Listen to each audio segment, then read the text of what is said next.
Hi, welcome to Novel to Listen. Relax and enjoy. Chapter 291 to 310. Zhu Junfan didn't live like a prince in his previous life. He had eaten silkworm cocoons and also tried fried cicadas. Thus, unlike other officials or nobles, he didn't reveal a disgusted expression when looking at the fried locusts. He picked up a locust that had its wings cut off and stared at it intently for a short period of time before he started to deliver it towards his mouth. Before he could, a pale, beardless, and handsome youth hurriedly stopped him and said, "Master, may this servant try it?"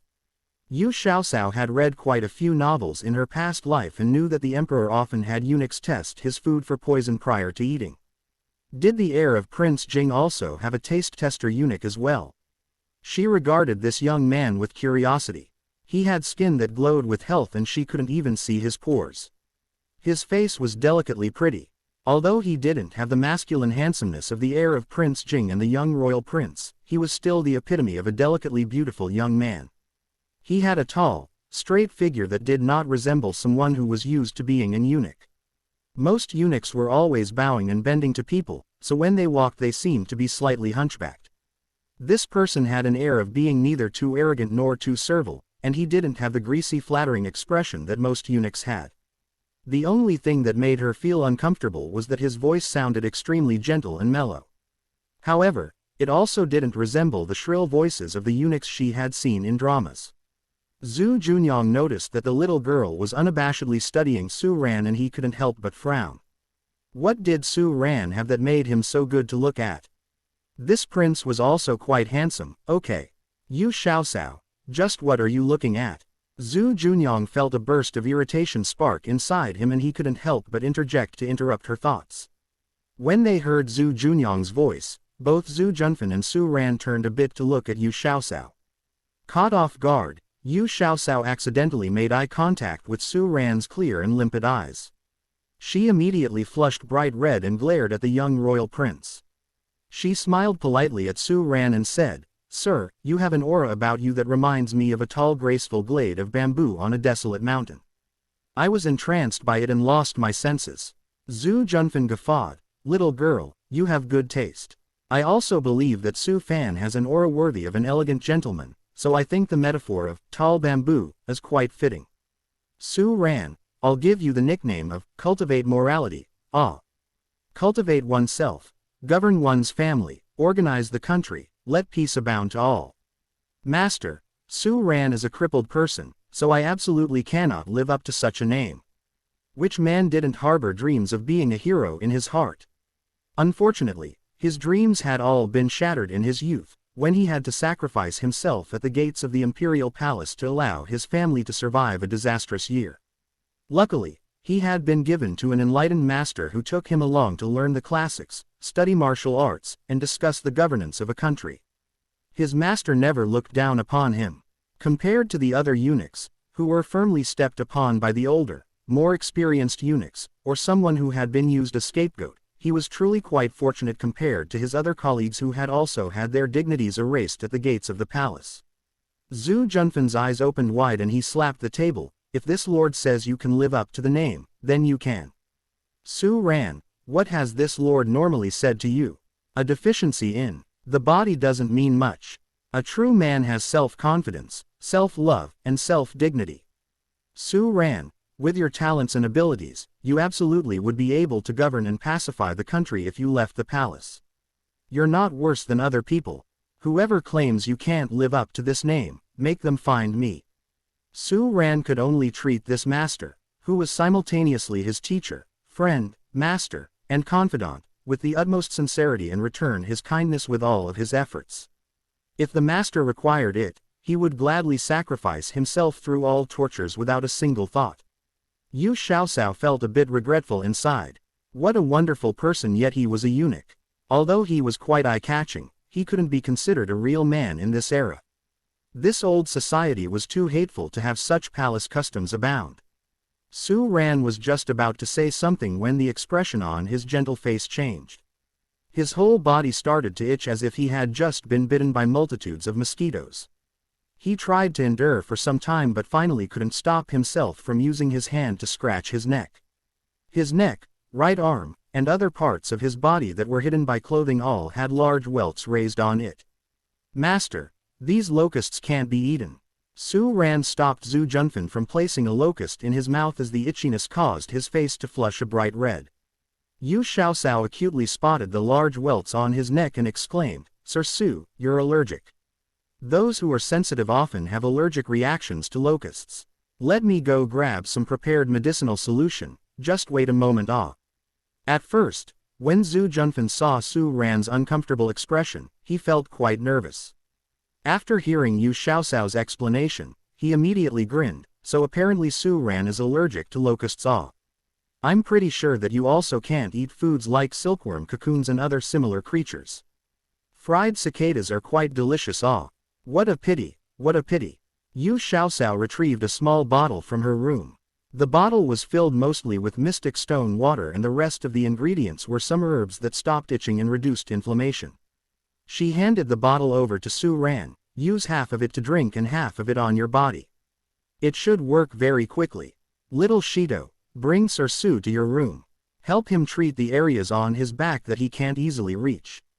After he saw Su Ran enter the west room with little Shido, Zhu Junyang picked up another fried locust and ate it noisily and with relish. He commented, "So delicate, he can even have problems from eating locusts.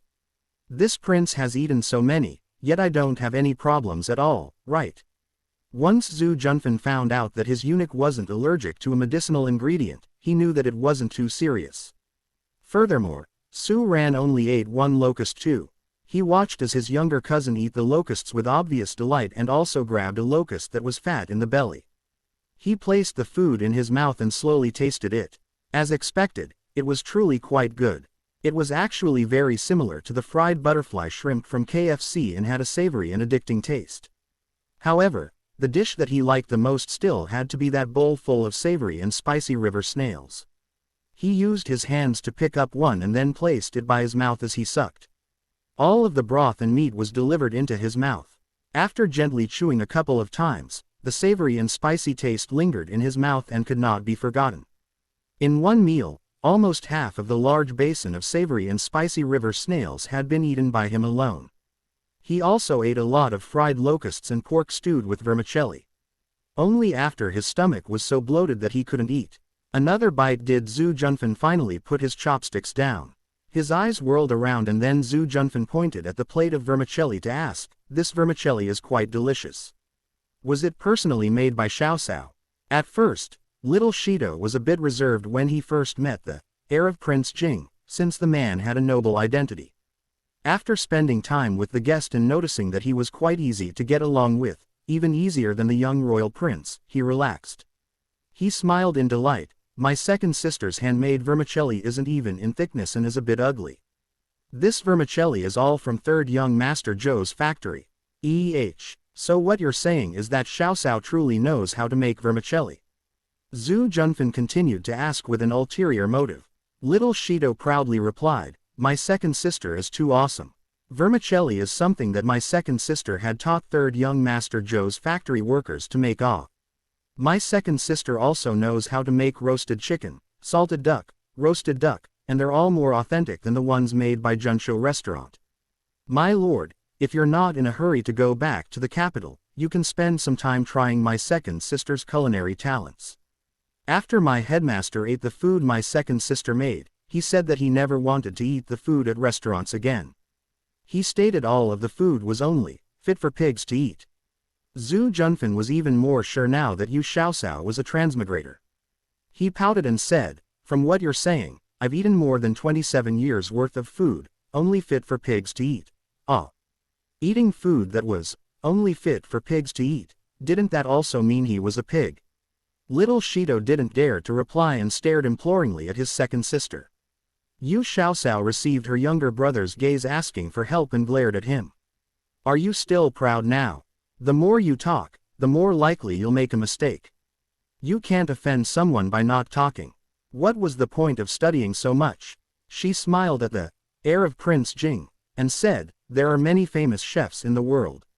Any one of them would be able to bypass me, a commoner girl. My younger brother is only boasting because I am his family, just trying to sell me up. My lord, don't take these words to heart and lower yourself to this little boy. At this point, Su Ran had just come out of the west room. Although he still had some welts on his neck, it looked like it wasn't as itchy as before. The expression on his face had also become gentle and elegant again. Zhu Junfan made fun of him. Su Ran, fried locusts are quite delicious, it's such a pity that you can't have any. Luckily, I'm not allergic to locusts, so I can eat my fill. Yu Xiaosao smiled. It's not that he can't eat any. I've made a few jars of grasshopper sauce. After fermenting, it won't cause an allergic reaction. If Sir Su is interested, I can give you a jar when you head back to the capital. When you're eating it, make sure to stir-fry it in some oil and it'll really make the food go down. After Zhu Junyang heard this, he grumbled sourly from the side, "You're so cruel. The last time I was here, how come you didn't give me a jar to bring back to the capital? Those 2 carts of grain were used to feed an ungrateful dog." Yu Xiaosao placed her hands on her hips and retorted with quite a bit of heat, "What are you saying, ah? If you don't feel happy about sending us the grain, then pull them back to the capital. It's not as if we'll starve to death without your 2 carts of grain, right? The last time you left, the jars of grasshopper sauce hadn't finished fermenting yet. How could I let you bring some back?" Zhu Junyang felt the knot in his heart relax when he found out that she hadn't given him any grasshopper sauce because it wasn't ready, not because she was treating him differently. He looked up at Yu Xiaosao, who still had her hands indignantly on her hips, and quietly muttered, "You only show your temper around me. You're always gentle and accommodating to other people, with a smile on your face. However, when it comes to me, it's like you want to strangle me." Yu Xiaosao let out a laugh to relieve her temper. "Isn't it because I treat you like one of my own family members that I'm this impolite to you? That being said, it's only because you, young royal prince, have an easygoing temper that I can be this unrestrained in front of you." Zhu Junfan watched the 2 of them squabble with great interest. The only thing he was missing was a plate full of roasted melon seeds for him to snack on. After hearing Yu Xiaosao's last sentence, he almost choked on his own saliva. Royal Prince Yang had a good temper. That was the most unbelievable lie he had ever heard. Did she think his nickname of cold-faced death god was just for giggles? When this guy lost his temper, he didn't recognize any of his family members and would even beat up the heavenly emperor himself if he came down. All of the rich playboys who tried to mess with him had all been beaten until they cried for their parents. His younger cousin had caused a lot of trouble for him ever since his childhood. This fellow gave him such a headache, yet there was someone praising him for having a good temper. Yu Xiaosao, are you blind?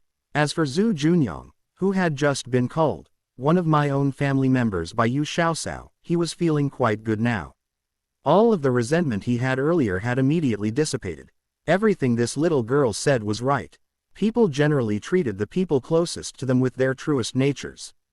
The little girl was as clever as a fox, so she naturally knew who truly treated her well and thus treated them back with the same sincerity. Zhu Junfan inspected his younger cousin with renewed interest. His cousin was smiling like a fool after being flattered by a little girl. Zhu Junfan couldn't help but shake his head and let out a sigh. Zhongwen Emperor, Zhu Junfan, spent 5 days in Tanggu town, and he went to Dongshan village with his younger cousin every day. The villagers of Dongshan village were burning with curiosity, and they kept talking about the Yu family being so lucky. First, they became adoptive relatives with a general. After that, they received special treatment from Royal Prince Yang. Now, they had also become acquainted with the heir of Prince Jing's household. Madame Zhang curled her lips and sourly said, "So what if they're acquainted with Prince Jing's heir? Can they be rewarded with a position of an official? When the Lord returns to the capital, will he still remember who the heck Yu Hai is?" The villagers are so snobby. Seeing that Yu Hai's family has become rich, they're all fawning over them. So shameless. Madame Li, who she was talking to, wrinkled her big face and groaned, "Mother, if we didn't divide the family, wouldn't these benefits apply to our entire Yu family? Perhaps younger brother-in-law can also benefit from this. As the saying goes, the gatekeeper of the Prime Minister's estate is considered a 7th-rank official. If one can be liked by the heir of Prince Jing's household and become the gatekeeper of the Prince Jing's estate, then that would be even more honorable than being a county magistrate." Madame Zhang was especially concerned about everything related to her youngest son. When she heard Madame Li's words, Madame Zhang's heart somewhat swayed. Her triangular eyes darted around as she considered the possibilities. It was impossible with Yu Hai since he had a grudge against her for the murder of his mother. That grateful Yu Hai probably wanted to devour her, let alone help her. However, she could try talking with old Yu. Even if they were no longer a married couple, Yu Bo was still their son. If their son became well off, wouldn't the father also benefit from it? As a result, one evening after dinner, Madame Zhang blocked old Yu's path when she saw him coming out for a stroll. Looking at Madame Zhang's wrinkled old face, old Yu couldn't help but turn his head and say, "We're already divorced, why are you looking for me? With how you treated me, I have already left you off easily by not reporting you to the yamen and suing you for attempted murder. Stay away from me so that no one will gossip about us." Madame Zhang's mouth twitched, but she forced out a smile and said, "Zhaobo's father, no matter what, we were once husband and wife. I used to be muddle-headed and made irreparable mistakes. For the sake of the children. Don't mention the children. Over all these years, it's not like you don't know how I treated the child who you brought over from your previous marriage. But, what about you? How did you treat my children? You married Kaifeng off to a remote village far away, moreover, he was a widower. Dahai is such a capable and kind child yet you treated his family so harshly for so long. I won't settle these old grudges with you. We're people who have gotten divorced, so if we meet in the future, it's better to pretend that we don't know each other." With his hands clasped between his back, old Yu didn't even look at Madame Zhang. Since he came to Dahai's house, he had been drinking extremely expensive tonics and eating lavish meals. Moreover, they didn't let him do any work at all. Kaifeng and Dahai were both very filial, and their children also lived happily together with their parents. He didn't have to listen to Madame Zhang's shrill and sour complaints, as well as the sound of Madame Li indirectly scolding Dashan. With the exception of being somewhat worried about his youngest son, who was studying away from home, old Yu felt very content with his life. Madame Zhang must have regretted her decision, and thus stopped him in order to talk to him. She wanted to trick him to go back to do laborious work for her, and then kick him to the side when he couldn't work anymore. Did she think he was stupid? Why would he go back to be tortured by her when he could enjoy a good and leisurely life? Madame Zhang stepped forward and blocked in front of old Yu, saying, "Child's father, I don't blame you for not thinking of our past relationship as a married couple. However, Zhaobo is a descendant of your Yu family. You can't disregard him." Old Yu stopped in his tracks. His expression changed as he said, "What's wrong with third son? What happened now? Didn't I tell him to focus on studying and don't try to advance through crooked methods? If he can't continue to stay in the prefectural city, then tell him to come back to farm." Madame Zhang couldn't bear others saying bad things about her younger son. She raised her sparse eyebrows and hollered, "My Zhaobo is doing very well in the prefectural city. How can you curse your son like that? He said that he will definitely pass the county-level examination next year, so you can just wait to have a county official as a son." Old Yu finally felt relieved. He glared at the old woman and said, "You said he's doing fine, so what do I need to worry about? I barely know how to read, so what can I help him with? Just tell him to study steadfastly. That's better than anything." Seeing that old Yu still cared about their son, Madame Zhang immediately felt slightly more relieved. She looked around and said, "In the plays, they say, it's easier to be an official if one knows someone in court. Our Zhaobo will certainly become an official in the future, but if he doesn't have any connections, he will definitely have to work a difficult path." "What do you mean? Just say it." Old Yu frowned as he looked at the old face that moved closer to him. Madame Zhang suppressed the displeasure in her heart and said, "Didn't that good son of yours become acquainted with some heir in the imperial court?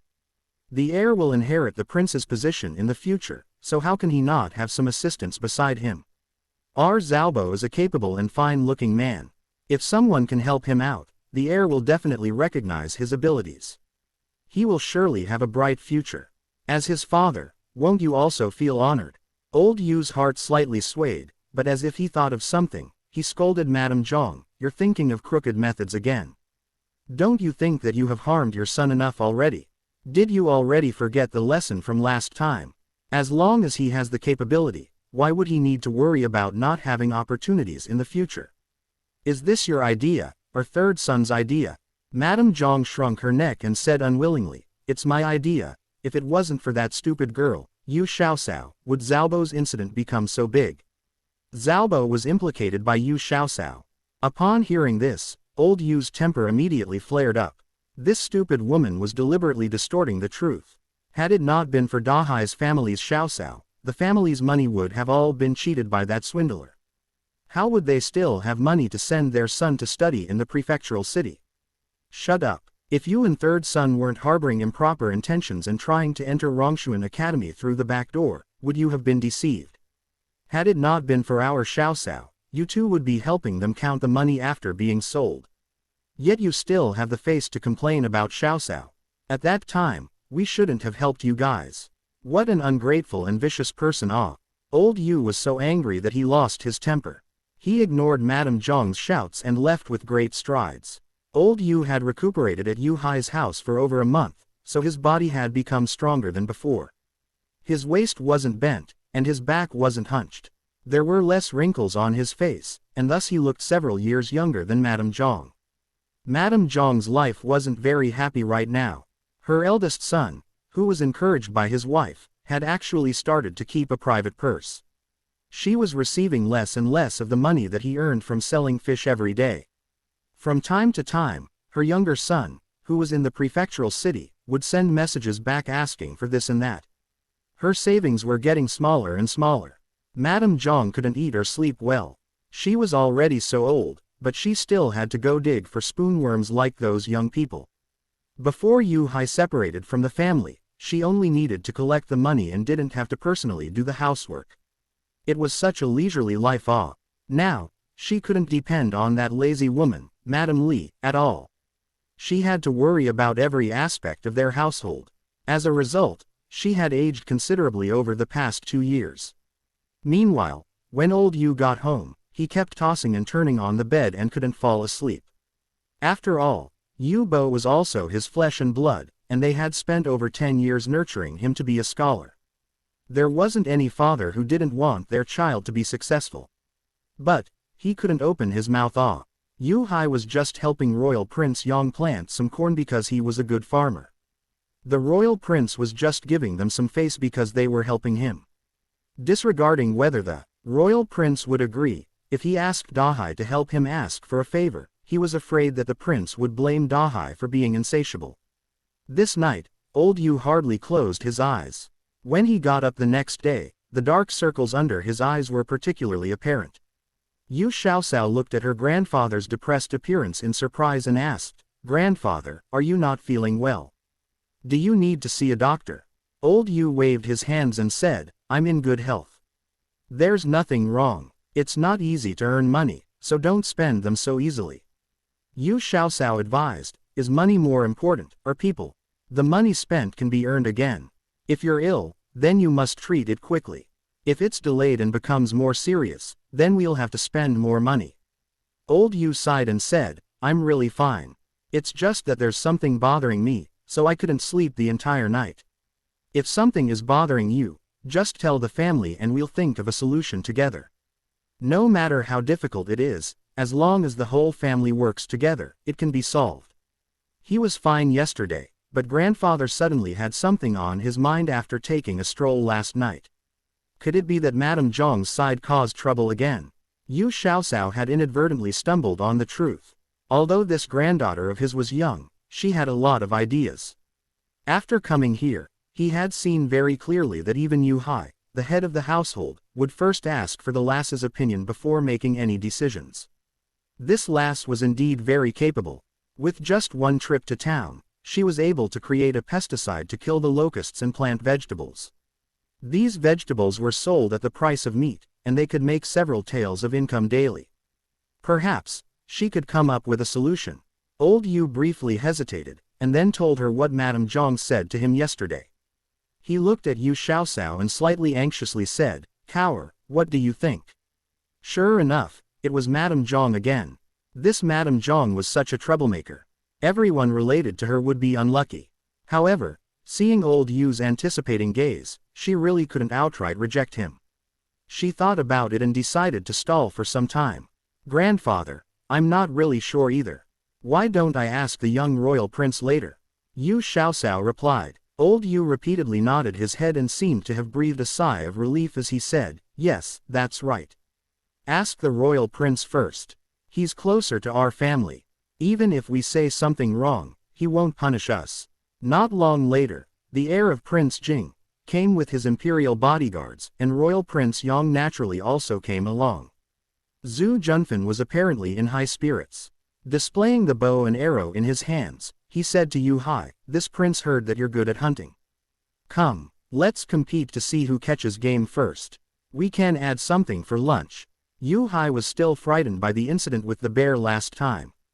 These two noblemen in front of him, one was the heir of Prince Jing's household, while the other was someone favored by the emperor. If there were any mishaps, he wouldn't be able to bear the responsibility of. My lord, we're in the midst of famine. The wild animals in the mountain lack food, so they're very ferocious now. Even if we catch game, they are probably just skin and bones. If you want to eat pork, this commoner can go buy some in the neighboring village. Before Yu Hai had finished speaking, Zhu Junfan interrupted, how can purchased pork be better than meat hunted by oneself? Don't worry, this prince's imperial bodyguards can all single-handedly fight with a ferocious tiger. I'm afraid we won't encounter them, but if we do, I'm certain that they won't be able to return. With no other choice, Yu Hai could only take the heir of Prince Jing and his party to walk around the periphery of the West Mountain. Yu Xiaoxiao was also conveniently taken along by Zhu Junyang. The drought was still ongoing. The grass and trees on the mountain that had been eaten by the locusts had all withered. The entire West Mountain was like an old man with a scalp full of lumps. Yu Xiaoxiao's initial worries weren't superfluous. The herbivores who lost vegetations as their source of food were faced with hunger, and some had died because they couldn't find food. In a gap between stones not far from the road, Yu Xiaoxiao found a dead wild hare that was scrawny and had mottled fur. It looked very miserable. The group didn't travel for long before encountering a family of wild boars. 2 adult boars came out to search for food with 3 young boars. Fortunately, the wild boars could use their tusks to dig out the grass roots in the soil and gnaw on the tree barks. Although they looked slightly thin, they still appeared quite spirited. The imperial bodyguards of the heir of Prince Jing surrounded the boar family as their master pulled back his bow and shot his arrow at the male boar's eyes. Wild boars had thick and rough skin, so it was usually very difficult for ordinary arrows to penetrate their thick skin. In order to kill it in one shot, one had to aim for its weakness, the eyes. The male boar seemed to have noticed the upcoming danger, becoming grumpy and restless. With the female boar and his children, he was about to leave this place that made him uneasy. Just as he blinked his little eyes and wanted to find a way out of this dangerous situation, Zhu Junfan shot an arrow through the wild boar's eyes and penetrated deeply into the boar's head. The male boar instantly died before he could even make a sound. Seeing this, Yu Hai inwardly complimented, excellent skills. When the female boar realized that her husband had been killed, she became crazy and ran aimlessly through the forest. Coincidentally, she was charging directly towards Yu Xiaoxiao. Due to the little divine stone, Yu Xiaoxiao had an affinity with taming animals, but she had no way to deal with a crazy boar that could allegedly defeat a bear.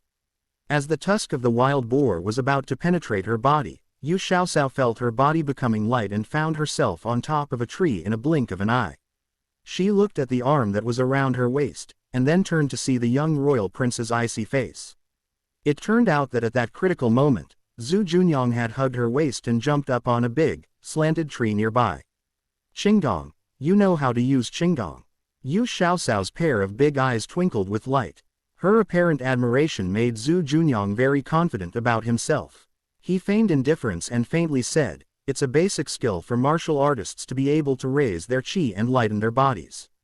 It's nothing special. Yu Xiaoxiao continued to look at him with admiration and asked, after practicing Qinggong, can one really leap onto roofs and vault over walls? And climb cliffs and mountains as though walking on flat ground? Zhu Junyang nodded slightly and said, in theory, it's possible. As long as one can find the right foothold, there shouldn't be any problems with climbing a cliff. Wow, So amazing. Young royal prince, can you teach me Qinggong? Yu Xiaoxiao had long forgotten that there was a large boar attacking them under the tree, and was completely focused on her desire to learn the Qinggong. Zhu Junyang looked at her weak and frail body and said with lips curled up, Let's forget it. Qinggong isn't a specific type of martial arts. It's supported by one's inner energy. If you start learning now, you will have to practice for at least 10 to 20 years to achieve moderate success. At that time, you should be able to jump up a tree this tall. Yu Xiaoxiao's desire to become a chivalrous heroine, who could leap on roofs and vault on walls, instantly disappeared by half when heard that she also needed to cultivate inner energy. Moreover, after practicing for 10 to 20 years, she could only jump up a 3 to 4 meter tall tree. She was capable of climbing up such a tall tree without learning Qinggong, okay. As they spoke, Zhu Junfan had already killed that wild boar that was crazily charging at the tree. The 3 younger boars should have been born recently, but they were very difficult to tame. However, they weren't opponents to the imperial bodyguards and were soon captured alive. Don't kill those young boars. We can raise them at home and slaughter them when they get fatter. Yu Xiaoxiao nimbly got down from the tree and suggested as she looked at the screeching boars in the guard's hands. These young boars didn't even add up to 20 catties in total, and they were so thin that their stomachs were shriveled. There was barely any meat to eat. It was better to raise them at home, and then slaughter them for meat a few years later. Zhu Junfan made a listen to her expression to the imperial bodyguards, and then teased his younger cousin, Junyang Ah.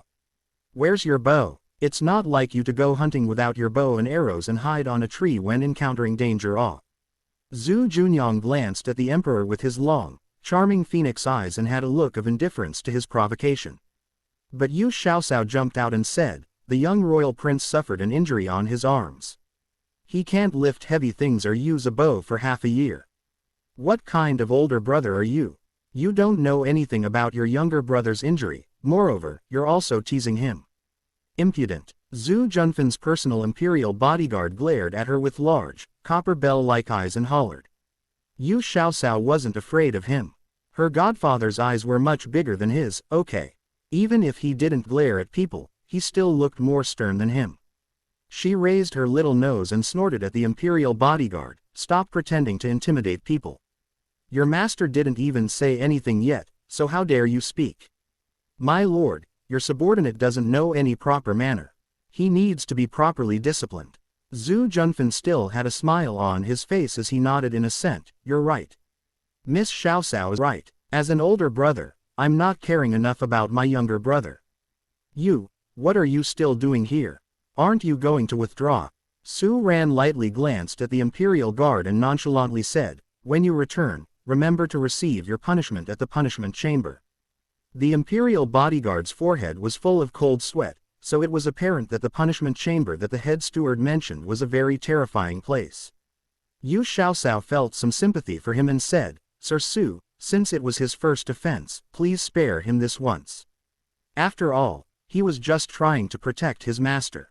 The imperial bodyguards that the emperor brought along this time were all trained by Su Ran, and they were all elite bodyguards. They had already experienced Su Ran's methods of handling people and situations, so when facing this handsome young man, who appeared seemingly harmless, the imperial bodyguards were all like mice seeing a cat. They were all extremely terrified of him. Su Ran had a well-known characteristic, which was the fact that no one was allowed to refute his decisions. Even the emperor wouldn't be able to change his mind. As a result, those imperial guards who made a mistake could only hope for the best. Su Ran looked at the little girl in front of him with a smile on his face. So it turned out that she was a kind-hearted girl who didn't hold grudges. With a gentle voice, he softly said, he scolded you, and had such a bad attitude. I'm helping you punish him, so shouldn't you be happy? I was indeed being disrespectful to the heir of Prince Jing. What's wrong with the imperial bodyguard brother faithfully protecting his master? Yu Xiaoxiao helped put in a good word for the imperial bodyguard without any ill feelings. You also said that he didn't have the right to speak when his master hadn't spoken. Seeing that the little girl was reasoning with him in a serious manner, Su Ran began to tease her. The imperial bodyguards were all amazed. Normally, the fellow who dared to contradict the head steward would have already been smacked to death by him. There was no way that he would be so kind as to reason with the little girl in such an affable manner. The master's dignity was provoked, so of course, the subordinate should immediately jump out in his defense. If he only waited for his master's orders, then he would be too tactless. From my perspective, I will definitely feel unhappy after being reprimanded by him. On the other hand, from the standpoint of the imperial bodyguard brother, not only should he not be punished, but this is also something he should be praised for. Yu Xiaoxiao wholeheartedly felt that the imperial bodyguard didn't do anything wrong. Why should he be punished? Su Ran had an even deeper smile on his face. Based on what you're saying, I'm in the wrong for punishing him. Yu Xiaoxiao nodded and said, if you insist on punishing him, then that's definitely not right. The heir of Prince Jing only ordered the guard to withdraw, and didn't say that he should be punished. Why are you acting on his behalf? You are both subordinates of the heir. Although your position is slightly higher than his, you shouldn't act this way because others will hold grudges against you. Sir Su, you should win people's heart with virtue. All the bodyguards inwardly took in a breath of cold air. The head steward got disciplined by a little girl. This little girl is going to be so miserable. Those who disciplined the head steward a long time ago had long become a pile of bones. Zhu Junfan, on the other hand, watched the little lass of the Yu family lecture Su Ran with great interest. She had a series of logic, and even knew the principle of win people with virtue.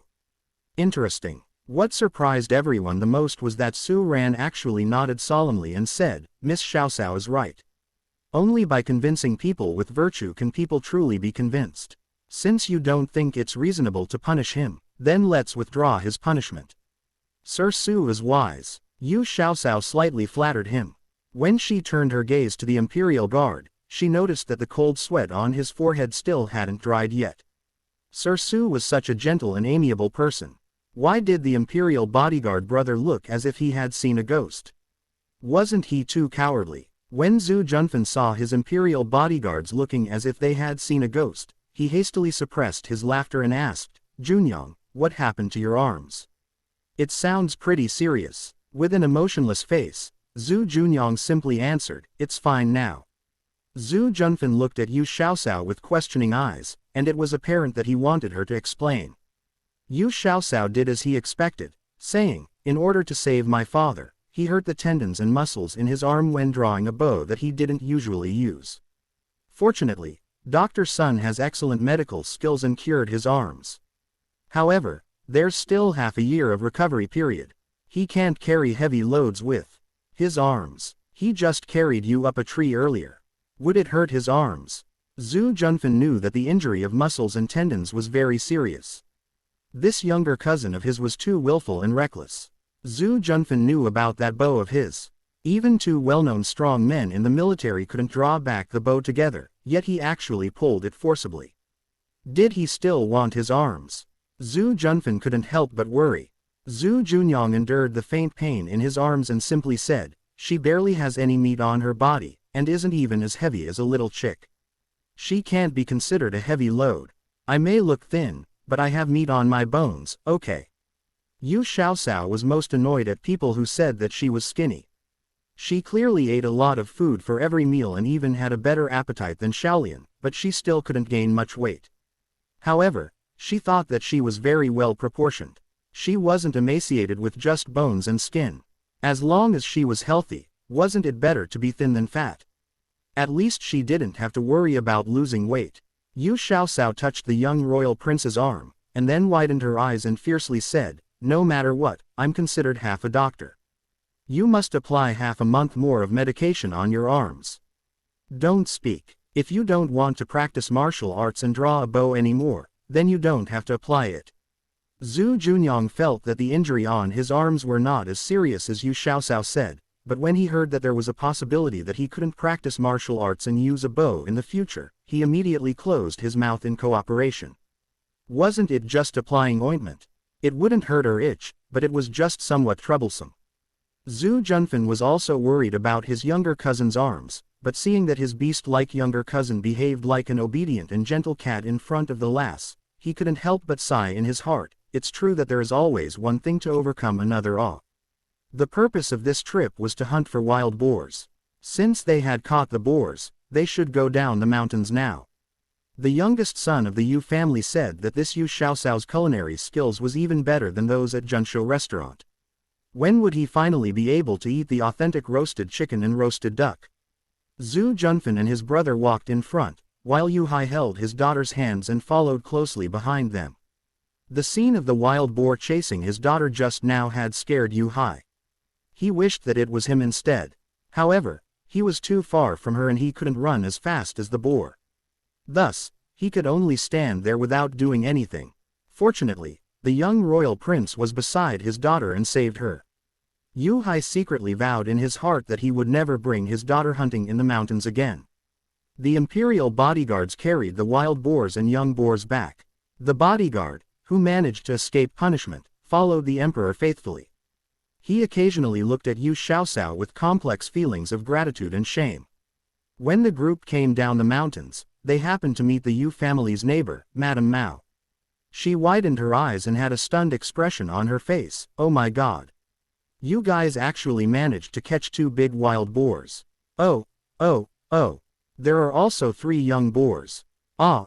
It's true that there are no weak soldiers under strong generals. Ah. The subordinates of the heir of Prince Jing are really outstanding." Yu Xiaoxiao warmly greeted Madame Mao. "Auntie Qian, you're wrong. The heir was the one who killed the boars. The lord is amazing. He can shoot with great precision, killing one with each shot." Madame Mao quickly smiled and fawned on him. As expected of the heir of Prince Jing. "Amazing, amazing." Zhu Junfan smiled faintly at her, and then walked past her. Madame Mao murmured, "My God, are all the noblemen from the capital so good-looking? He looked like an immortal from the heavens. My heart is thumping because of his smile." Except for Yu Xiaoxiao and her father, everyone in the group practiced martial arts and had keen ears and eyes. So, although her voice was low, they all heard everything she said. Zhu Junfan's mouth twitched, and he took a few steps forwards, pretending that he didn't hear her. With a trace of smile in his eyes, Su Ran couldn't help but glance at the emperor. "What are you looking at? You're also one of the noblemen from the capital." Zhu Junfan had always liked to squabble with this childhood friend of his. Su Ran chuckled and said solemnly, "The matron is right. Master is indeed good-looking. I'm sincerely praising you all." Zhu Junfan was quite satisfied with his delicately beautiful man appearance in this lifetime. Had it been in his previous life, there would definitely be a lot of talent scouts chasing after him. Being an actor was much more interesting than being an emperor. He was born in the wrong time period. When they got back to the Yu residence, it was quite laborious to tidy the 2 wild boars. Fortunately, old Yu was skilled in slaughtering pigs when he was younger. He borrowed a butcher knife from Li Dazu and skillfully handled the wild boars. The 2 wild boars looked thin, but they must have added up to a total of 500 to 600 catties. The weather was hot, so it wasn't easy to preserve meat. Fortunately, the Yu family had an ice house. The meat was divided into pieces and stored in the ice house. While the Yu family were handling the pig head and offal, Zhu Junfan went to take a look at the ice house. Little Shito warmly introduced the origin of their ice house and showed him the place where his second sister made ice. Zhu Junfan had heard about making ice with saltpeter in his past life, but he didn't know the specific ratio that was needed. He couldn't help but admire this fellow transmigrator of his.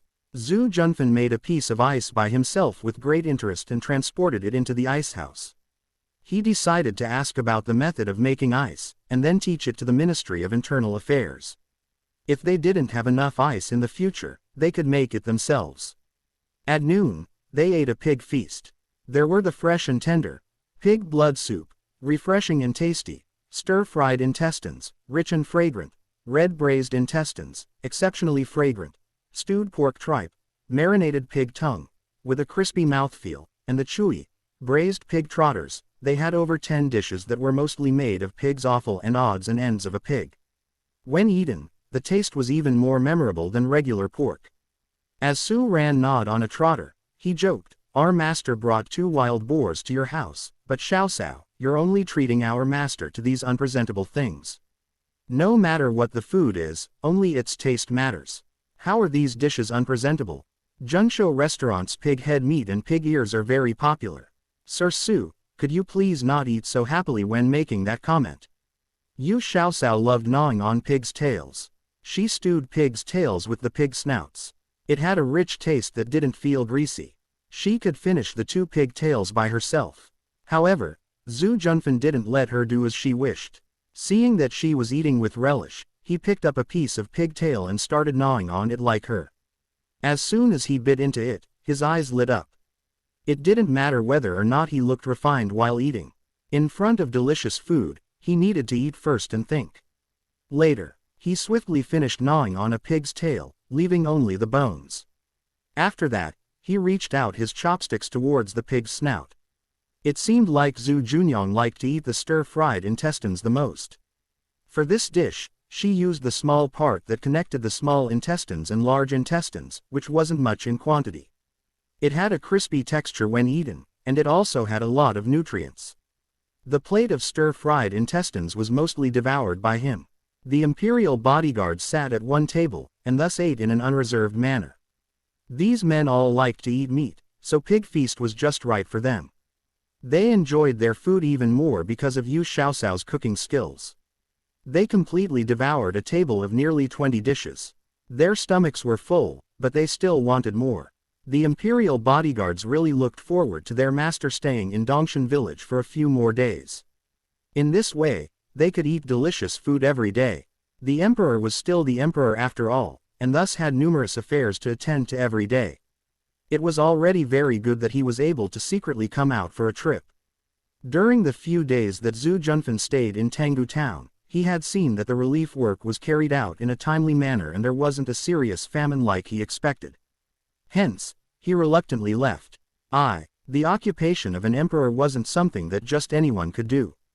There must be a large pile of imperial memorials for him to look through when he returns.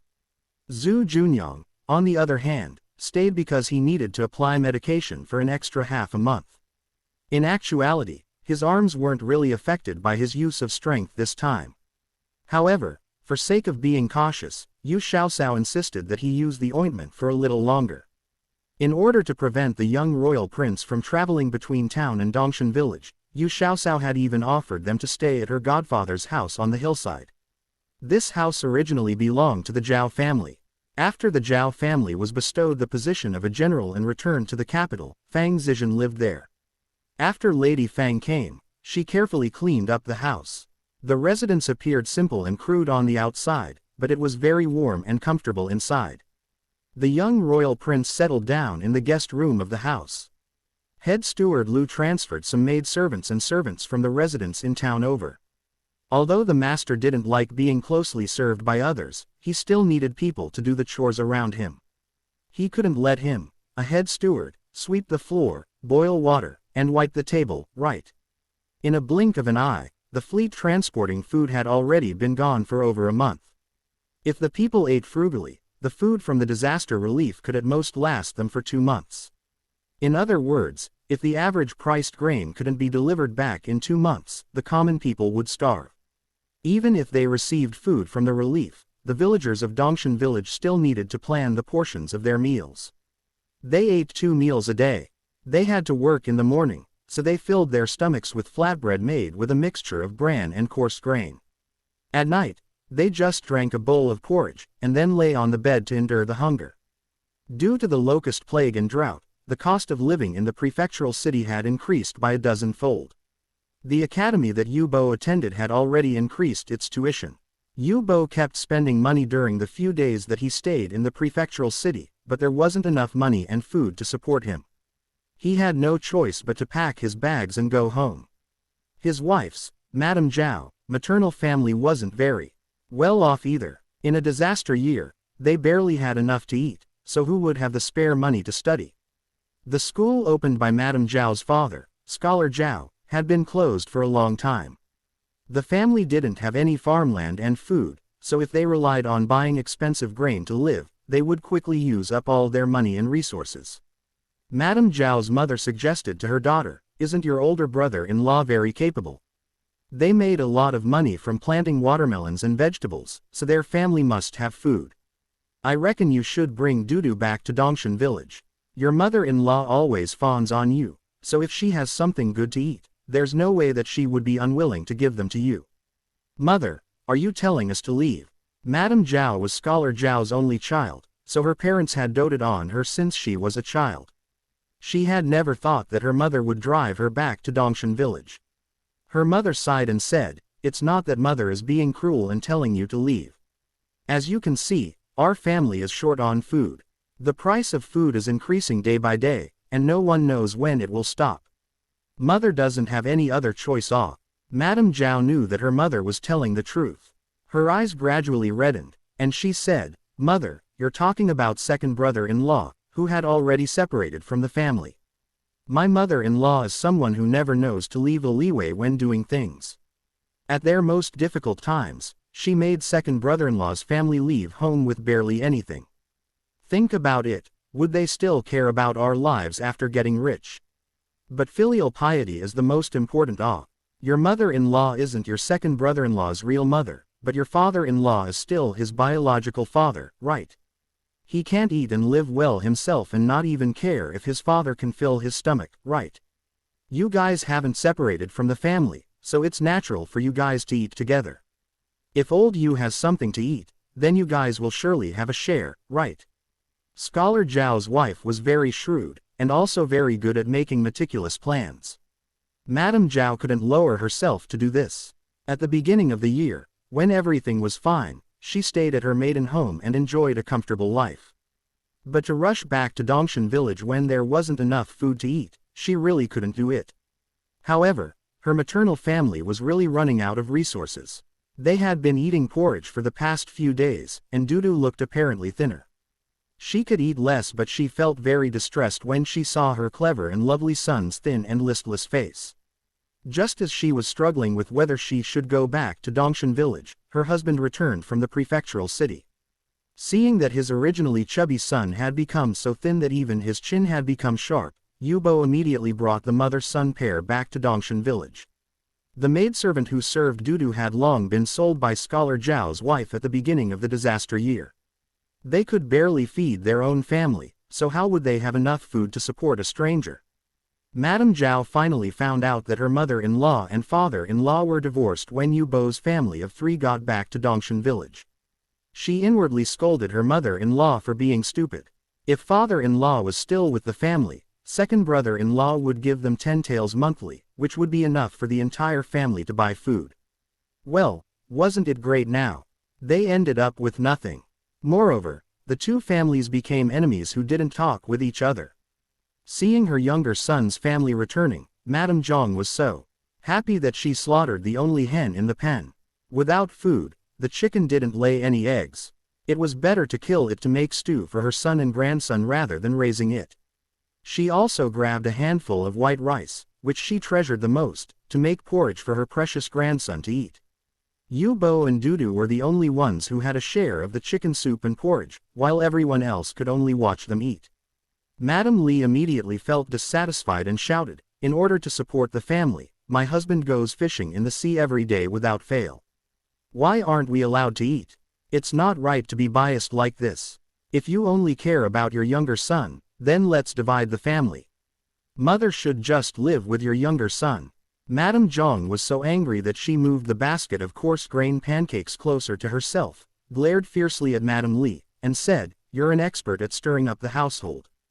Don't think that I don't know that you encourage your husband to save a private purse and keep at least half of the money he made from selling fish every day. You gluttonous and lazy wretch, you sleep late in the morning and eat more than everyone else. You want to split from the family. Okay, you 3, get out of here and live somewhere else. The family should be divided fairly. When Yu Hai separated from the family, he also got a run-down house. So why aren't we given a house when splitting from the family? Mother, Dashan is also your biological son. You can't just be partial and give everything to third brother-in-law." Unlike Madame Lu, Madame Li wasn't someone who was easy to deal with. It was impossible to drive them out. Madame Zhang didn't argue with her. She stared at her eldest son and asked, "Dashan, what do you think?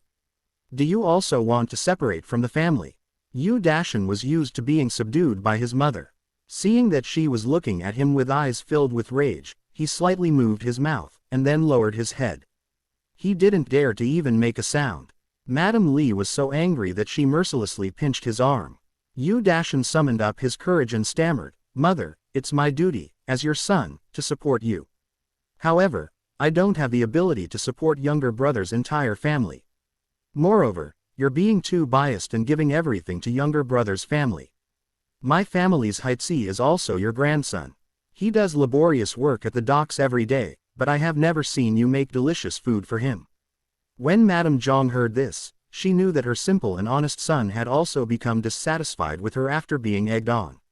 If her eldest son really separated from the family and moved out, how was she, a nearly dying old woman, supposed to support her younger son's studies? Madame Zhang lamented while crying, "Dashan, I raised you up with so much effort. In the most difficult times, mother had never thought about abandoning you. Now that you're all grown up, you want to be independent and not care about your mother, is that right?" "Mother, I didn't say I'm not going to care about you," Yu Dashan, who was still a dutiful son, hastily explained. Madame Zhang smacked her leg, sniffled her nose, and said, "Then what do you mean? Your younger brother didn't have much to eat in the prefectural city, and has become bone thin. Also, little Dudu, who was originally such a chubby child, is so skinny that he barely has any meat on his body. They are your biological younger brother and nephew. How can you complain about them?" Yu Dashan looked at his younger brother, who had lost a lot of weight, and his nephew, who was scared and hiding in his mother's embrace. He lowered his head with shame. Seeing that her son was feeling somewhat remorseful, Madame Zhang struck the iron while it was hot and said, "At the beginning of next spring, your younger brother will take part in the county exams. After passing the county examinations, he must immediately participate in the imperial examinations held in autumn. If he passes that, he will be considered a provincial official.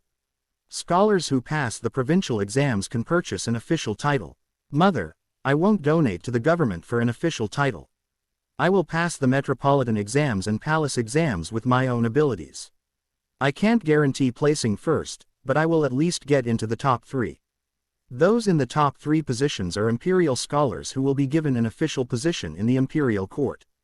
Yu Bo confidently said. When Madame Zhang heard her younger son's words, she immediately beamed with delight and said, "Yes. My son is determined. Just focus on studying and don't be discouraged."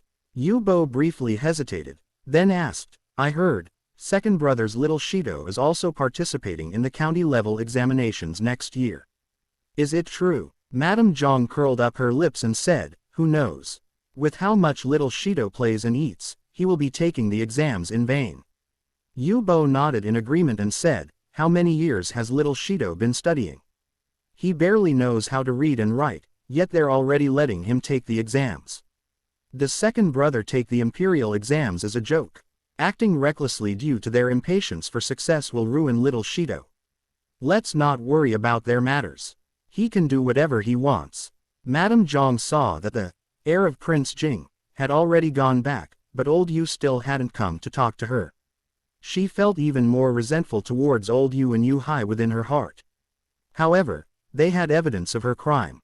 She couldn't go cause trouble, so she could only ignore the existence of the family in the old residence.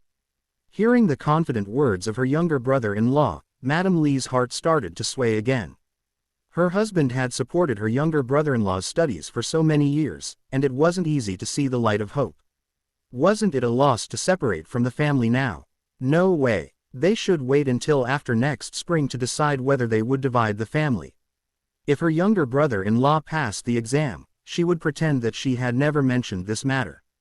If he didn't pass, then they shouldn't blame her, Li Guiwa, for being inconsiderate.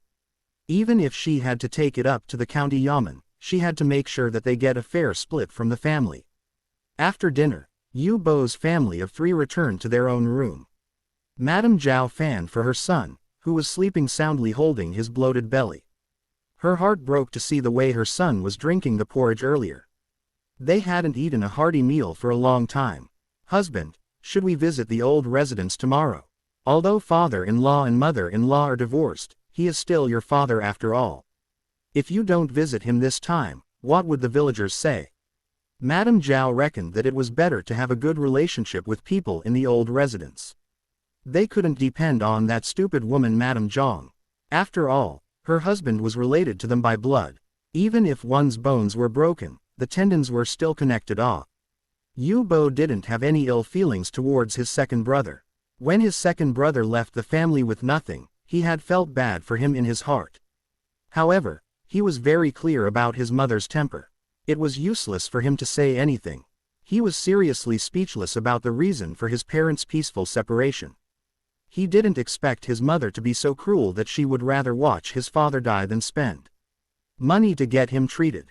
If his own wife looked forward to his death so that the family could feed one less person, then he would definitely divorce her. He wouldn't let her take away a single seed, let alone leave the house and all the money to her. His father's action was considered to be extremely benevolent. Hearing his wife's words, Yu Bo was very glad that he married such a reasonable wife. Looking at Madame Zhao with a smile, he nodded and said, let's bring Dudu over to pay respects to father tomorrow. Are there any presentable gifts at home? After all, I haven't been home for nearly half a year. It's inappropriate to visit father empty-handed. Madame Zhao took out a piece of dark-colored fabric from the bottom of the box. Originally, she had wanted to use this fabric to make clothes for her own father. In order to have a good relationship with the old residents, she gritted her teeth and took it out. Take this piece of fabric. There's nothing good at home, since we have already pawned most of our goods. Yu Bo knew that during this past half a year, his wife lived in her father's house without paying a single coin. It wasn't easy for his father-in-law's family. He took out a silver bit that was worth one tael from his bag and handed it to Madame Zhao.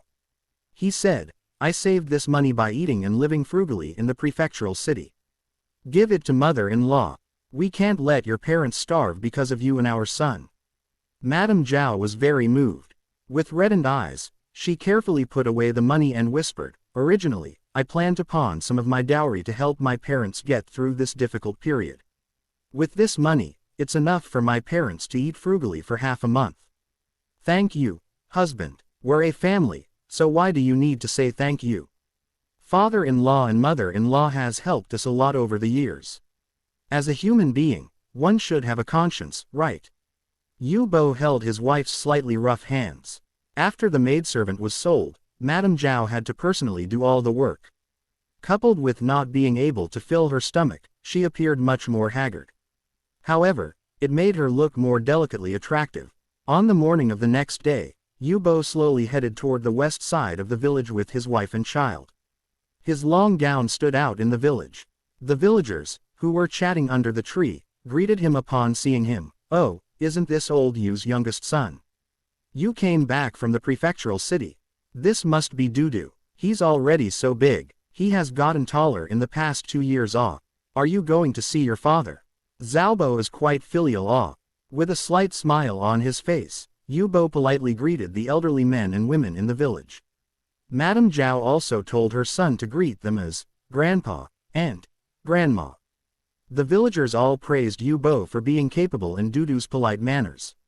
After traveling across the entire Dongshan village, the family of 3 reached the foot of West Mountain. From afar, they could see the tall courtyard walls and the brick and tiled roof house of the Yu family's old residence. Madame Zhao bent down and said admiringly to her son, Dudu, look. That's second uncle's house. Do you remember older brother Shido and older sister Xiaoxiao? You can see them soon. Dudu blinked his big eyes and softly said, I remember older sister Xiaoxiao. The fish stew she made was very delicious. He even smacked his lips as he said that. With a slightly bitter smile, Madame Zhao tapped his small nose and said, you're indeed a little foodie. Yu Bo gently knocked on the door, but there was no response for a long time. Madame Zhao looked at him and said, the courtyard is so big, would they be able to hear you if you knock so lightly? Yu Bo laughed and shouted, is there anyone at home? A crisp voice sounded, someone is knocking on the door. I'll go open it. There was a rush of footsteps in the courtyard, and the door quickly opened with a creak. A small head peeked out from behind the door.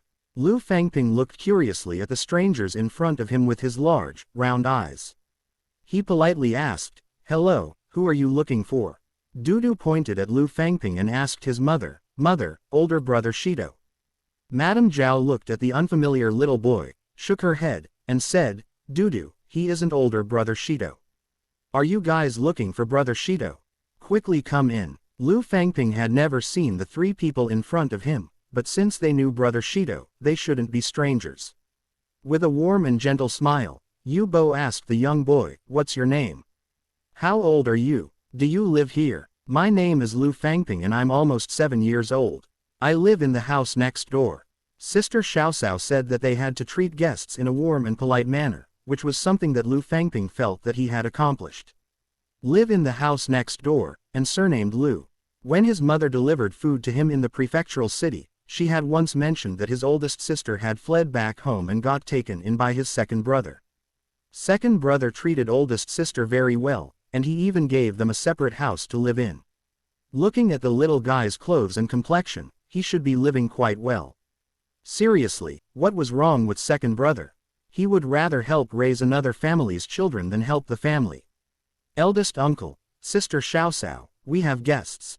Lu Fangping skipped ahead, leading the way. As soon as Madame Zhao entered the door, she saw the fresh, green vegetables in the yard. There were no insects on them, and not even one locust could be found. It should be noted that villages around town had also tried planting autumn crops, but the locusts immediately devoured them as soon as tender buds sprouted. Thus, they wasted a lot of seeds in vain. How did second brother-in-law's family prevent their crops from being eaten by locusts? Grandfather, younger uncle came to see you. Yu Xiaosao poked her head out of the kitchen and shouted towards the rear yard. Old Yu and Yu Hai, who were picking vegetables in the rear yard, strode out of the rear yard with hands covered in mud. When old Yu saw his son, whom he had placed great hope in, his heart was full of complex emotions. His mouth slightly moved, and he finally said, "Zhaobo, when did you come back?" Yu Bo also silently looked at his father, whose face glowed with health and body appeared stronger than before. He inwardly sighed, "I almost couldn't see father anymore. Fortunately, there was second brother's family, or else, mother has indeed crossed the line this time." Yu Bo went forward and knelt in front of old Yu. He kowtowed to him 2 times and choked with sobs, saying, "Father, this unfilial son has come to see you." Old Yu's hands were stained with mud. He wanted to help his son up, but he was also afraid of dirtying his clothes. He quickly told Lu Fangping, who was standing on the side, "Fangping, quickly help your younger uncle up. Zhaobo, quickly get up. Quickly get up." Yu Bo slowly stood up and said to his son, who stood next to him, "Dudu, quickly greet grandfather." "Grandfather." Little Dudu looked at old Yu with slight shyness, and then lowered his head to look at his feet with his lips pursed. Yu Xiaosao came out of the kitchen with a basket of pancake made of a mixture of corn flour and wheat flour. She smiled at Yu Bo's family and said, "Younger uncle, younger aunt, you guys haven't eaten breakfast yet, right? Let's eat together. Grandfather, father, go wash your hands. The family can work together to pick vegetables after breakfast. There's still enough time." At this time, a strong fragrance wafted out of the kitchen. Breathing in the smell, little Dudu swallowed his saliva, pulled on the corner of his mother's clothes, and whispered, "Mother, it smells so good ah." Madame Zhao touched her son's thin face and said to Yu Xiaosao with a smile, "Cower, what delicious food are you making again? Such a mouthwatering smell." Yu Xiaosao smiled and said, "Breakfast is relatively simple. I only cooked 2 plates of green vegetables. Oh, that's right. I also sautéed a pot of grasshopper sauce. It's made of the locusts that we caught. I don't know if younger aunt will like it." When Madame Zhao heard that it was made of locusts, she immediately felt her stomach turning. Yu Bo saw that his wife's face was being unsightly, so he quickly said, "Father, have second sister-in-law make a set of clothes for you with this piece of fabric. Son had been away for half a year, and thus was unable to serve and accompany you at home.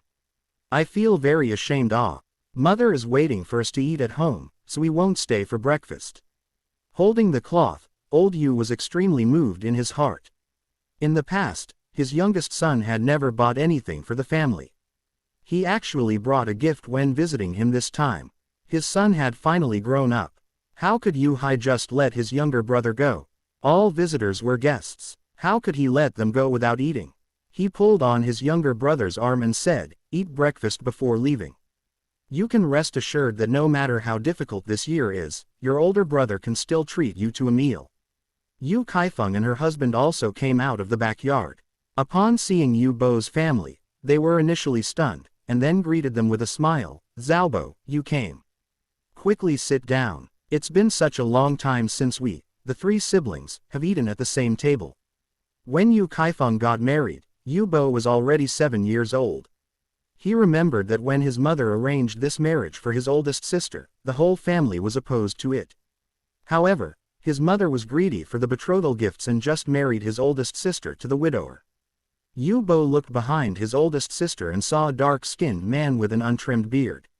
Standing next to his good-looking oldest sister, he looked apparently 7 or 8 years older. It was no wonder that his second brother's family was indifferent to his mother. It was understandable. While he was distracted by his thoughts, Yu Bo had already been pulled to sit at the table by his second brother. Little Shido pulled Dudu's small hand, pointed at the golden corn flour pancake, and introduced, Dudu, this is made from corn that was grinded into flour. It's imported from a foreign land. It's very tasty. Look, it's scorched until it's a golden brown color in the back, so it's very crispy and fragrant when eaten. It's especially delicious if you have good teeth. Dudu looked at it, showed his pearly whites, and said, Dudu's teeth are very good.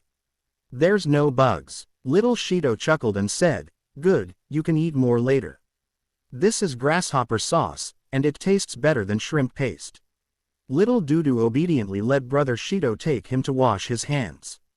After drying his hands, he sat obediently on the small bench and waited to eat. Seeing that her husband and son had sat down, Madame Zhao didn't think that it was good for her to stand there, so she also sat down beside Madame Lu. Yu Xiaosao brought out the mushy corn porridge, which emitted a faint fragrance. Madame Zhao looked at the big pot of golden-colored corn porridge in surprise, and was attracted by its unique smell. She helped Xiaosao divide the porridge into everyone's bowls and gave everyone a big piece of pancake.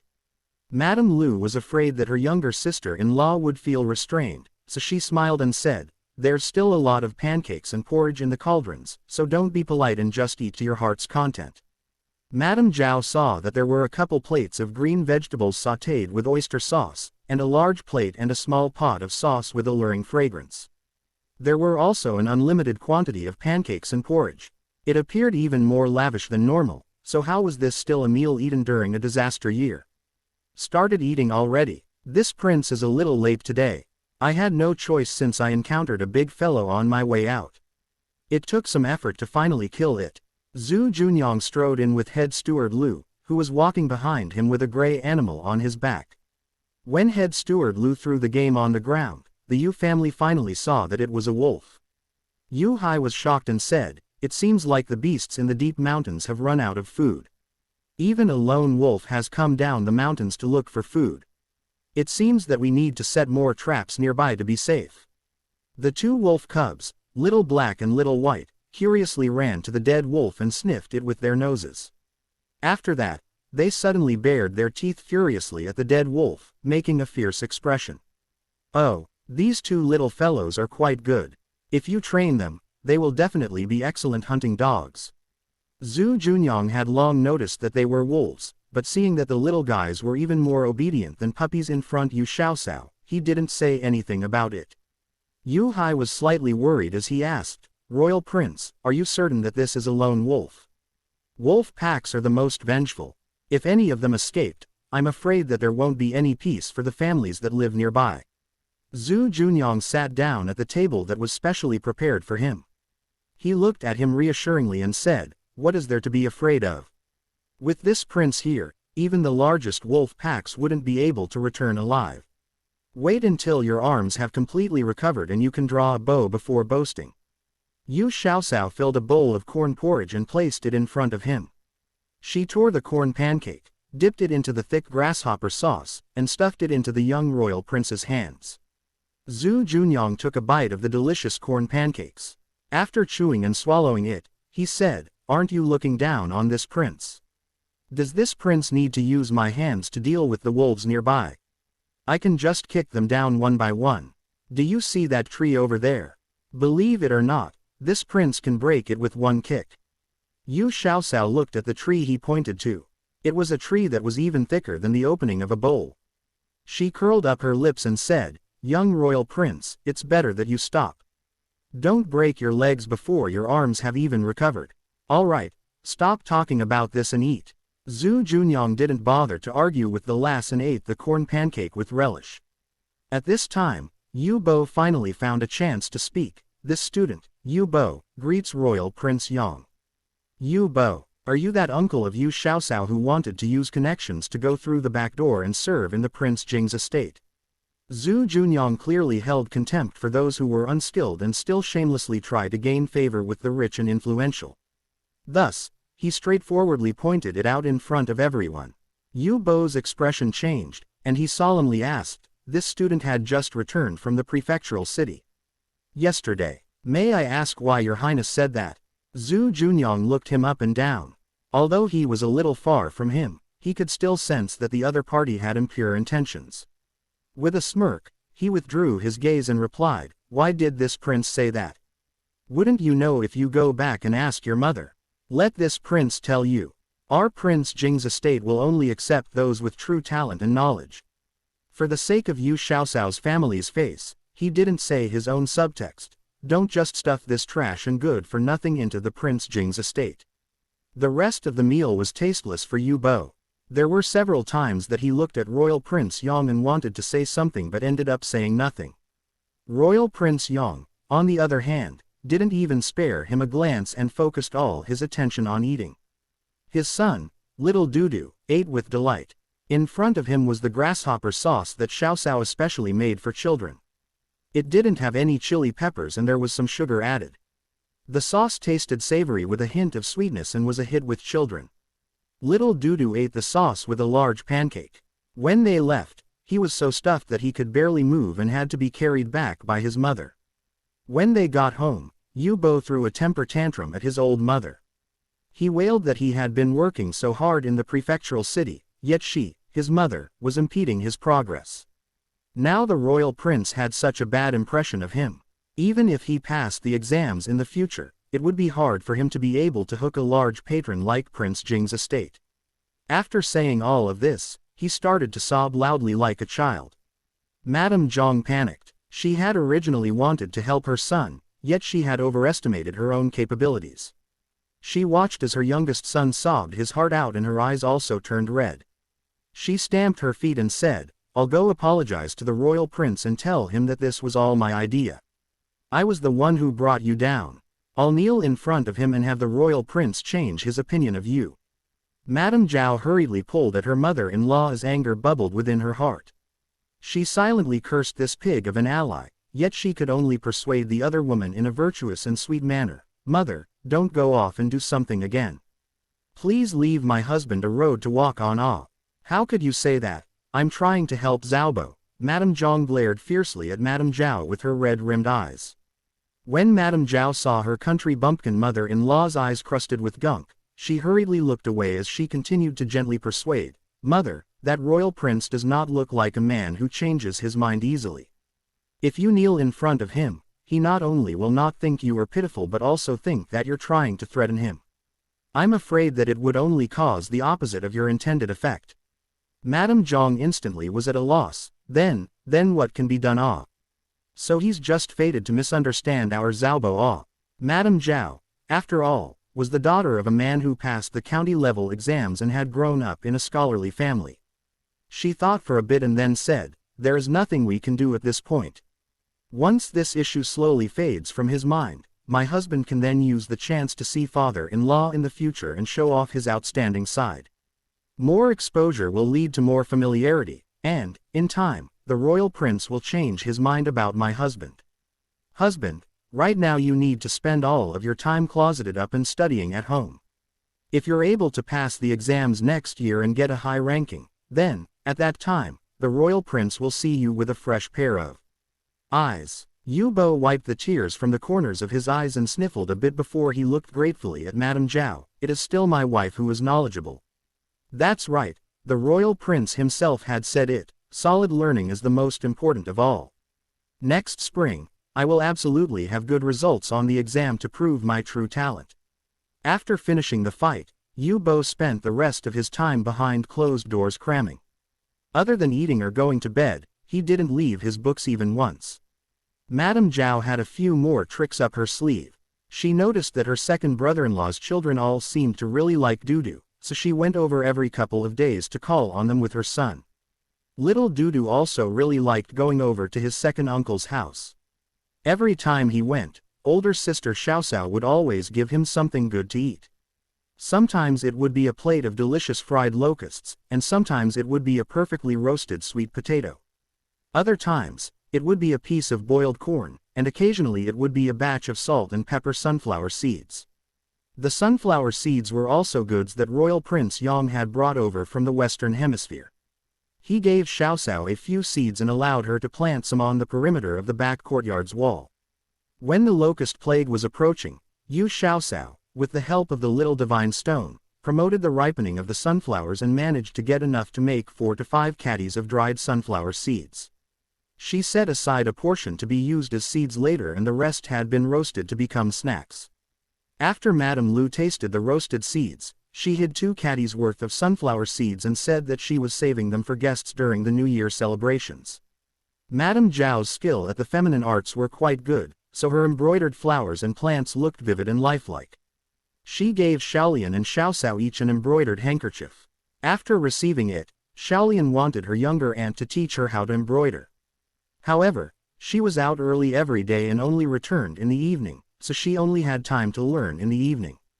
Thus, Madame Zhao came over every evening and diligently taught Xiaolian how to embroider. The Yu family didn't let her teach for free. Because Xiaolian had to pack up the stall late, the Yu family ate dinner later than a lot of people in town.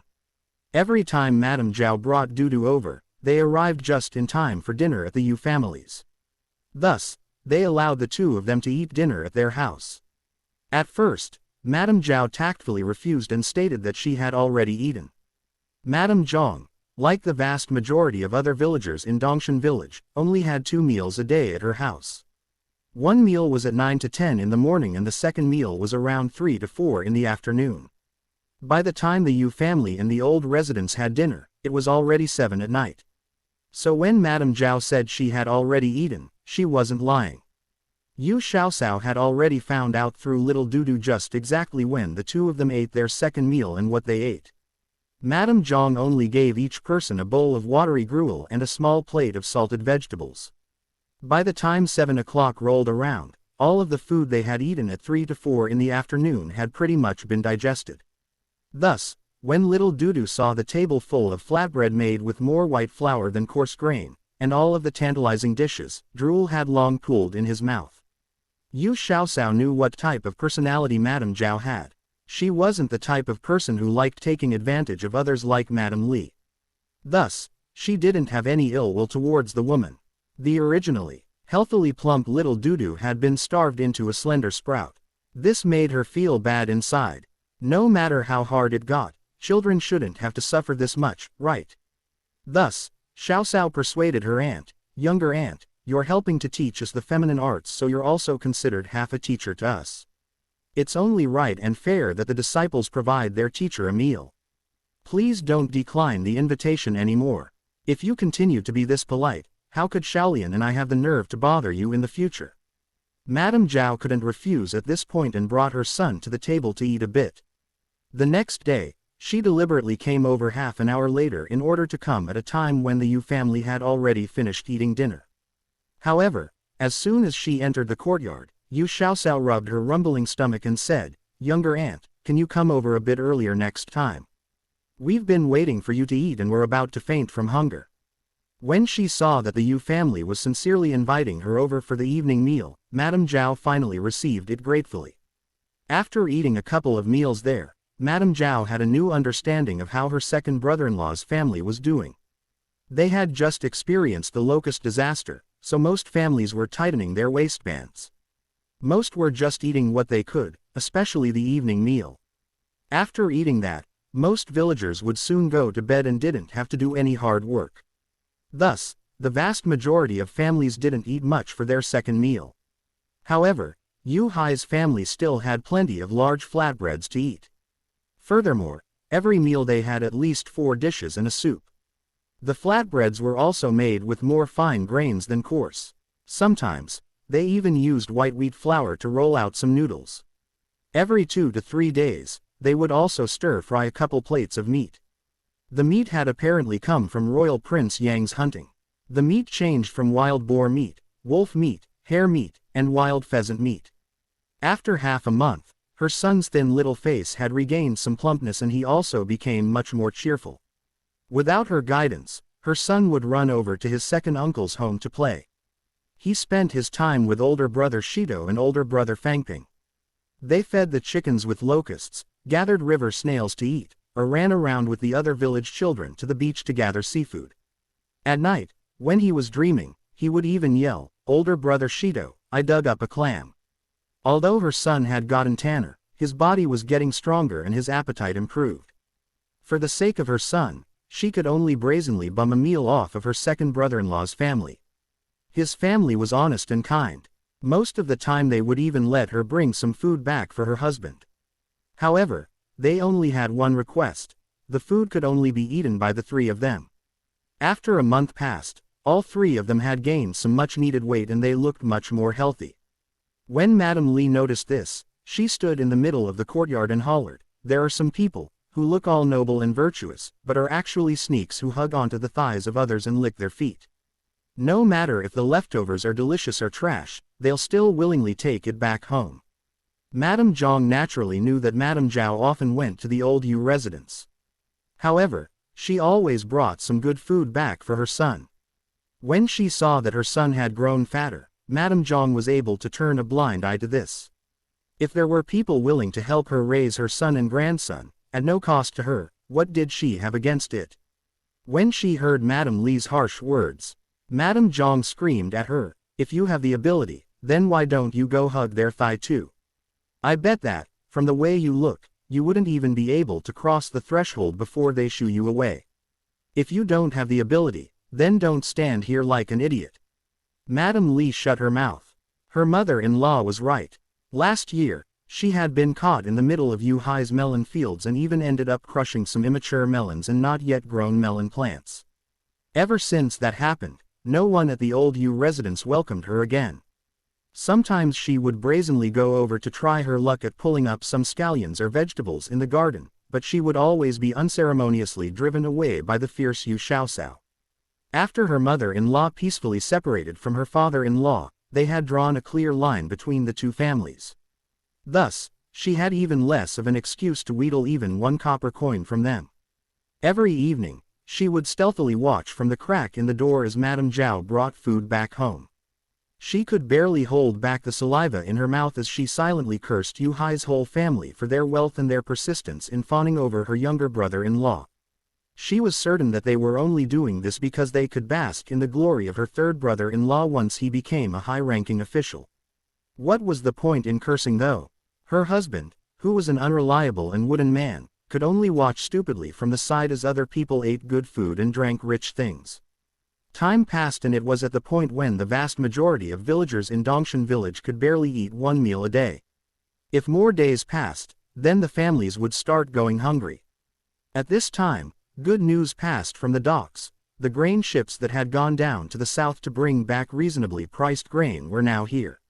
When Royal Prince Yang heard the news, he rushed over to the docks to organize the situation.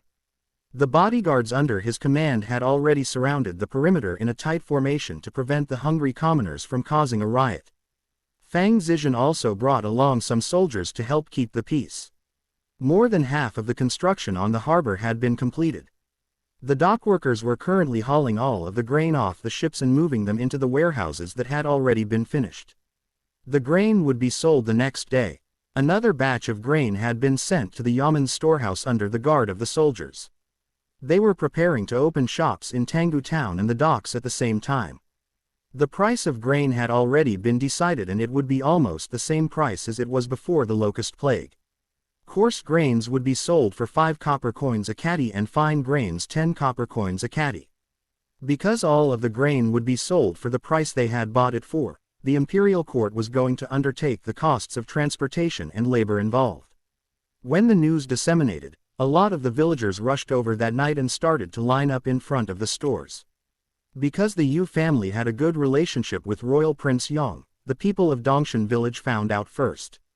Thus, if someone looked closely at the long, winding line, they'd be able to see the villagers from Dongshan village in the front and middle of the line but not at the end. Several hundred ships had been dispatched to haul enough grain to supply the victims of the disaster area. Thus, there was no quota imposed on the grain. Some families had been scared after going hungry and planned on storing more grain at home. Thus, they took out all the money they had to buy some reasonably priced grain. There were also people who noticed that there was more than enough grain to be had and remembered that Royal Prince Yong had promised there would be a second and third shipment of reasonably priced grain, thus they only bought enough grain to last their family 2 months. The Yu family still had a lot of grain back home, so Yu Hai and Lu Hu took out the horse and donkey carts to help their fellow villagers transport grain back to Dongshan village. Because Royal Prince Yong had a connection to Tanggu town, the first fleet of grain ships stopped at Tanggu town first. However, there were a total of 3 prefectures and 19 villages that were affected by the locust plague. For the past 2 months, the commoners who lived in these prefectures and towns all had to tighten their waistbands. By now, most of their stores of grain had been almost exhausted.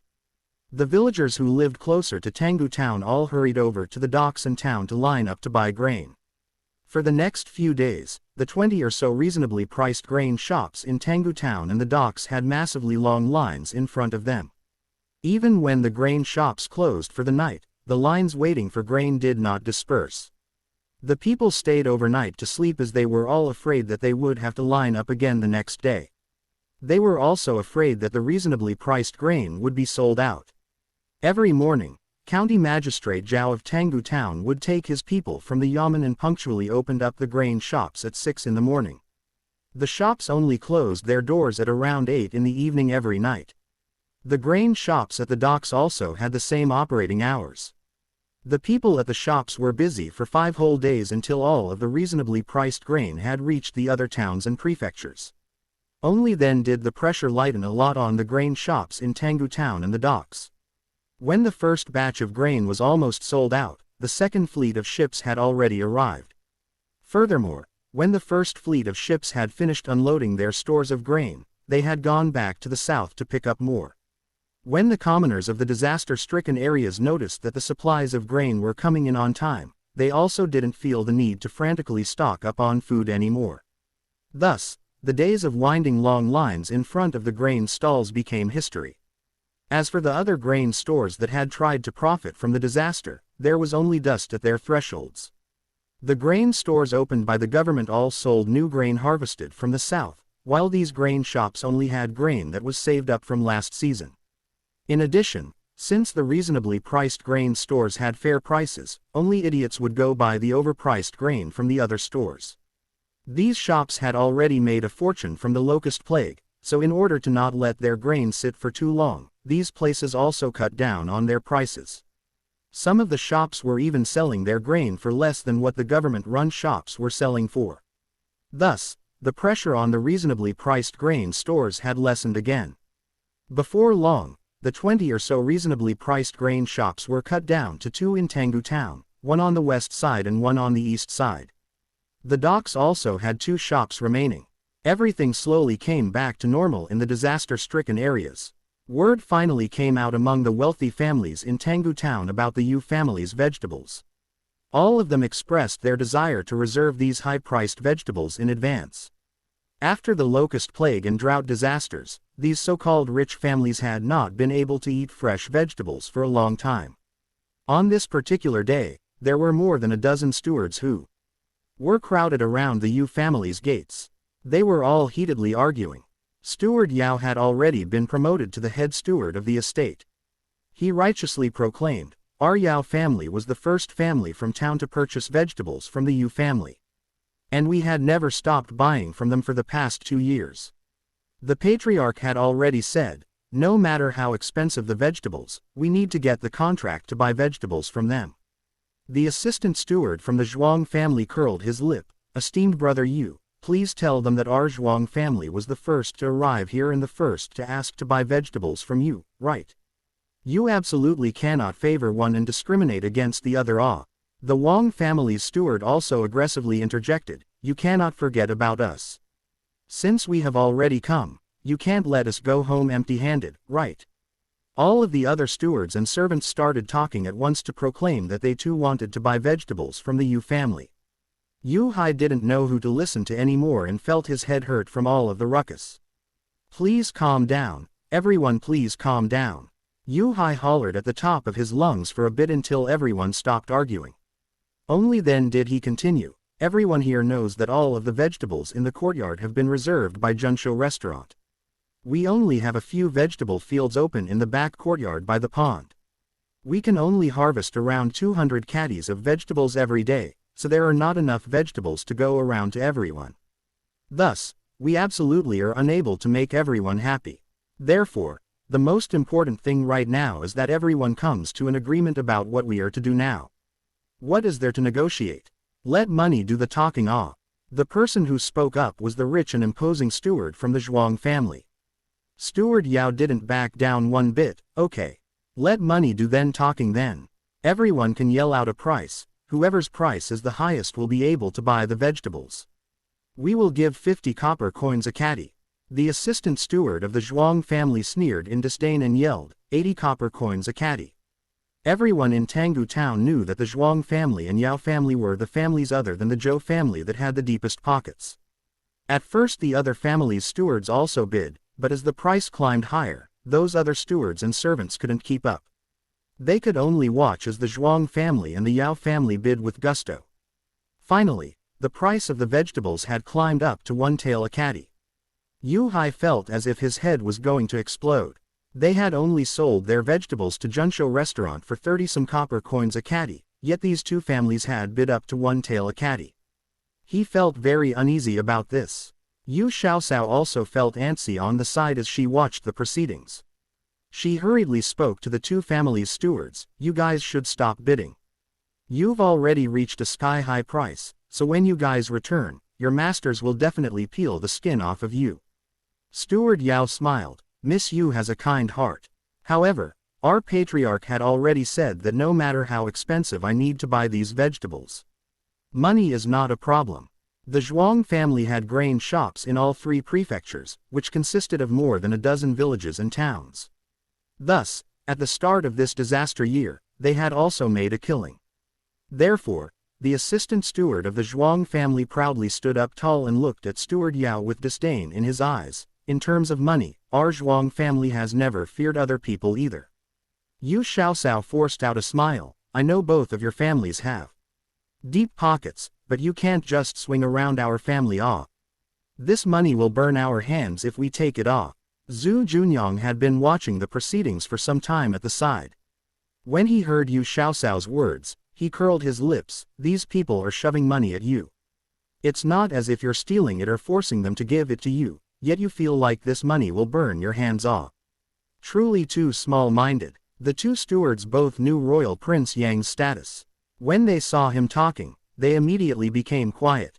However, Steward Yao still bravely gave his opinion. Miss Yu, ever since our patriarch ate the vegetables from your family, he can't stomach the taste of any other. In the past, the patriarch only liked to eat meat and very rarely touched the vegetables. He started to feel faint and dizzy, and the doctor advised him to eat more vegetables. Despite that, he refused to follow the doctor's advice. Ever since your family's vegetables came onto the market last spring, the patriarch can't eat a meal without your vegetables, especially the tomatoes. Our patriarch eats your tomatoes like they're fruits. After the locust plague, there hasn't been any fresh vegetables in the past 2 months. Thus our patriarch's appetite has plummeted. Only after we bought some dried vegetables from your family did he finally have some desire to eat, otherwise. Hey, you can't compete on price, so you're trying to use the emotional card instead. Steward Yao, didn't you already agree to selling to the highest bidder earlier? Then let's continue. The assistant steward of the Zhuang family had also been promoted to his position recently and wanted to use this opportunity to show off his abilities in front of his master. In any case, the master had already said that it didn't matter how much the vegetables cost as long as they could get some to allow the matriarch to eat. The Zhuang family's matriarch suffered from chronic constipation. Dr. Sun had told them she needed to eat more coarse grains and vegetables. Coarse grains. That was food fit for only poor peasants. If the other rich families in town found out that the Zhuang family was giving their matriarch coarse grains to eat, wouldn't they be mocked out of house and home? However, it was a disastrous year after the locust plague had passed. Where would they be able to get fresh vegetables? The master had no idea what to do until the one time he attended a banquet at Junsho restaurant. There was extremely expensive lettuce seasoned with oyster sauce and vegetables sautéed with shiitake mushrooms on the table. Everyone praised these two dishes without end. Furthermore, the lettuce and other green vegetables were very fresh and could not have been left over from the previous year. The master of the Zhuang family had asked several times, but the people working at Junsho restaurant had their mouths tightly closed. Later on, he sent some people to stealthily follow the purchasing carts of Junsho restaurant, and only then did he find out that the Yu family of Dongshan village was able to grow vegetables. Only then did he send the assistant steward out to buy some. However, someone had leaked the information and almost the entire Tanggu town knew that the Yu family had fresh vegetables available. After eating 2 months' worth of dried vegetables, salted vegetables, and meat, all of the rich families in town wanted to eat some fresh green vegetables to clean the palate. Thus, the scene in front of the Yu family occurred today. Yu Xiaosao saw that the two people were starting to argue again and hurriedly interjected, "Both of you, please calm down a bit. Look, you both know that we only have 200 caddies of vegetables available every day. How about you guys split it 50-50? This year, vegetables can only act as a side dish and can't be eaten as the main meal. Don't you think that makes sense?"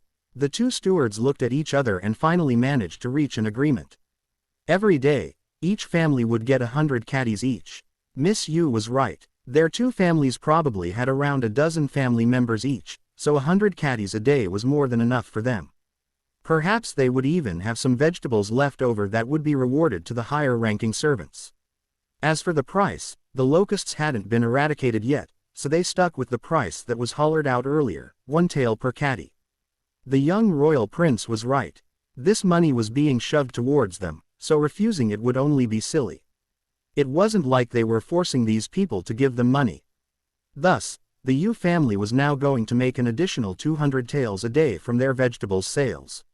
Yu Xiaosao then addressed the other disappointed stewards, "We don't have a lot of people here, so we're unable to take care of too many vegetable fields. However, I do have a pesticide that can drive away locusts. You guys can buy some to take back home to plant some vegetables and grains that are easy to raise. Every day you need to spray some pesticide on the fields in the morning and night. By doing that, you can avoid the locusts eating all of the vegetables." When the rest of the people heard this proposal, they thought about the amount of time it took for green vegetables and lettuce to grow. At most it would take a month until they were ready to be eaten. If they went back and planted them now, they would be able to eat some fresh vegetables before the start of autumn. Furthermore, if they planted autumn season vegetables now, it wouldn't be too late for them to harvest later. Thus, all of the stewards asked Xiaosao about the price of this pesticide. The pesticide was bottled up in wine liquor bottles that came out to a caddy each. The ingredients to make 1 caddy of pesticide cost around 1 tael. Furthermore, this pesticide required an extremely valuable ingredient, mystic stone water. Naturally, the price could not be too cheap. Yu Xiaosao set the price at 5 taels a bottle. 1 bottle of pesticide was enough to spray 1 mu for a whole month, so when compared to reserving vegetables, it was a bit more worth it. The only difference was that they had to wait a bit to eat fresh vegetables. The other dozen or so families who weren't able to compete for the vegetables mostly ended up buying some pesticide to bring back. After calculating the sales, Yu Xiaosao had earned 85 taels from selling the pesticide alone. Lu Hu privately spoke to his wife in admiration, "Wife, your younger brother's ability to make money is truly very good.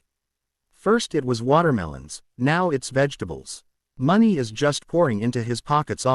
Yu Kaifeng smiled. "In actuality, it's not Yu Hai who is good at making money. Haven't you figured it out after half a year? Every method of making money has something to do with Xiaosao.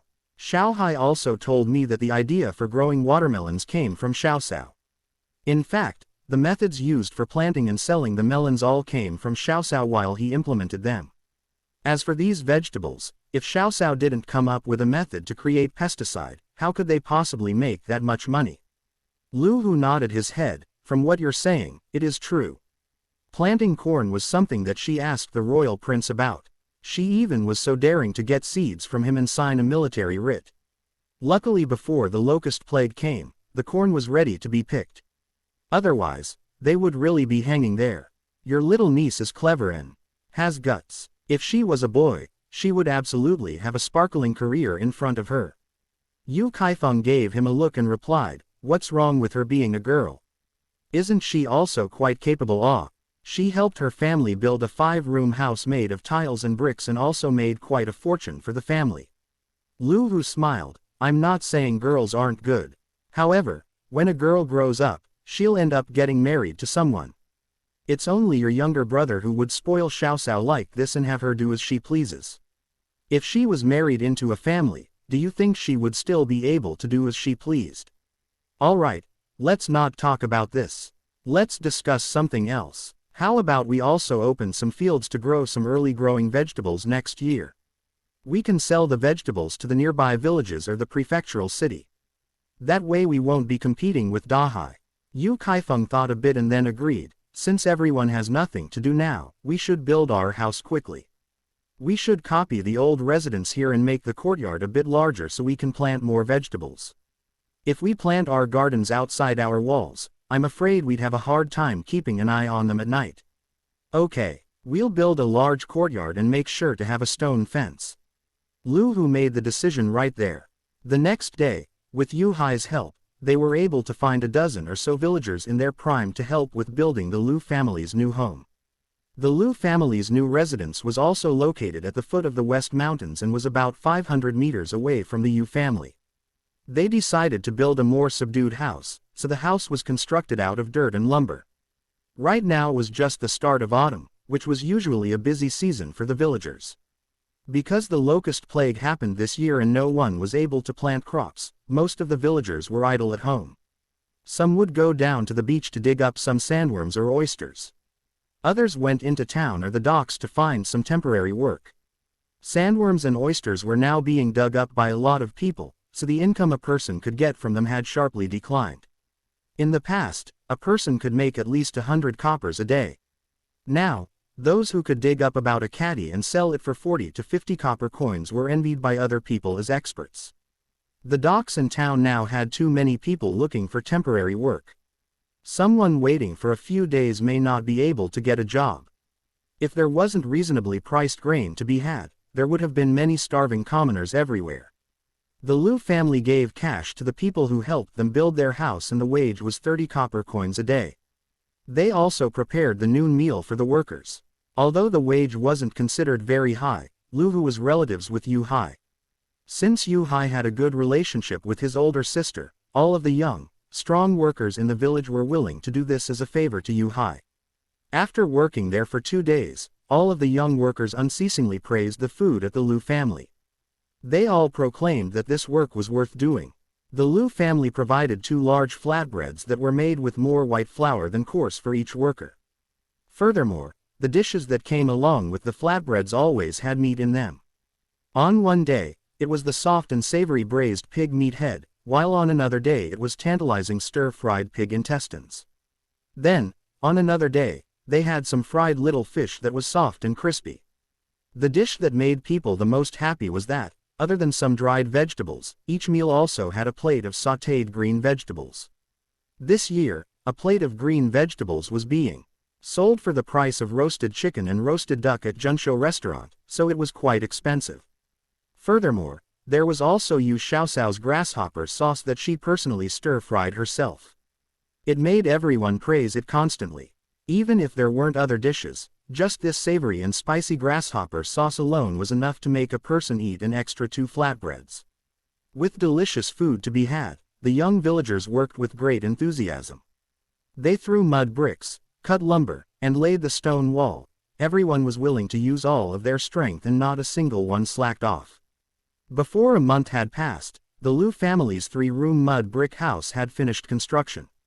They had also accepted Yu Xiaoxiao's suggestion for the roof and used ceramic tiles. By using a tiled roof, they would save the time needed to thatch the roof every year. Furthermore, a roof crafted of straw leaked rain in the summer and let in the cold wind and snow in the winter. With the Liu family's current financial circumstances, if they were careful with their money, they were able to afford a tiled roof. What was the point of trying to scrimp and save if they couldn't live comfortably? The Liu family lived even closer to the West Mountains compared to the Yu family, so Yu Hai proposed that his brother-in-law dig some pits around the perimeter of the wall for extra protection. In actuality, their worries were not in vain. Just when the Liu family had finished plowing the vegetable garden in the courtyard and planted their seeds, a few days later, all of the families living at the foot of the West Mountains could hear the howls of wolves at night when they were about to go to sleep. Yu Xiaoxiao was roused by the noise. She draped a quilt over herself as she climbed into her parents' Kong bed and quietly asked, "Father, listen. It sounds like wolves howling. Is a wolf pack coming down the mountain?" Right after she spoke, a sweet and puppyish howl could be heard from the courtyard. The sound had a tone of warning to it. Yu Hai didn't know whether he should laugh or cry. "Cower, these two puppies you brought back home have been with us for 2 months yet they still don't know how to bark properly. However, they managed to imitate the sound of a wolf howl pretty good. Quickly bring those two fellows inside to avoid them attracting the wolf pack here." At this time, the two brothers, Yu Heng and Little Shido, pushed the door open and came in. Each of them had a little wolf in their arms. Little Shido smiled. Little White is so brave. When he heard the wolves cry, he even dared to howl back at them. However, his howls are too youthful and don't have enough power. Little Black and Little White were both the progeny of the gray wolf. When they first came over, they weren't even a month old. Right now they still looked as if they were only about 2 months old. Every day they caught locusts to eat and also had Yu Xiaoxiao adding some fish and shrimp to their diet, so their bodies were very strong and healthy. Perhaps it was because they had drunken mystic stone water, but the two fellows grew on the slower side.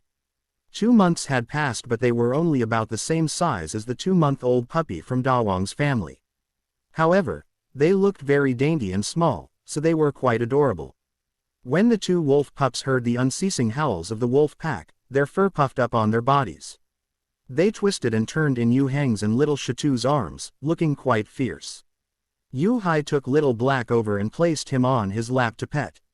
He smiled. These two dogs likely have the blood of wolves running through them. Although they are quite small, they are very brave. In the future, if we train them well, they will absolutely become very good hunting dogs. Yu Xiaoxiao snickered endlessly inside. The blood of wolves. These two were wolves, okay. However, she didn't know the color of Little Black and Little White's mother. How could these two wolves be completely different colors and not look one bit like Big Gray? Big Gray was the name that Xiaoxiao had just given that gray wolf. In the past, she used to call him Little Wolf, but now he had already become a father, so it wasn't right to continue calling him Little Wolf. When the two wolves were placed on the Kong bed, they immediately scampered over to Xiaoxiao and rubbed their heads intimately against her. They even rolled around her asking for pets, as if their earlier fierce appearance was just an illusion. The little roe deer had been a pet for over 2 years yet it never seemed to grow and still looked quite mini. It had followed the two Yu brothers and wormed its way into the main bedroom. When it saw the two wolves on the Kong bed, it raised its forelegs onto the side of the Kong bed. It enviously and pitifully stared at the other two creatures. The Yu family's 3 little pets all took a bath every 2 to 3 days, so they were all very clean and didn't have any undue odors. Yu Shaolian helped the little roe deer climb onto the Kong bed and held it in her arms to pet. Little Black and Little White were only close to her younger sister and regarded the affections of other people with disdain. Because of this, Yu Shaolian and Little Shido both blamed Yu Xiaoxiao. Luckily, the little roe deer had an easygoing temper and was quite affectionate with everyone in the family. This somewhat soothed the hurt feelings of the two siblings. Yu Heng remarked in worry, "From the sound of the howls, there are quite a lot of wolves in this pack. If they descend the mountain, the families here, including us, would bear the brunt of their attack. The royal prince lives on the mountain. Although he has bodyguards to protect him, it is not necessarily safe." How about we invite the royal prince over tomorrow to live in our west courtyard? Father, what do you think? Yu Hai nodded his head. I think it's a good idea. Xiaoxiao, you're the best at speaking with the royal prince. Tomorrow at breakfast, bring up this idea. The wolf pack's howls seem quite far away right now, so we probably won't have any problems tonight. After tonight, we can't guarantee it will be okay. From the sounds, I'd guess that this pack has at least 20 to 30 wolves. We absolutely cannot underestimate them. Experienced hunters could tell from the sounds of the howls just how many wolves there were in a pack. Yu Hai had spent a few years with Zhao Bufan and was unlikely to make a mistake about this. Madame Lu anxiously stated, how do you think older sister is doing over there? They're closer to the West Mountains. If the wolves descend the mountain, they will be first to encounter calamity. Other than older brother-in-law, the rest of them are all women and children. They might be scared to death. I think that tomorrow we need to bring them over. Our courtyard's east wing is still empty. If we squeeze a bit, we'll all be able to fit. Yu Hai gave his wife an approving look and nodded his head, okay. Tomorrow we'll have older sister and her entire family move in with us. We'll be able to come up with something together. After she finished worrying about Yu Kaifeng's family, Madame Lu started to worry about her maternal family. Husband, Qishan village is quite close to the West Mountains. I don't know what the circumstances are like at my maternal family. Yu Hai comforted his wife, don't worry, Qishan village is still around 2 to 3 kilometers away from the West Mountains. Father-in-law's family also live in the interior of the village. Unless the wolf pack is starving, they won't go to places with a lot of people. Last time when we went to Qishan village, I had talked to the village chief there and told them to set more pit traps around the village and to organize people on night duty. When wild beasts come, those on night duty will beat the drums and light fires. That will also scare the wild animals away. After hearing her husband's explanation, Madame Lu relaxed ever so slightly. That night, all of the families living at the foot of the West Mountains didn't sleep well. Everyone was like the Yu family, all squeezed into one room with shovels and other tools in their hands at the ready for an attack. Just as Yu Hai predicted, the night passed without any issues. The next day, when Qian Xiaoduo came by to buy vegetables, he noticed that everyone in the Yu family had dark circles under their eyes and they were all acting a bit strange. After asking a bit, he found out the reason. He slapped his chest and promised to give the Yu family some hunting forks, hunting bows and arrows, as well as hunting knives in the afternoon. At breakfast, Yu Xiaoxiao mentioned their idea about having the prince move in with them. Zhu Junyang couldn't help but mock her a bit after he noticed the little girl's dark circles. It was just a few wolves howling last night, is this necessary? You're even more timid than a tiny sparrow. Tisk, in a moment, I will move over. With this prince around, even if all of the wild beasts descended the mountain they wouldn't be able to harm you, let alone a wolf pack. Yu Xiaoxiao couldn't resist the urge to refute him. Don't be such a bringer of bad luck, okay? My father had already said that this wolf pack has at least 20 to 30 wolves in it. If they all descend from the mountains, it will be quite a disaster. And you even said you could protect me if all of the beasts from the mountain came down. Do you think we're filming Beast Kingdom 1 right now? Although Zhu Junyang didn't know what Beast Kingdom was referring to, he could tell that Yu Xiaoxiao was satirizing him. He coldly huffed and said, you only show your rage at me. You're lucky that I don't lower myself to your level, otherwise, you would have died many times over. By the third day, the wolf pack had descended the mountain. The first to bear the brunt was the old Zhao residence that was halfway up the mountain. However, all of the people inside had been moved to the Yu family's residence. Without the smell of food around, the wolf pack detoured around the houses halfway up the mountain and the Lu family's newly constructed residence and rushed straight towards the Yu family's next-door neighbor, the Qian family. The Qian family's courtyard had about 100 or so ducks in there. Although it was a disaster year, raising ducks wasn't the same as raising chickens.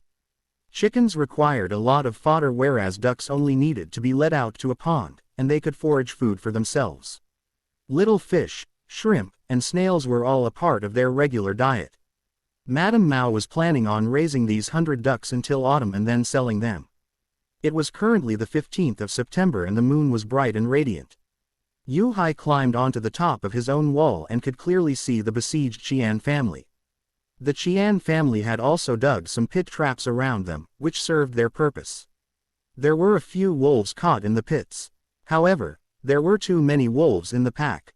The ravenous starved wolves attempted one after another to scale the walls. Some even tried to use their bodies as a battering ram and slammed themselves against the Qian family's dilapidated wooden gate.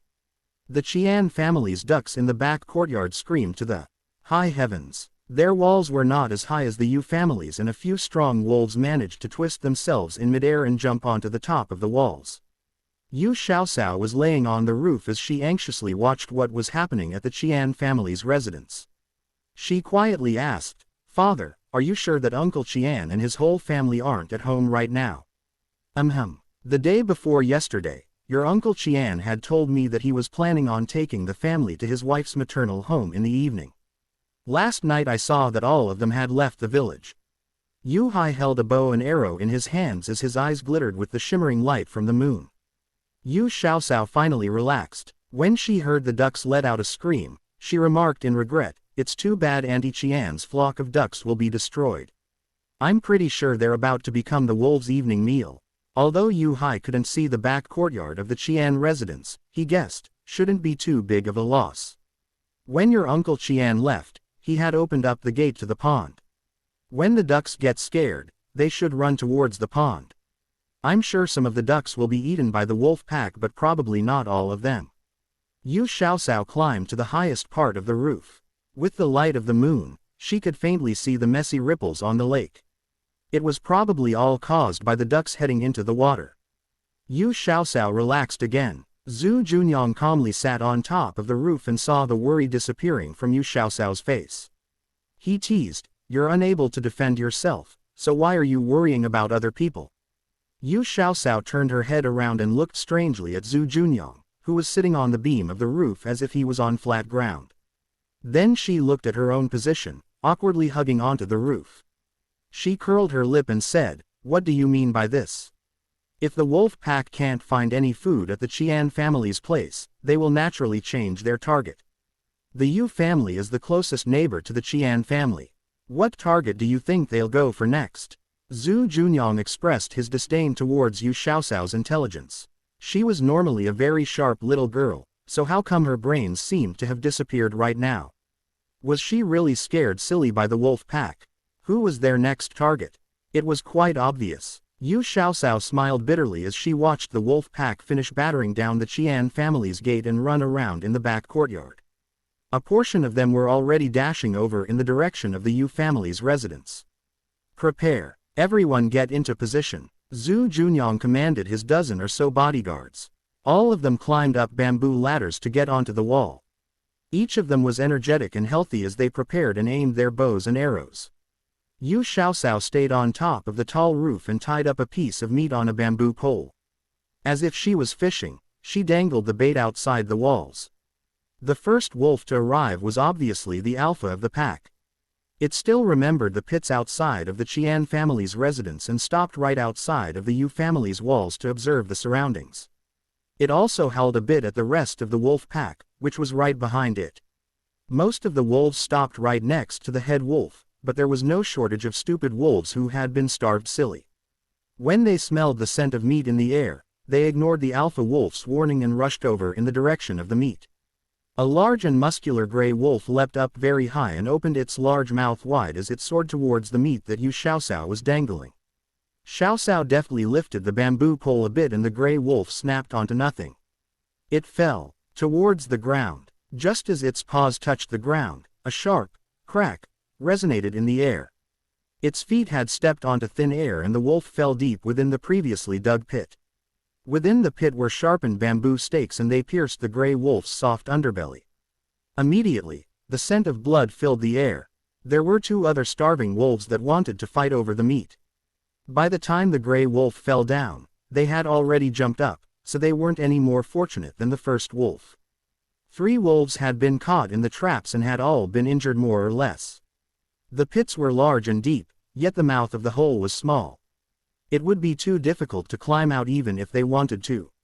Yu Xiaoxiao shifted her position on the roof. She dangled the piece of meat above another trap. This time, she deliberately hung the meat very low and it almost touched the ground. Some of the gluttonous wolves that had retreated earlier were now becoming interested again. Yu Xiaoxiao turned her head around and revealed a proud smile at the young royal prince. How about that? Looks like my ability to fish wolves is quite good, Zhu Junyang reminded her. Keep an eye on the ground. Be careful that your cleverness doesn't turn into a tragedy. Just as the word, tragedy, left his mouth, he saw the meat that was being dangled by Yu Xiaoxiao being bitten onto by a skinny old wolf. Although the old wolf had gotten a bite of the meat, it still couldn't avoid falling into the prepared trap. As it fell into the trap, the old wolf refused to let go of the meat in its mouth. Yu Xiaoxiao had been caught off guard and had been dragged by the weight of the old wolf towards the edge of the residence's wall. In a moment, almost half of her body was about to fall out. Yu Hai, who had been observing everything from the side, almost had his eyes pop out of his head as he hollered, "Cower, quickly let go of the bamboo pole in your hands, let it go." Everything was happening in the blink of an eye. Yu Xiaoxiao wanted to let go of the bamboo pole, but it was already too late. She could feel that the center of her gravity had already shifted away from the roof. She was facing the prospect of falling into the center of a pack of hungry wolves on the ground. If she fell like this, she might be like the old wolf and fall into the pit trap. Her body would end up pierced by the sharpened spears in the trap. Or she could fall into the clutches of the wolf pack, and end up torn into pieces.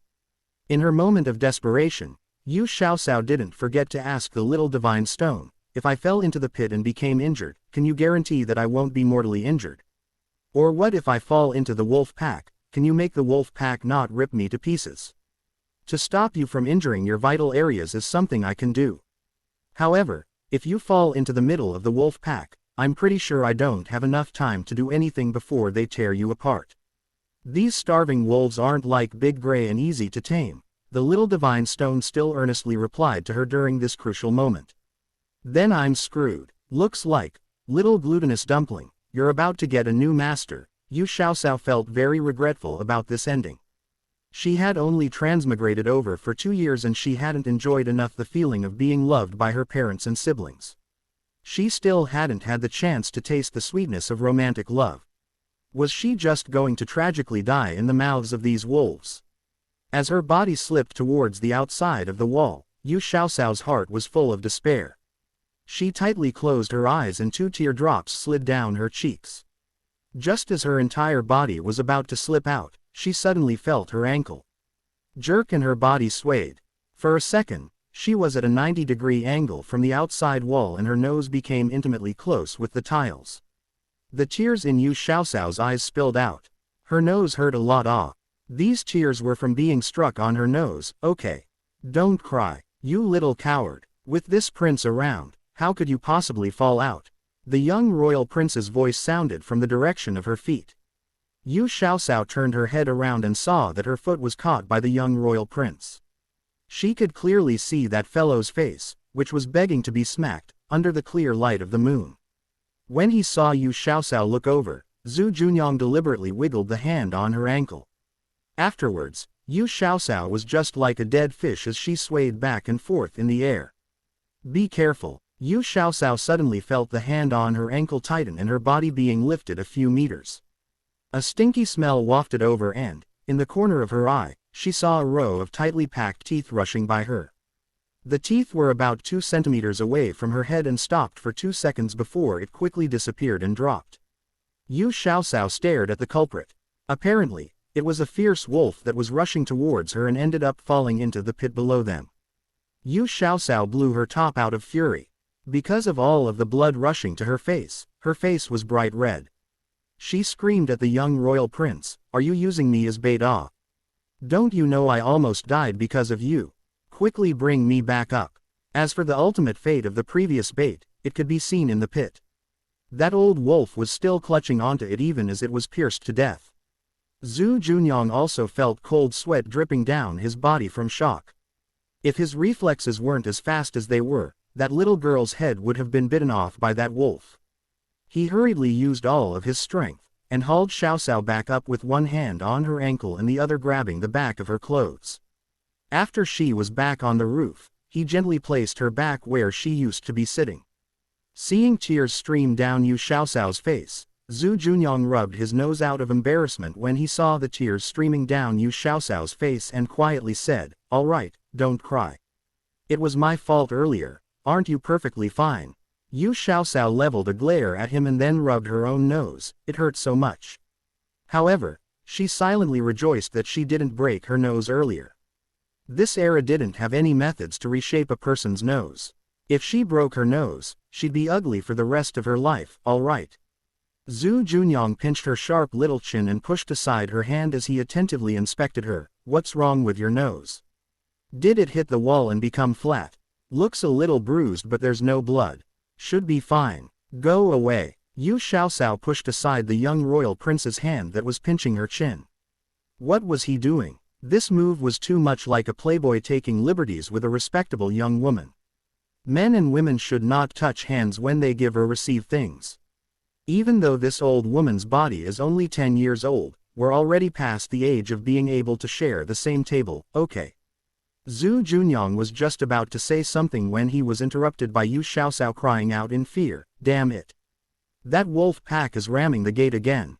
These repulsive creatures, they're definitely going to try to do the same thing and bring our gate down to rush in." Zhu Junyang calmly and unhurriedly rubbed her hands. The soft and smooth feeling was unfamiliar to him. He looked at his own fingers, raised his head to look at the direction of the gate and softly said, "Don't worry, it's not a big deal. Your family's gate is very sturdy and the bar holding it closed was switched into a metal rod. The wolf pack doesn't have a chance against it." Following that, he raises his voice, "Get ready Group 1, we're going to shoot these wolves dead. Take aim and fire." After Royal Prince Yang finished his command, all of the bodyguards on the ladders pulled back the strings on their bows and shot their arrows towards the wolf pack rushing towards the gate. Immediately, howls of pain and grief filled the air. The alpha wolf let out a low howl and the wolves striking the gate became even more fierce. Some of the wolves had blood dripping from their heads and bodies. The bodyguards by the gate calmly placed a second arrow on their bowstrings and continued to shoot at the wolf pack outside. Each wave of arrows left behind a few dead wolf corpses. The wolf pack retreated to a safe distance after following the alpha wolf's subsequent howl. The head wolf's eyes whirled. There were pit traps on both sides and the gate was protected by the rain of arrows. It looked like it needed to change its plans off. The alpha wolf had no intention of retreating even though the Yu family was a hard nut to crack. The Yu family had plenty of food. If the wolf pack didn't take a meal now, they would all starve to death. They needed to succeed or die trying. The head wolf took the rest of the wolf pack in a feigned retreat. It wanted to lower its enemies' guard by making them indecisive. Zhu Junyang, who was sitting on the rooftop and directing this command, yelled at the bodyguards at the gate, "Group 1, leave behind 2 people to continue to guard the gate. The remaining 2 people come to the back courtyard to provide assistance." Head Steward Liu, "A wolf pack holds grudges.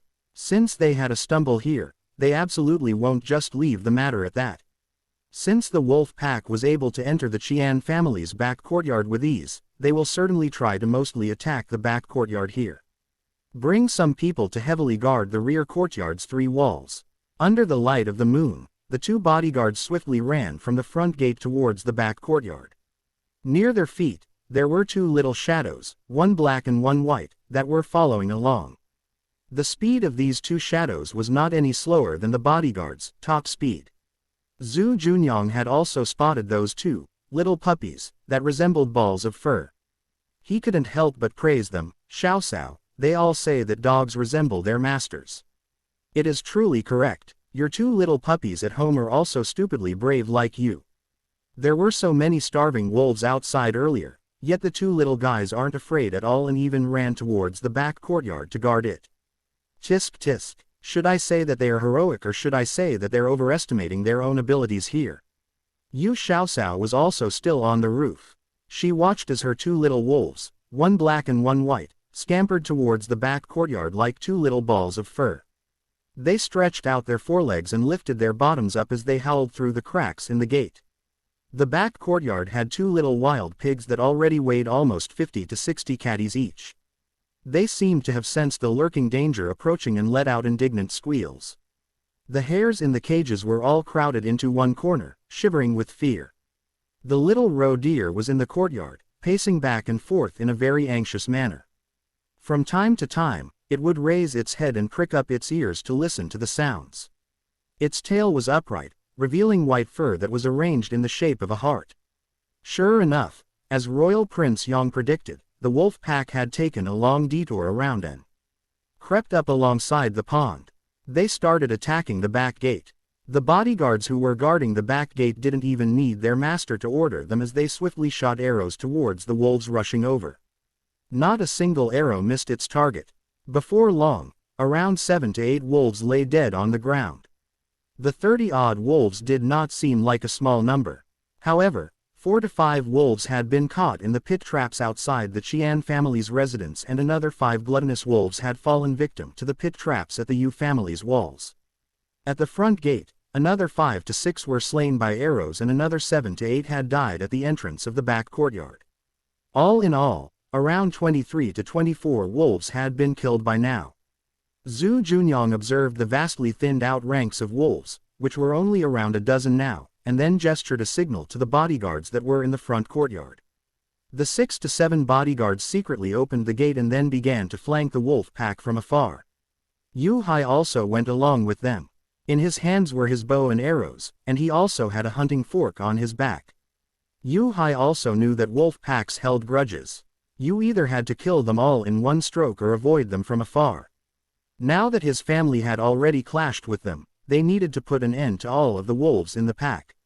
Otherwise, he would be leaving a calamity for his family in the future. When the alpha wolf noticed that things were going south for them on the attack at the back courtyard, it gave an order to retreat. At this point, the wolf pack had less than 10 wolves left. Before the leader of the pack turned to leave, it leveled a glare full of hate at Yu Xiaosao, who was still on the roof. It seemed to be warning her, "You better not leave the house in the future, otherwise, hey hey." Yu Xiaosao complained silently to the little divine stone when she saw a lowly beast warning her, "I know you can understand the language of animals, can you not show off? You're not doing anything right now, yet you're in the mood to translate what the alpha wolf is saying to me." The little divine stone huffed, "Being idle is still just being idle. If only it was possible to eradicate the whole wolf pack. Otherwise, your family will not have peaceful days in the future. A thief can be around for 1,000 days, but people can't defend themselves 1,000 times." This saying can also be used on these wolves. The bodyguards who had set an ambush at the foot of the West Mountains had already started fighting with the defeated wolves. These men were exceptionally skilled. Even if their first arrow didn't kill the wolf instantly, they would rush up with a sharp sword and fix that quickly. In the blink of an eye, this small group of wolves was slaughtered. The alpha wolf seemed to know the concept of targeting the weakest link. It knew it couldn't escape anymore, so it ran towards Yu Hai. Yu Hai shot an arrow towards the leader wolf, but it nimbly dodged it. By the time he shot the second arrow, the distance between them was already very close. The alpha wolf rushed forward despite its wounds and didn't slow down at all. It opened its mouth wide, fangs gleaming, as it leapt toward Yu Hai. The arrow collided with its forelegs and a burst of blood flowered out. Yu Hai was quite agile with his hands and was able to grab the pitchfork from his back. He quickly used it to obstruct the alpha wolf's gaping jaws. However, he was unable to block the animal's raking claws. Long, deep scratches appeared on Yu Hai's body and blood started to gush out. The smell of the blood provoked the head wolf's viciousness and it completed a difficult turn in midair and slammed its body towards Yu Hai. Although Yu Hai was able to block the alpha wolf's second attack, he had been knocked over by the force of the animal's impact. The wolf's claws were cruelly pressing down on Yu Hai's shoulders. Even though the wolf's fangs were being blocked by the pitchfork, it was doing its best to strain forward to break the pitchfork between its jaws. It desperately desired to kill the repulsive human that had injured it so heavily. Most hunting forks were made of iron at the prongs, yet the handles were made of plain wood. How could a piece of wood possibly withstand the force of a ravenous wolf's jaw and teeth? Before long, a sharp cracking sound could be heard as the hunting fork was snapped in two by the wolf. Its dense row of gleaming white teeth that exuded a rotten smell headed in the direction of Yu Hai's neck. The bodyguards were currently in the middle of a fight with the other wolves. How could they pay attention to what was happening here? Yu Hai believed that he was screwed and risked getting his neck snapped in two as he viciously stabbed the prongs of the pitchfork towards the wolf's chest. The wolf's teeth got closer and closer. They were about to kiss Yu Hai's neck when, suddenly, a forceful impact from the side pushed the alpha wolf away from Yu Hai. Yu Hai was stupefied for a second and then touched his neck. He was okay. He hurriedly flipped over and looked towards the wolf that had been attacking him. There was a silvery gray wolf, about the same size as the alpha wolf, that was currently fiercely fighting the leader wolf. The head wolf was truly the leader of wolves. Although it had been injured, it was still as vicious and fierce as before. However, this gray wolf was not inferior in any aspect. It was fighting the alpha wolf to a standstill. At this time, there were some bodyguards who had finished their fights and walked towards Yu Hai. They looked at the two wolves fighting and inquired, "What's going on here? How come these two, the same species, are fighting with each other?" Yu Hai let out an incredulous laugh and mocked himself, "Who knows? Perhaps they're trying to fight over me as a piece of food. Nowadays, it's not necessarily a good thing to be plump and brawny." The bodyguards laughed. "Are you okay? You should hurry back and get your wounds treated off. Just leave these two wolves to us brothers." As they finished talking, the alpha wolf had already been pinned down by the gray wolf and its throat had been ripped open. The leader wolf lay on the ground, breathing its last. The gray wolf glanced at Yu Hai. This man had the smell of the little girl on him. Did it rescue the wrong person? In the blink of an eye, the gray wolf had been surrounded by the bodyguards. There were 7 to 8 bodyguards who were very skilled and all of them had shiny swords in their hands that were pointed at the gray wolf. The gray wolf cautiously observed the bodyguards as it tried to find a way to escape. Aish, doing a good deed was for naught. In order to save a human, it had to pay with its own life. One of the bodyguards inspected the gray wolf and said, "This wolf seems to be different from that pack. It has such beautiful fur. I'd absolutely be able to pick it out again." Yu Hai hesitantly said, "This wolf just saved me. How about we let it go?" The second bodyguard was on the more cautious side and shook his head. "It doesn't matter if it's a part of that pack or not. Wolves will always have fierce natures. If we don't kill it now, I'm afraid that in the future it will pose a threat to Dongshan village's safety." Yu Hai was slightly persuaded after hearing that. What type of wolf didn't eat meat? His children often went up to the West Mountains to catch locusts and set traps. If they met this wolf, what could happen to them? At the thought of endangering his children, Yu Hai's heart became hard. As the circle surrounding the wolf tightened, the gray wolf was on the brink of being killed. At this moment, 2 little figures squeezed through the legs of the first and second bodyguards. They looked down and saw the Yu family's 2 little pet dogs. One was named Little Black while the other was named Little White. The 2 little puppies squeezed through the encirclement and bounded towards the gray wolf. Yu Hai was shocked and hurriedly yelled, "Little Black, Little White. Come back." However, when he saw the scene before him, Yu Hai abruptly fell silent. The 2 tiny puppies had unexpectedly ran towards the gray wolf's legs to act spoiled and cute as they rolled around in front of it. Little Black even nibbled at the fur on the gray wolf's chest and swung around like a swing. Love flashed through the gray wolf's emerald green eyes. It lowered its head and used its tongue to gently lick Little Black and Little White. The 2 little puppies also intimately licked the gray wolf's wounds. They whimpered and whined as if they were trying to say, "Father, does it hurt? Let us lick your wounds and they won't hurt anymore." The first bodyguard exclaimed in amazement, "These 2 puppies actually do have the blood of wolves running through them. Could the gray wolf possibly be their father?" The second bodyguard nodded his head. No wonder the gray wolf would save older brother Yu. It probably could smell the scent of his sons on Yu Hai's body. I must say that this gray wolf is quite handsome. All of his fur seemed to be crafted out of silver and his eyes seemed to be as beautiful as the emeralds our master brought back from the Western Hemisphere. He looks quite clever and smart. The first bodyguard exchanged looks with his comrade and said, "What should we do then? Should we still kill this gray wolf?" Little Black and Little White had been fed mystic stone water by Yu Xiaosao every day. They could already understand simple words from the human language. When they heard the word, kill, come out of the first bodyguard's mouth, they hurriedly raised their fur up until they resembled angry little hedgehogs. At this time, Yu Xiaoxiao had come over with the young royal prince. She curiously looked at the center of the bodyguard's encirclement. With the light of the moon helping her, she spotted a familiar silvery gray figure. Yu Xiaoxiao quickly pulled away the guards and rushed into the encirclement. Before Zhu Junyang could intercept, she hugged the wolf and rubbed its thick fur. Big Gray, why did you come down the mountain? Was there not enough food in the mountains? It's okay, I have a big brood of rabbits at home, I can share them with you. Big Gray's fur was almost the same color as the moon. Yu Xiaoxiao gently caressed its soft fur, the protruding bones on his back was a little harsh on her hands. It seemed that the food chain at the secret base had also been destroyed. She wondered how Big Gray survived these 2 months.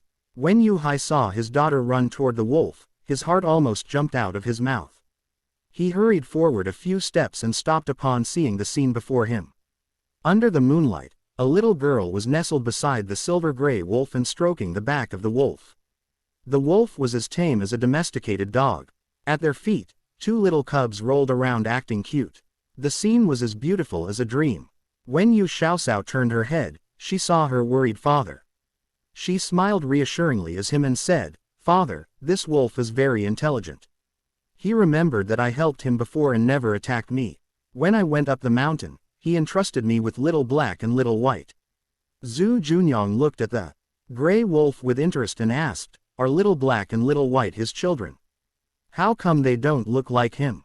Could there be a mistake? Beasts have a really good sense of smell. If it's not their children, why would they put in so much effort?" Little Black and Little White's mother died shortly after giving birth to them. It was the Big Gray who fed them with the blood of his prey to keep them alive. The last time I went up the mountain, he gave me the 2 little guys to bring back. Yu Xiaoxiao said amusingly. Yu Hai was still worried. He had many children at home. What would he do if the wolf became berserk one day and bites his children? Thus, he was deeply opposed, in his heart, to taking the wolf home. After thinking about it, he asked, "Cower, have you decided to take in this gray wolf?" Yu Xiaoxiao gently stroked the gray wolf's fur and nodded. The wolf pack came down the mountain tonight, which means that there is less and less food available on the mountain. Father, I want to keep Big Gray until things are better on the mountain. After that, I will let him go back up the mountain. Feeling somewhat distressed, Yu Hai frowned slightly and said, "We have so many people coming and going at our house. If one day the gray wolf suddenly goes mad and bites people, it would be hard to explain. That won't happen. Big Gray understands human speech and won't hurt anyone. Unless someone wants to hurt him or us. He already saved you just by depending on your scent, Father. This alone proves that Big Gray isn't a common wolf." Yu Xiaoxiao tried to persuade her father. If she disregarded Big Gray, then he might die of starvation. Yu Hai still felt doubtful as he said, "But, in a famine year, people can't get enough to eat yet you want to take a wolf home to raise. I'm afraid the villagers will talk. All right, what is there to contend for? When that time comes, just say that it's a pet trained by this prince and I like buying meat to raise him. Let's see who can say anything then. Let's go. It's almost dawn. Clean up the wolf corpses and be careful of attracting other predators again." Seeing that the two were arguing back and forth with no end in sight, Zhu Junyang made the decision. With Big Gray's problem solved, Yu Xiaoxiao was in a good mood. When she went back home, she saw the injuries on her father's body. Her heart ached as she grumbled, "Father, how come you didn't say that you were hurt? You've bled so much. Quick, lie down. I'll sprinkle some anti-inflammatory and styptic powder on it." At this time, Madame Lu, who stayed in the room with the children, came in and lit the oil lamp. She saw the bloody scars on her husband's body caused by the wolf's claws, and said with tears, "How could you be so careless? The wound is so deep, should we ask Dr. Sun from town to come and take a look?" Yu Hai was fully confident in his daughter's medical skills. He smiled and comforted his wife, "It's nothing. It's a much lighter injury than the bite from the blind bear from last time. Our daughter can pull me back from the gates of the underworld. What's this injury? Don't cry. If the children see you, they will laugh at you." Yu Xiaosao boiled a pot of water full of medicinal herbs. She added a lot of mystic stone water and brought it out in a basin. Seeing her mother wiping away her tears, she felt that she should find something for her to do so she wouldn't be entertaining different thoughts. Mother, dip the gauze in the medicine and help father clean his wounds. The wolves' claws are dirty. Only when you wash the wounds thoroughly will they not get infected. After the wounds are cleaned, sprinkle the powder on it. I'll go make the ointment. Taking the basin of water, Madame Lu nodded her head and said, hurry. And go make it so you don't delay your father using it. Madame Lu used the warm medicinal water to gently clean her husband's wounds. The children all gathered around him and asked, Father, does it hurt? Uncle, you are really something, being able to go head to head with wolves.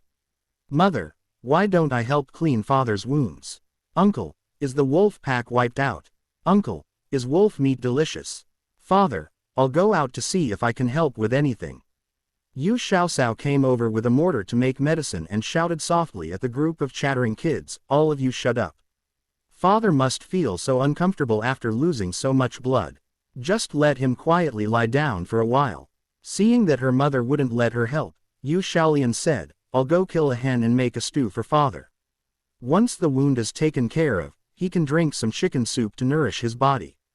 Take some Angelica sinensis and wolfberry from my medicine box and cook them together. It's good for replenishing blood. Yu Xiaosao added some mystic stone water with the medicinal herbs and pounded hard. Hearing Shaolian's comment, she hastily reminded her. Yu Heng and Lu Junping were both considered half-laborers in the family.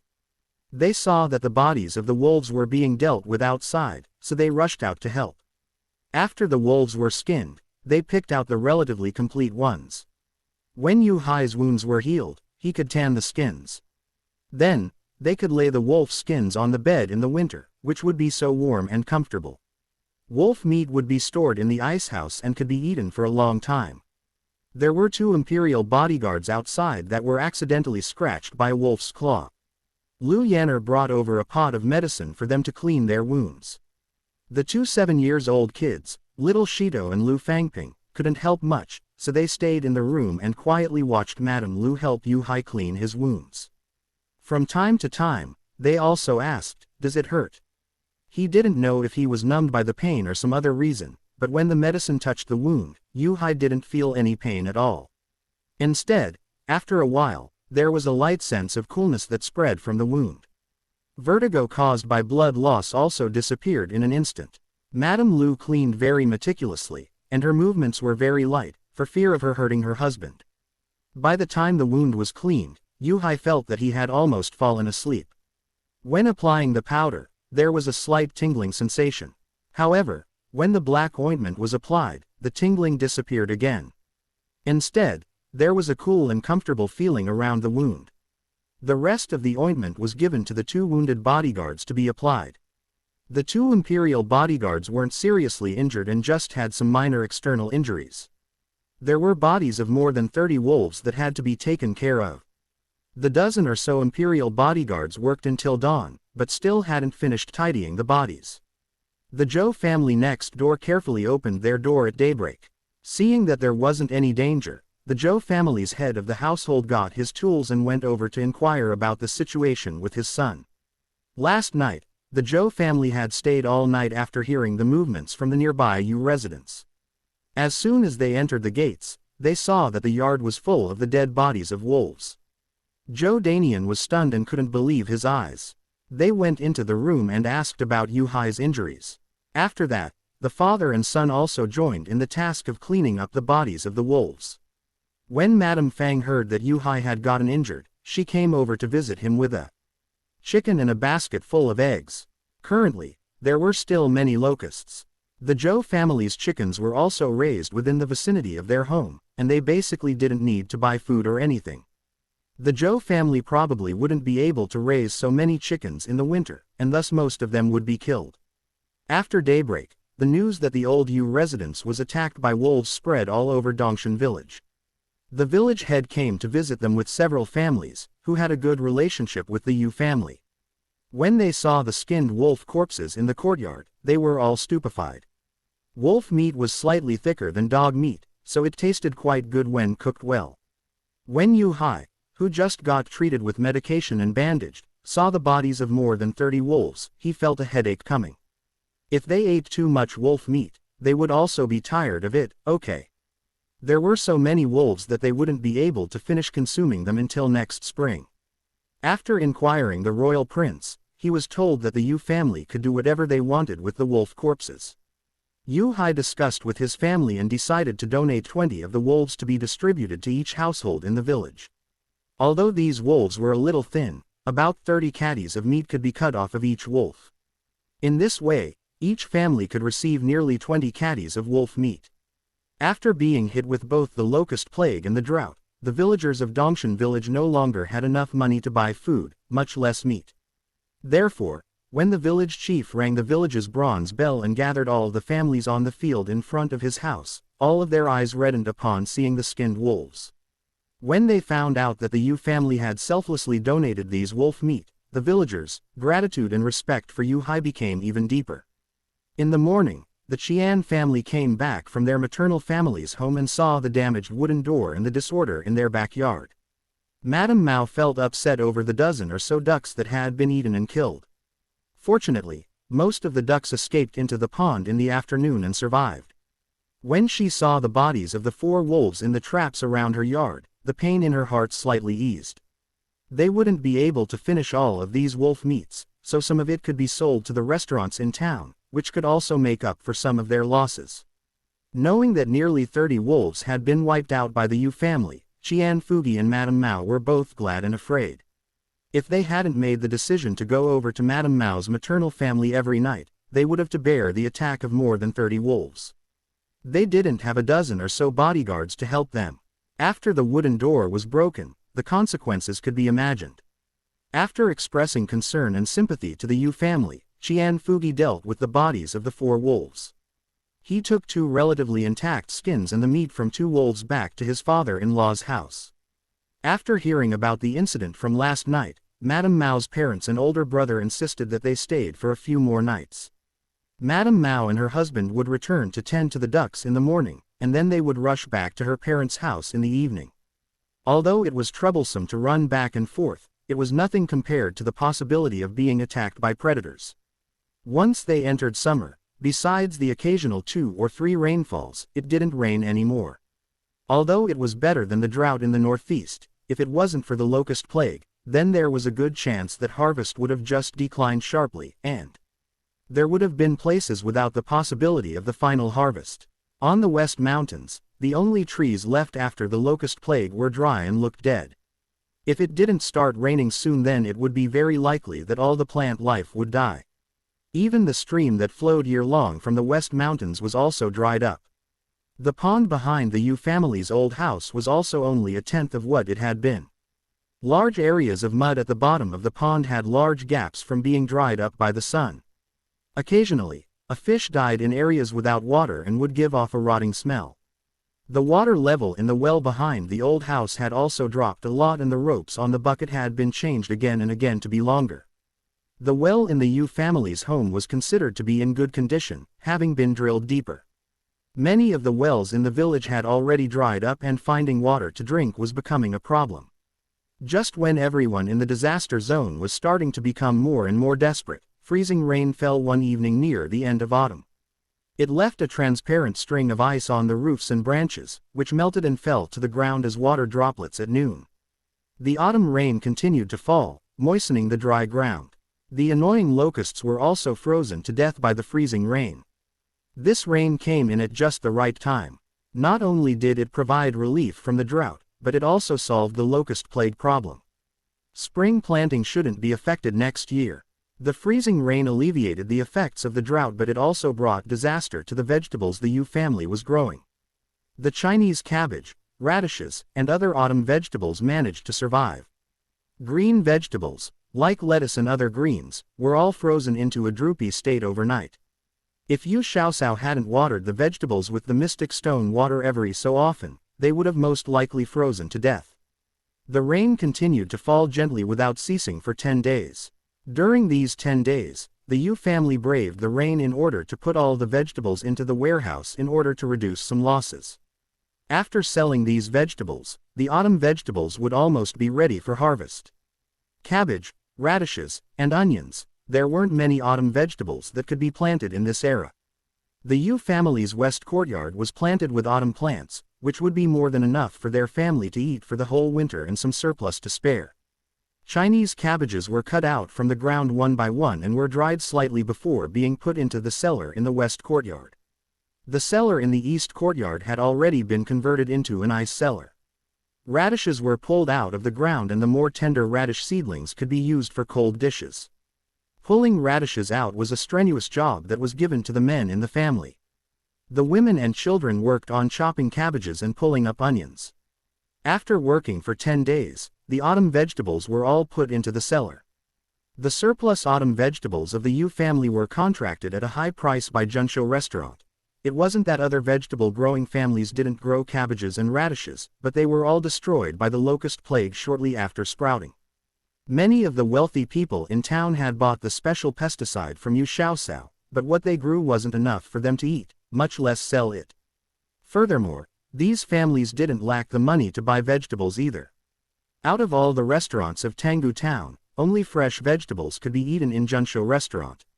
Other well-known restaurants bought vegetables from the south, but their prices were higher and most of the vegetables weren't as fresh after such a long journey. The taste of the Yu family's vegetables was recognized by all of Tanggu town. There used to be people who investigated the cause of the difference in the Yu family's vegetables and those of other families. In the end, it was concluded that the well water behind their house was from a top-grade mountain spring, which couldn't be found anywhere else. Not even a month after the autumn rain had fallen, the temperature sharply dropped and snowfall quietly began. Winter came without anyone noticing. All of the residents of Dongshan village hid inside their houses for the winter. The winter this year wasn't any better than last year's winter. Although reasonably priced grain was being shipped from the south, besides some dried vegetables and dried seafood, there wasn't much food to be had. Last year, the villagers had more money in their pockets and were able to have a good winter. Now, many people weren't even able to keep themselves full. However, for the Yu family, the impact wasn't that big. After winter began, Royal Prince Yong and his attendants had returned to the capital to report on their tasks. He did a good job with the disaster relief and the stipulated grain prices were put in place in a timely manner. The citizens in the disaster area were all deeply grateful to the Emperor and Royal Prince Yong. The reputation of the imperial court also rose among the people. In this past year, Royal Prince Yong had brought in high-yielding seeds from overseas and managed to cultivate 1,000 caddies of corn per mu and 5,000 caddies of potatoes per mu. He also did relatively well with the disaster relief. The emperor gave him a very generous reward. If he hadn't recently been promoted to the rank of royal prince, there would have been a good chance that he would have been given the rank of imperial prince, the same rank as his father. Fang Xuan, who had gone with Royal Prince Yong to sea and was in charge of the acquisition and purchase of provisions, was also rewarded. He was not only promoted 2 ranks but was also awarded with the title of a defense marshal and placed in charge of the imperial guards. He was already an official of the 2nd rank at such a young age, so how could others not be greedy and jealous? However, they could watch with envious eyes. After all, Royal Prince Yong looked highly upon Fang Xuan, leading to his repeated promotions. Royal Prince Yong was now the emperor's favorite. There was a saying being circulated privately among the official circles of the capital: if you side with Royal Prince Yong, it is guaranteed that your rank will be promoted. This saying wasn't without any evidence and reason. The emperor trusted this younger cousin of his and often made him in charge of anything important going on. It was very easy to get results when working with someone like him. Furthermore, Royal Prince Yong never took credit for someone else's contribution. As a matter of fact, he was currently in court asking for the merits for the people who had helped him grow corn and potatoes. Your Imperial Majesty, the Yu family planted 10 mu of land and ended up harvesting 10,000 caddies of corn. They also planted 1 mu of potatoes, which produced 5,000 caddies. If corn and potatoes become widely planted in the north, then wouldn't the people no longer need to worry about having enough food and be able to live in peace? I believe the Yu family has made great contributions to the country and should be rewarded. Zhu Junyang presented his thoughts to the emperor. Minister Lu of the Ministry of Revenue agreed with the prince, Imperial Majesty, such talents should be recruited to the Ministry of Revenue. I calculated that, if it wasn't for the locust's plague, the yield of corn per mu in the Ministry of Revenue's experimental fields would have been around 600 to 700 caddies per mu. This subject has also seen that the corn planted by the Yu family was full and even. The potatoes were big too. In my opinion, the Yu family has a rare talent in farming, so it should be put to use. The other civil and military officials listened to the words of Minister Lu of the Ministry of Revenue and began calculating in their hearts. The experimental fields of the Ministry of Revenue were all fertile and had specially assigned people to take care of them. 1 mu of land could produce 600 to 700 caddies. However, it was said that Dongshan village had mostly mountainous and barren sandy land, yet the yield of 1 mu of land was more than 1,000 caddies. What was going on? Either the Yu family didn't record all of their planting methods or the Yu family definitely had a brilliant talent at farming. With Zhu Junyang, the cold-faced prince, watching over them, the Yu family would certainly dare not hide anything. In other words, there was a 90% chance that it was the latter. What was the great Ming dynasty lacking the most right now? Grain. Zhongnan, the land of fish and rice, was doing all right. The climate there was suitable for planting and there was an abundance of fertile land. With 2 harvesting seasons, the annual yields in Zhongnan was considered decent. At least the common people could fill their stomachs. However, north of Yangtze River, especially the bitter northeast and northwest, they only had 1 harvesting season each year due to the climate. Although the emperor has repeatedly reduced taxes on agriculture, the yield in the north was still too low. Most of the commoners there were happy if they could eat until they were half full. It was said that corn and potatoes weren't picky with soil and climate and were easy to grow in the north. Most importantly, they have a high yield. 1 season was equivalent to 2 or 3 seasons of other crops. If every mu of land was able to reach a yield of 1,000 caddies per mu, what worries would the people have about hunger? Corn could be ground into cornmeal, which could be used to make steamed rolls and kneaded flat cakes. Although staple foods made with cornmeal were not as tender compared to white flour, it tasted better compared to other coarse grains such as millet flour and bean flour. The methods to cook potatoes had also been circulated among the officials. Some of them even borrowed a few potatoes to cook. After all, the cooking methods weren't difficult. If potatoes became popular in the future, there will be many dishes to be had in winter. All of the officials believed within their hearts that corn and potatoes should be planted in larger quantities. This year, they managed to harvest 10,000 caddies of good seed. Therefore, next year, they could plant a few thousand mu of land. By the autumn of next year, they would be able to harvest several million caddies of seeds. Thus, in 3 or 5 years, corn could be widely planted in the north. With this type of talented person, they were sure that no one would oppose his promotion.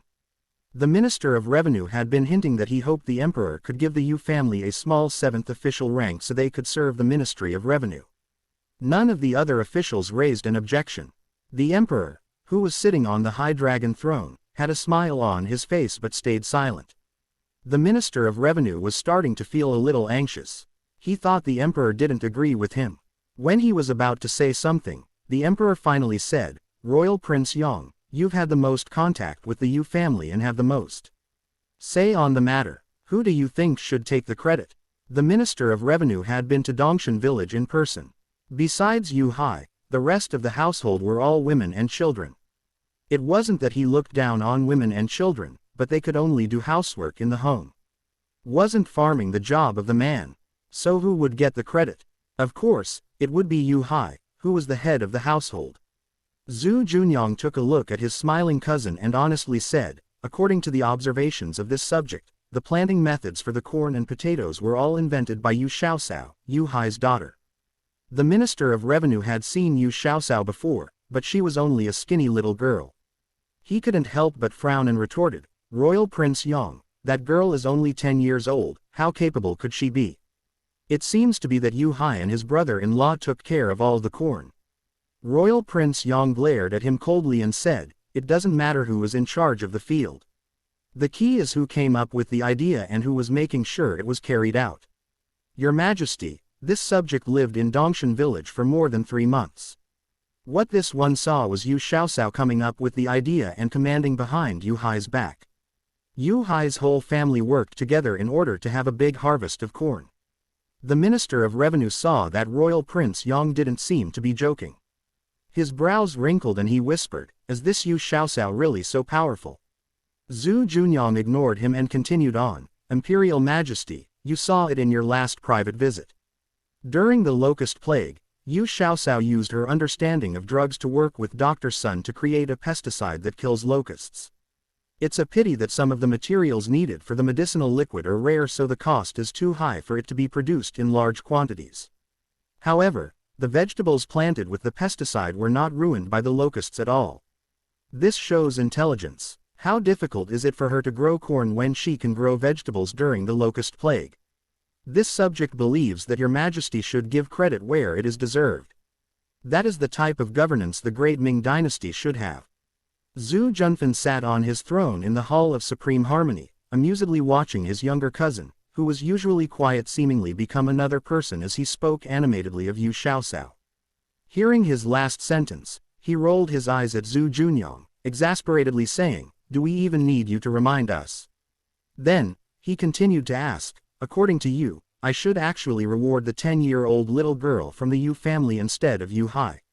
However, Zhu Junyang shook his head and said, "The Yu family successfully grew corn, that's a contribution and should also be rewarded. However, Yu Xiaosao's contribution is the greatest, so, by right, the reward should be on her name." "Your Majesty, this official disagrees. A woman's virtue is in having no talent. How could a little girl become an official such as us?" Imperial Censor Yang voiced out his opposition first. Official Zhang, the Minister of Transmission, had always been good at guessing the emperor's intentions. Since his ascendance to the throne, the emperor had been consistently trying to raise the ranks of women, and his determination could be seen clearly from his awarding of the Master of Embroidery, Zhang Xiniang. Imperial Censor Yang was too pedantic and didn't know how to be more flexible, so even though he was more qualified than all the first-rank officials, he was still dawdling in second rank. Zhang Zijian felt that he was younger and more capable than the old fellow, and he knew that the emperor really needed a loyal subject that could convey his intentions. Thus, he decided to test his luck. Official Yang, His Majesty and the Emperor Emeritus always value a person by their abilities. His Majesty once said, "Do not restrict the talented." Now, the drought in the north is still an ongoing problem, and the areas by the sea also suffered from a locust plague. Food is the basis to calm the people, the important factor for maintaining peace in the kingdom. And Yu Xiaosao so happens to have such a talent. Talented agriculturalists are hard to find, so what is wrong with making exceptions? After receiving the emperor's praising gaze, official Zhang became more and more confident in his speech. Imperial Censor Yang lifted his chin and said with a frown, "The success in growing corn didn't spawn from only the efforts of that little girl. If her father were to be rewarded, she will also rise in ranks from a mere farmer girl to the daughter of an official, which will also be equivalent to her being rewarded. Why must we let a girl become an official and let her unsettle the court? These words are not right, Official Yang. According to you, the contributions of children should be credited to the father, so doesn't that mean that in the future, if Deputy Yang made a contribution, he need not be rewarded? Instead, all the credit should go to you, so you can rise in ranks and get wealthy." Imperial Censor Yang's son was the current Deputy Minister of the Household, a fifth-rank official. This Deputy Yang had the ability, and wasn't as stubbornly pedantic as his father, so originally, he would have been able to reach magnificent heights in his career. However, in most dynasties, there were very few fathers and sons who were both of equal, high rank. With Imperial Censor Yang oppressing him, he had always been short of opportunities to rise through the ranks. Hearing Official Zhang's words, Deputy Yang looked at his father with a gaze filled with dissatisfaction. His father was old and had already reached the peak of his career in the court, so it was extremely difficult for him to progress further in his career. However, Imperial Censor Yang enjoyed his high rank and dreamed of the moment when he would be promoted to a first-rank official, whereas Deputy Yang, who was already more than 40 years old, was still a fifth-rank official because his father was oppressing him. If his father could retire earlier, he would definitely be able to achieve his father's dream of becoming a first-rank official before he, himself, retired. Such a big dream. they are indeed a father and son duo. It is common in court to have both father and son as court officials. All the sons directed their discontented glares towards Imperial Censor Yang. For a moment, Imperial Censor Yang felt like there were knives at his back. He was not so callous as he hurriedly explained, "Your Majesty, this official did not mean it that way, it is official Zhang who misinterpreted my intentions. This official simply thinks that women should not be appointed as court officials as they would unsettle the court." Zhu Junfan was a bit annoyed at this bunch of old officials that often took advantage of their seniority, and his expression showed his displeasure as he said, "Beloved official Yang, you have crossed the line. How much trouble can a mere 7th-rank official under the Ministry of Revenue cause? Or is it that beloved official Yang thinks that we are incapable rulers like King Zhou of Shang and Emperor Xuanzong of Tang? This official doesn't dare." Alarmed, Imperial Censor Yang trembled and hurriedly dropped on his knees, lowering his entire body to the ground. Official Zhang also kneeled, saying, "Please cease your anger, Your Majesty. This official thinks that Imperial Censor Yang is old and muddle-headed. He takes advantage of his seniority and misinterprets Your Majesty's intentions. He is no longer suitable for the position of the censor, who inspects the impeachment of officials, discerns wrongdoing, monitors the various departments, and acts as the eyes and ears of the emperor." Hearing this, Imperial Censor Yang felt stifled and found it difficult to breathe. He outstretched his hand, shakily pointing at official Zhang. Official Zhang gave the others a look that said, "See, Imperial Censor Yang is indeed old." The emperor pretended to scold, "Minister Zhang, your words are not right. It is all because of the contributions of the senior officials that the great Ming dynasty was able to stabilize after mere decades. Without the old general following the Emperor Emeritus to fight battles, there would not be the great Ming dynasty today, and without the hard work and cooperation of the civil officials, we would not have the prosperous great Ming dynasty today."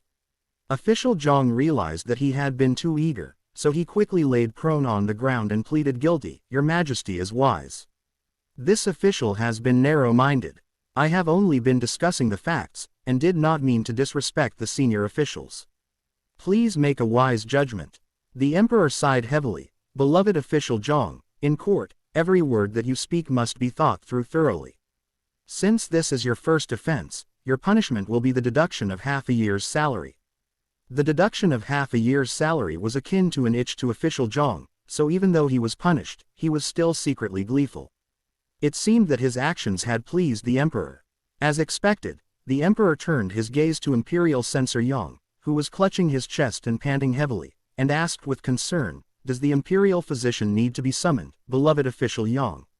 Imperial Censor Yang panted heavily a few more times, shaking his head, "My utmost gratitude for your Majesty's concern, but this official is fine." The emperor continued to express his concern, "Beloved official Yang, your health should be the utmost priority. You should rest your body first in order for you to better contribute to the court. We will grant you a month's leave of convalescence from court, meanwhile the vice-imperial censor will take over your tasks. Are there any more issues to discuss, fellow beloved officials?" "Your Majesty, this official." "Court is dismissed." Su Ran's voice coincidentally covered over Imperial Censor Yang's words. All the officials sighed and shook their heads, looking pitifully at Imperial Censor Yang. Some of them gladly watched the show, while others smiled gleefully at his misery. At the back of the formation, Deputy Yang felt his cheeks burning. Walking over with his head lowered, he helped up his father, who had gone limp, and whispered, "Father, the emperor's intention to award the little girl from your family is so clear, why must you displease the emperor over such a small character?" Imperial Censor Yang still could not believe that he had been suspended from his duties. He mumbled, "I've always been loyal, albeit straightforward. What did I do wrong? Why did His Majesty want me to take a sick leave? I'm not sick, I need to find the emperor." "Father, stop creating trouble. If you keep on making a ruckus, it'll be difficult to keep your futu one on your head." Why did he have such an unreliable father? Deputy Yang's brows furrowed deeply as he increased the strength in his grip, partly supporting and partly dragging his father out the palace doors. However, the dispute over awarding the Yu family was left unsettled after having gone through this commotion caused by Imperial Censor Yang. Far away in the fishing village, Yu Xiaosao, who spent the winter staying at home, had no idea she had even been in the center of a dispute in court. At this moment, she was trying to convince her father to help her make a small sled, so that the next time it snowed, she could let Big Gray pull her as she enjoyed the thrill of sledding on snow. Ever since Big Gray became known as Royal Prince Yang's pet and took up residence in the Yu family's house, Yu Xiaoxiao had continuously used the mystic stone water and wild boar meat stored in the cellar to feed it. Big Gray looked like a ball of silvery fur from afar, as it now had a thick layer of fur covering its entire body, and it rippled with energy when it ran because its whole body was composed of well-developed muscles. Big Gray was more sentient than all the other animals at home, till the point that it could almost understand all of human speech. It was also more sensitive towards the good and bad intentions of other people, and the entire Yu family were glad to have it guarding them. Big Gray, come, try and see if it's suitable. Yu Xiaoxiao excitedly waved to Big Gray once the sled was made. Big Gray, who was lying on the snowy ground, lazily glanced over, seemingly unwilling to bother with Yu Xiaoxiao. Yu Xiaoxiao threatened it with a stern face, Big Gray, if you don't listen to me, you won't get dinner. Although Big Gray wasn't very interested in frozen boar meat, if it went against this little girl's wishes, it was very probable that it wouldn't get any of that delicious water to drink for the whole of tomorrow. Big Gray slowly picked itself up, shaking its fur. Only then, with graceful steps, did it move towards Yu Xiaoxiao. Yu Xiaoxiao fixed the sled on Big Gray and found it to be just perfect. Her father's skill really wasn't only for show. Try walking a couple steps. Yu Xiaoxiao had always been jealous that eldest granduncle reared a few big dogs in his house. Back then, when there were no horse carriages or donkey carts in the village, they always relied on those dogs to pull the sled to town on snowy days. When she got sick, that winter before they divided from the family, she was brought to town on a sled. Unfortunately, she was wrapped into a ball at the time, so she could not see the outside at all, and could not experience the joy of the dogs pulling the sled. Big Gray lazily moved 2 steps forward, and the sled behind it slid forward on the ground slowly. Little Black and Little White, the 2 little wolf cubs, thought it was some kind of fun game, so they followed behind their father in an effort to hinder it. They bit the rope of the sled, jumping forward with all the might of their 4 short legs. When Big Gray pulled the sled forward, they would tug it backward, but how could the strength of the 2 little fellows be compared to Big Gray's? Naturally, they were dragged forward. Yu Xiaoxiao, who was both annoyed and amused, picked up the 2 fellows and placed them on the sled. There was only a thin layer of snow in the courtyard, and Big Gray pulled the sled, slowly making its way to the door of the courtyard. The 2 little fellows sat on the sled, excitedly moving about. They wanted to jump down from the sled, but they were also reluctant to give up the feeling of riding on the sled. Little Black readied itself and jumped when the opportunity arose, but in the end, it fell haphazardly off the sled. In its unsteady state, it turned in circles twice on the spot. Then, realizing that the sled was getting further and further, it began moving its short legs to chase up to it. Little White, on the other hand, calmly sat on the sled and let its father pull it towards the outside of the courtyard.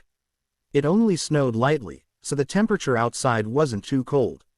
A group of children was having a snowball fight nearby and stopped immediately to stare when they noticed the gray wolf reared by the Yu family come out. The entirety of Dongshan village knew that the Yu family was helping the royal prince to rear a wolf, and this wolf had supposedly been tamed and wasn't aggressive at all towards the Yu family members. Nevertheless, the villagers still warned their own children to stay away from the wolf, or else beware that they will be eaten. But looking at this mighty gray wolf act like a dog and pull a little sled, moreover, with a cute little white dog sitting on top of the sled, that scene was just too cute. When Royal Prince Yang arrived at Dongshan village after traveling from the capital in the snow, this was the sight that greeted him. A big, silvery gray wolf pulling a small sled sliding across the snowy ground, and a little figure wearing a red cloak rode on the sled, the fluffy brim of the cloak being blown back by the wind. Behind the sled, 2 little dots of black and white chased after it with difficulty. They occasionally howled once in a while. When they met with a deeper pile of snow, the 2 little pups would disappear for a split second and emerge from the other side of the pile, continuing their chase of the sled. The cheeks of the little girl on the sled were red, and her laughter was more delightful than the chime of silver bells. She looked like a fairy in the forest, so dazzling, so eye-catching. Second sister. Let me ride for a while, please let me ride for a while. Little Shido ran over excitedly while waving his hands as he saw the sled turn and head in his direction. Yu Xiaoxiao let Big Gray stop and jumped off of the sled so that her little brother could get on. She took off her cloak and wanted to place it on him, but little Shido crinkled his nose at the red cloak and said, "Older sister, I have rabbit fur hat and neck scarf, I don't need to wear a cloak." This cloak was precious and was brought back from the capital by Xiaoxiao's godfather, Fang Zizhen. It was rumored to have been personally made by Zhang Xiniang herself. But such a bright color was only suitable for little girls to wear, and little Shido thought himself a little man, so he was determined to resist all things girly. "If you don't wear it, I won't let Big Gray pull you," Yu Xiaoxiao threatened. In the end, her threat worked, and little Shido reluctantly wore the cloak, pouting unhappily as he sat on the sled. Big Gray, seeing that the person behind it had changed, did not even bother to spend so much energy as it slowly walked on the snowy ground. Despite little Shitu's attempts to rush it, it persisted in its unhurried steps. In spite of that, Lu Fangping still watched from the side in envy. He followed behind the sled for a few steps, whispering his pleas to his brother Shido to also let him ride on it, even if it was just a little while. Then, he would have the right to brag in front of all the other children in the village. "You've all seen dogs and horses pulling sleds, but have you ever seen a wolf pulling a sled?" He had not only seen it, he had also rode on it. At this time, Yu Xiaoxiao had already noticed the tall figure standing in the snow, holding the reins of his horse. He wore a purple robe with gold embroidery, and at his waist, an indigo cloth embroidered with animal designs was tied. His long hair, that resembled flowing water, was tied up using the same colored cloth, and his slightly raised phoenix eyes seemed stained by the snow. With the white snow as his background, the tall figure standing gracefully beside the black stallion seemed as though he was the only focus in the world. In her deerskin boots, Yu Xiaoxiao ran 2 steps towards the young prince before she sank into the snow and lost her balance, falling face first onto the snowy ground. Zhu Junyang's face changed. Letting go of the reins, he immediately sprinted over to the struggling Xiaoxiao's side and picked her up from the snow. "PFF'd." Zhu Junyang heartlessly laughed.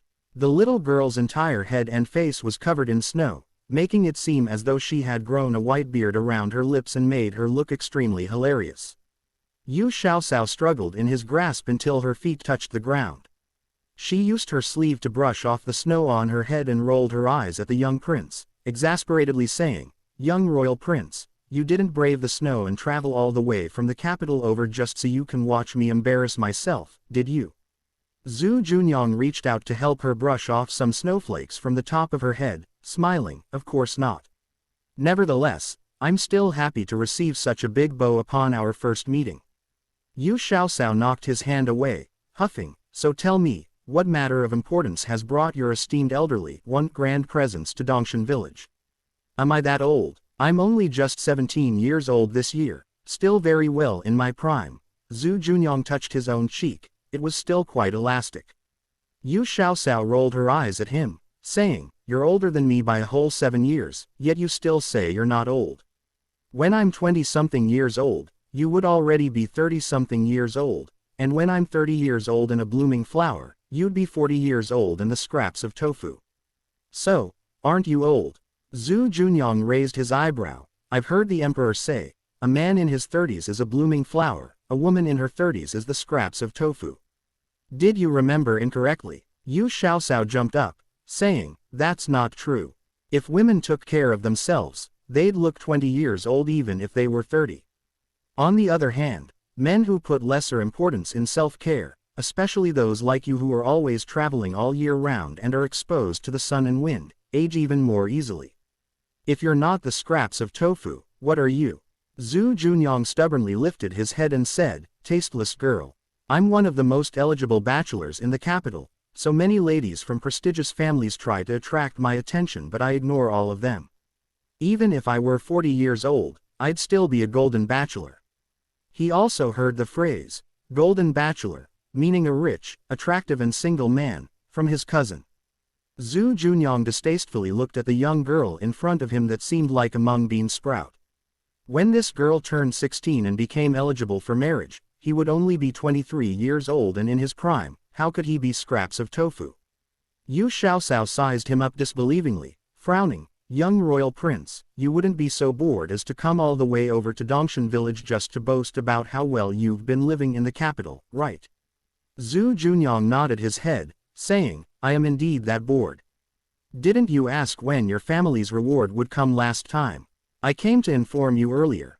The longer good wine is aged, the more fragrant it will be, so wait patiently because a huge surprise is awaiting you. After dismissing court that day, the emperor specially called him into the imperial study to say that the little girl of the Yu family was still too young. Even though there has been a case in history whereby a 9-year-old became a prime minister, her gender was still a problem among the old, stubborn officials in court. They had to take things slowly, step by step. What he meant was that they will let the Yu family help the court cultivate corn in Tanggu town next year.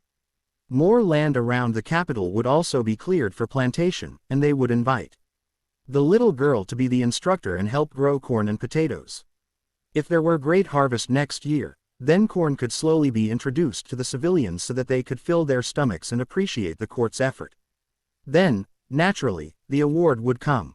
If the little girl really had talent in agriculture and was able to produce high-yielding wheat grains and rice, then it would be considered a great contribution. At that time, she would qualify to be an official with an even higher rank than 7th rank. Hearing the young royal prince's words, Yu Xiaosao asked a little excitedly, what surprise? Is it uncountable treasures? Uninsightful. Is that all you desire? Zhu Junyang looked at her in disdain. Don't you want your family to change from their farmer status to the status of a court official's family? Yu Xiaosao got even more excited, carefully lowering her voice as she said, it couldn't be that. The emperor will award us the position of a small official. Of course, and it will be a 7th rank official at the very least. Although Zhu Junyang did not think highly of 7th ranked officials, a mosquito still had meat despite its tiny size. This status was more than enough for them to do whatever they wished in Dongshan village. However, Yu Xiaosao was quite satisfied with it, and laughed unceasingly like a cat that stole and ate an entire fish. 7th rank official, wasn't that the same rank as a county magistrate? Not to mention, she had godfather and the young prince supporting her family, so in the future, even the county magistrate would have to be courteous to them. Again, Zhu Junyang revealed to the little girl about the emperor's wish to cultivate more corn in the following year. I've already sent people to see if there is any fertile land near town on sale. Next year, Tanggu town will have to produce at least 100 mu of corn. What, 100 mu? We only have 10 or so members in my family and most of them are children. Do you wish to make us die of exhaustion? Yu Xiaosao sternly opposed. Naturally, Zhu Junyang had already thought of this problem, so he said, what are you worried about? The start of spring is exactly the time when people will lack food and require a new source of income. You don't think so many villages around Tanggu town are able to earn a living from digging spoon worms like Dongshan village, do you? There are still very few families that have excess money, so at that time, there will definitely be a bunch of people who are looking to earn money through hard labor. Then, you will just have to hire more people to work in the plantation. I give you my word that you will be reimbursed for the money you spend on hiring workers. Yu Xiaosao blinked her big eyes, her long eyelashes flickering as she smiled slyly. Then, will the court still purchase the corn at a high price? Jie Junyang knocked her on the head and said, you materialistic little girl. When have I ever mistreated you? Enough said. I came all the way over to bring you good news, but you're just letting me stand here in the snow, drinking the wind. Yu Xiaosao mumbled, what good news? Such an unsure matter and he asks to be rewarded. He definitely has his sights set on my family's grasshopper sauce. Zhu Junyang was extremely fond of Yu family's grasshopper sauce. Regardless of whether it was fried or fermented, he loved it all. Sometimes, he didn't even eat the stir-fried vegetables. He just ate pancakes dipped in the sauce, and he finished 7 or 8 pancakes in one go.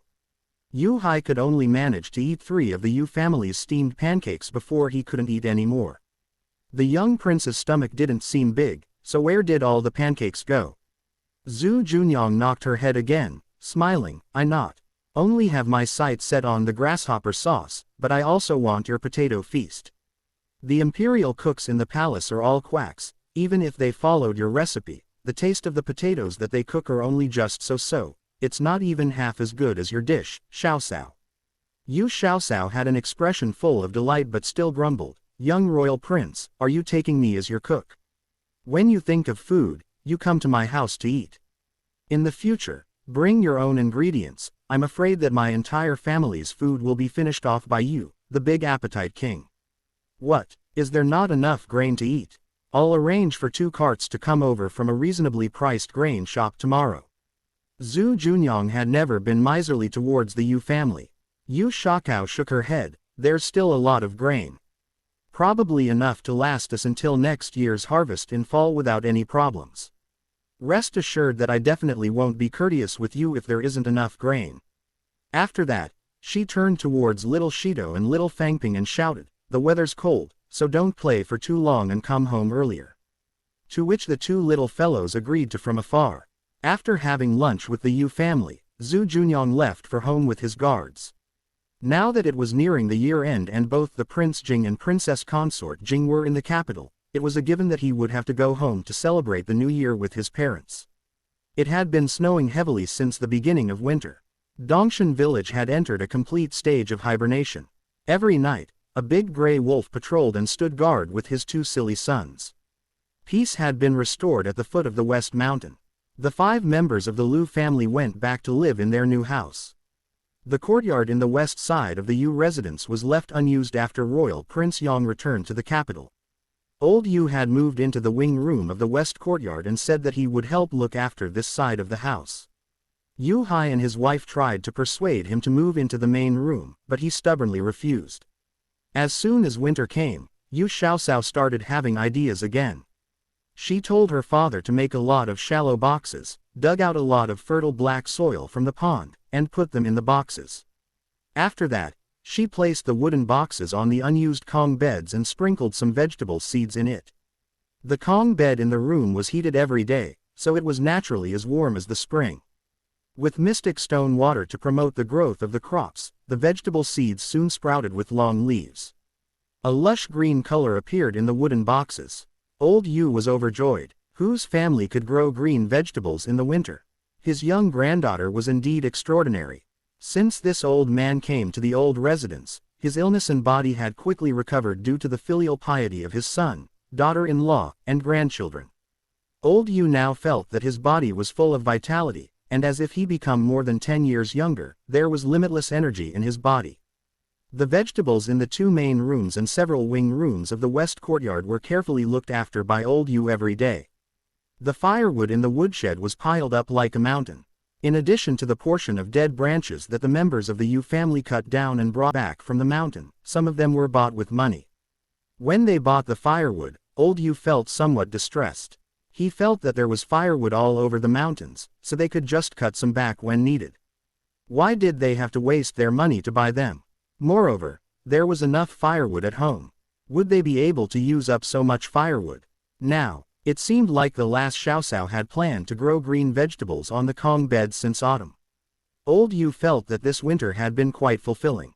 He checked the stove at least 7 to 8 times a day for fear that the fire would go out and their family's vegetables would freeze. However, Xiaoxiao had specially instructed him to use the water in the vat within the main room when watering the crops. The vat in the main room was placed next to the stove, so it had a suitable temperature that wouldn't freeze the delicate vegetables. In actuality, every day after Yu Hao filled the vat with water, Yu Xiaoxiao would drop a few drops of mystic stone water in it. The east courtyard had 3 main rooms. Yu Hai and his wife occupied one room. Xiaoxiao shared a room with Xiaolian, while Yu Heng and little Shido shared a room. All the other rooms with a Kong bed were used to grow vegetables. The main rooms had bigger Kong beds that could sleep 5 to 6 people. In order to not waste the extra space, the Kong beds were divided so that people slept on one side while the wooden boxes used to grow vegetables were placed on the other side. After Old Yu moved back to the old residence, his oldest brother Yu Lichun often visited him. He didn't have much to do in the winter. The women and children were busy cleaning and preparing for the new year. There wasn't much that Yu Lichun could help out with, so he came out for a walk. As he walked, he arrived at the old Yu residence. As soon as he entered the gates, he saw his brother carrying firewood and heating up the Kong beds in all the rooms. Yu Lichun slightly furrowed his brows and shouted, "Hey, third brother, why are you heating up all the Kong beds of all the rooms in the daytime? Do you think that it's easy for the kids to get the firewood? Why are you causing trouble?" Old Yu turned around to look at his oldest brother, and then continued to add firewood into the stoves. After that, he waved mysteriously to Yu Lichun and said, "Eldest brother, come take a look inside the room and you will know why I'm heating the Kong beds." Yu Lichun followed his brother into the main room. After pulling away the thick wolf skin curtain, his eyes were filled with the verdant color on the Kong bed. He stood there and blinked hard, but found that he didn't see wrongly and that the green color still appeared in front of him. These are vegetables. Chives, garlic bolts, bok choy, spinach, potherb mustard. Third brother, did you grow all these vegetables? There was some uncertainty within Yu Lichun's shaking voice. Old Yu was amused by his oldest brother's expression. He chuckled and said, "How can I have the ability? It's Xiaosao and her father. I'm only helping them look after the vegetables. Eldest brother, this box of chives can be reaped soon. I will cut a batch and send them to you on Little New Year 1. Tell sister-in-law to make chives and pork dumplings for you." The Yu family's 2 wild boars had grown to over 100 catties after winter. Before Royal Prince Yong returned to the capital, they asked the butcher in the neighboring village to slaughter them. Old Yu's brothers' families and the Lu family of Chishan village all received 10 catties of pork. Each family also got a few catties of the wolf meat that was stored in the ice house. Thus, Yu Lichun's family could eat lavishly for New Year even if they didn't buy meat. Yu Lichun didn't act courteous with him and happily said, "Great. I love eating chives and pork dumplings. Third brother, take good care of them. I'm waiting to eat the chives that you planted." Old Yu proudly flaunted, "This is nothing. In the wing rooms of the west courtyard, there are chili peppers, tomatoes, and eggplants. Xiaosao is even more careful than I am. Those crops have already bloomed, so I reckon that we would be able to eat stir-fried eggs and tomatoes and sautéed eggplants with pork before the new year. Eldest brother, you must not tell anyone else about this. Our family didn't plant a lot of vegetables. If others find out and want to borrow some chives and chili peppers, we won't have enough to eat." Yu Lichun rolled his eyes at him and said, "Do you think your eldest brother is stupid? Do I need you to remind me?" He looked in the other rooms in the west courtyard, and then came out with his hands clasped behind his back, looking satisfied. It was going to be Little New Year soon. He seriously anticipated being able to eat dumplings with chives fillings in the winter.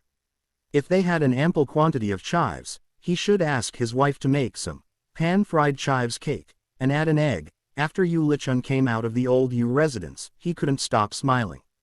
When he met the villagers, they would ask him what he was so happy about, but he just answered them vaguely. Third brother was right. This was a matter that only their own family members should know about, and it shouldn't spread it out. Little New Year was quite important for the people in the north. During the past year, third young Master Zhou had been running all over the place and seldom returned to Tanggu town. When he occasionally came back, he would only stay for 3 to 5 days before leaving again. In order to properly spend time with his mother during the new year, he had returned to Tanggu town before Little New Year and would leave after the 15th of the first month. When Yu Xiaosao heard that third young Master Zhou had returned, she cut a box of chives, got 2 catties of each vegetables that was ready to be harvested, and put them in a bamboo basket. She covered them with a quilt to prevent them from freezing. In order to show the importance of this friend and business partner, before the Little New Year, she personally drove the little donkey cart and delivered the basket of vegetables to third young Master Zhou. The Zhou family was one of the most prestigious families in Tanggu town. The 2 branches of the Zhou family lived right next to each other, but each of their compounds had individual entrances. Third young Master Zhou's second branch had a relatively smaller compound, but at the moment, third young Master Zhou and his mother were the only members of the second branch, so the house appeared quite spacious. Speaking of third young Master Zhou's mother, she was also quite pitiful. While third young Master Zhou was away from home, she had to stay in such a big courtyard alone. So she must be very lonely.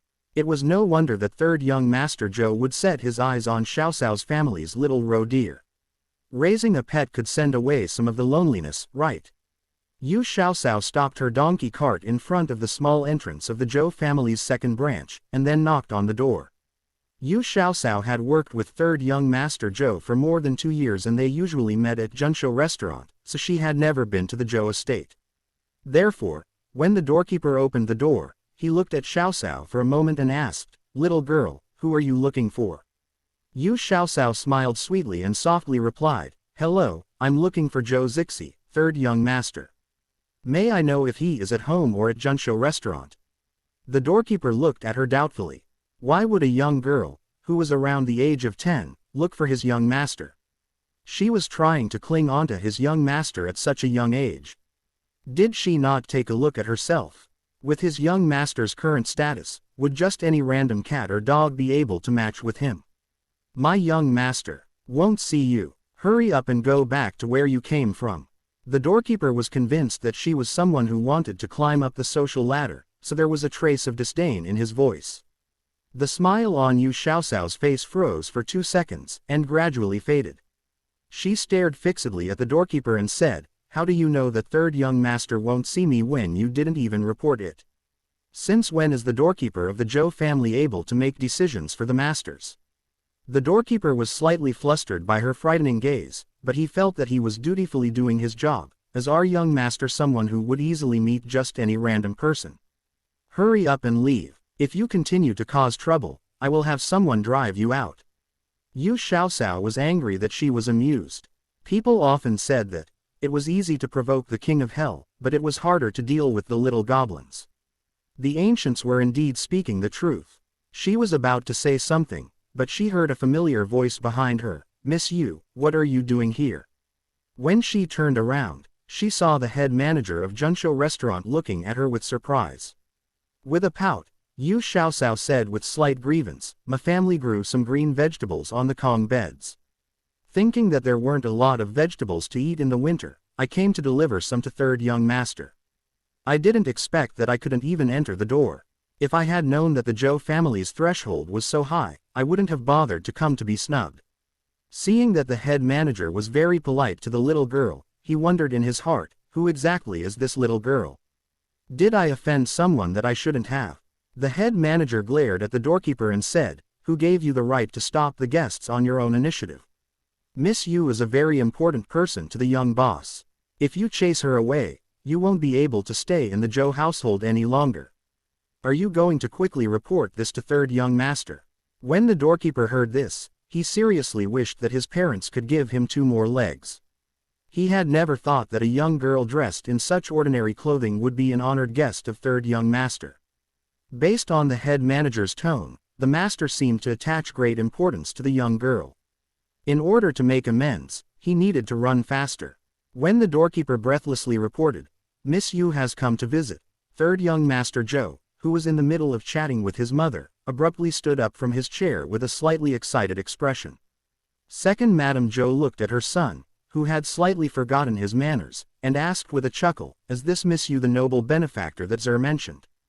Third young master Zhou smiled slightly, and his eyes were full of nostalgia as he said, "That's right." At that time, Sun just couldn't stand seeing the manager of Fulin restaurant cheat the siblings of the Yu family, and thus spoke up to help them. "Unexpectedly, I met my noble benefactor. Miss Yu has the remnants of a recipe book from the previous dynasty. Oyster sauce, roasted chicken, roasted duck, nearly all of the money-making dishes of Zhenshu restaurant were created by Miss Yu according to the remnants of the recipe book." Hearing her son's grateful words, second Madame Zhou nodded and said, "Sure enough, those with kind hearts are blessed. Based on what you're saying, Miss Yu is also a kind and righteous person. Quickly invite the guest in." The doorkeeper stood outside the second gates and anxiously waited for the reply from inside. He desperately hoped that the senior servant of the inner gates would reply with the message, "Don't know her," or "Don't want to see her." But, instead of seeing a senior servant or maidservant of the inner gates, his master's hurried figure appeared in front of him. "Where's Miss Yu?" When third young master Zhou walked by the doorkeeper, he asked in a slightly pressing tone.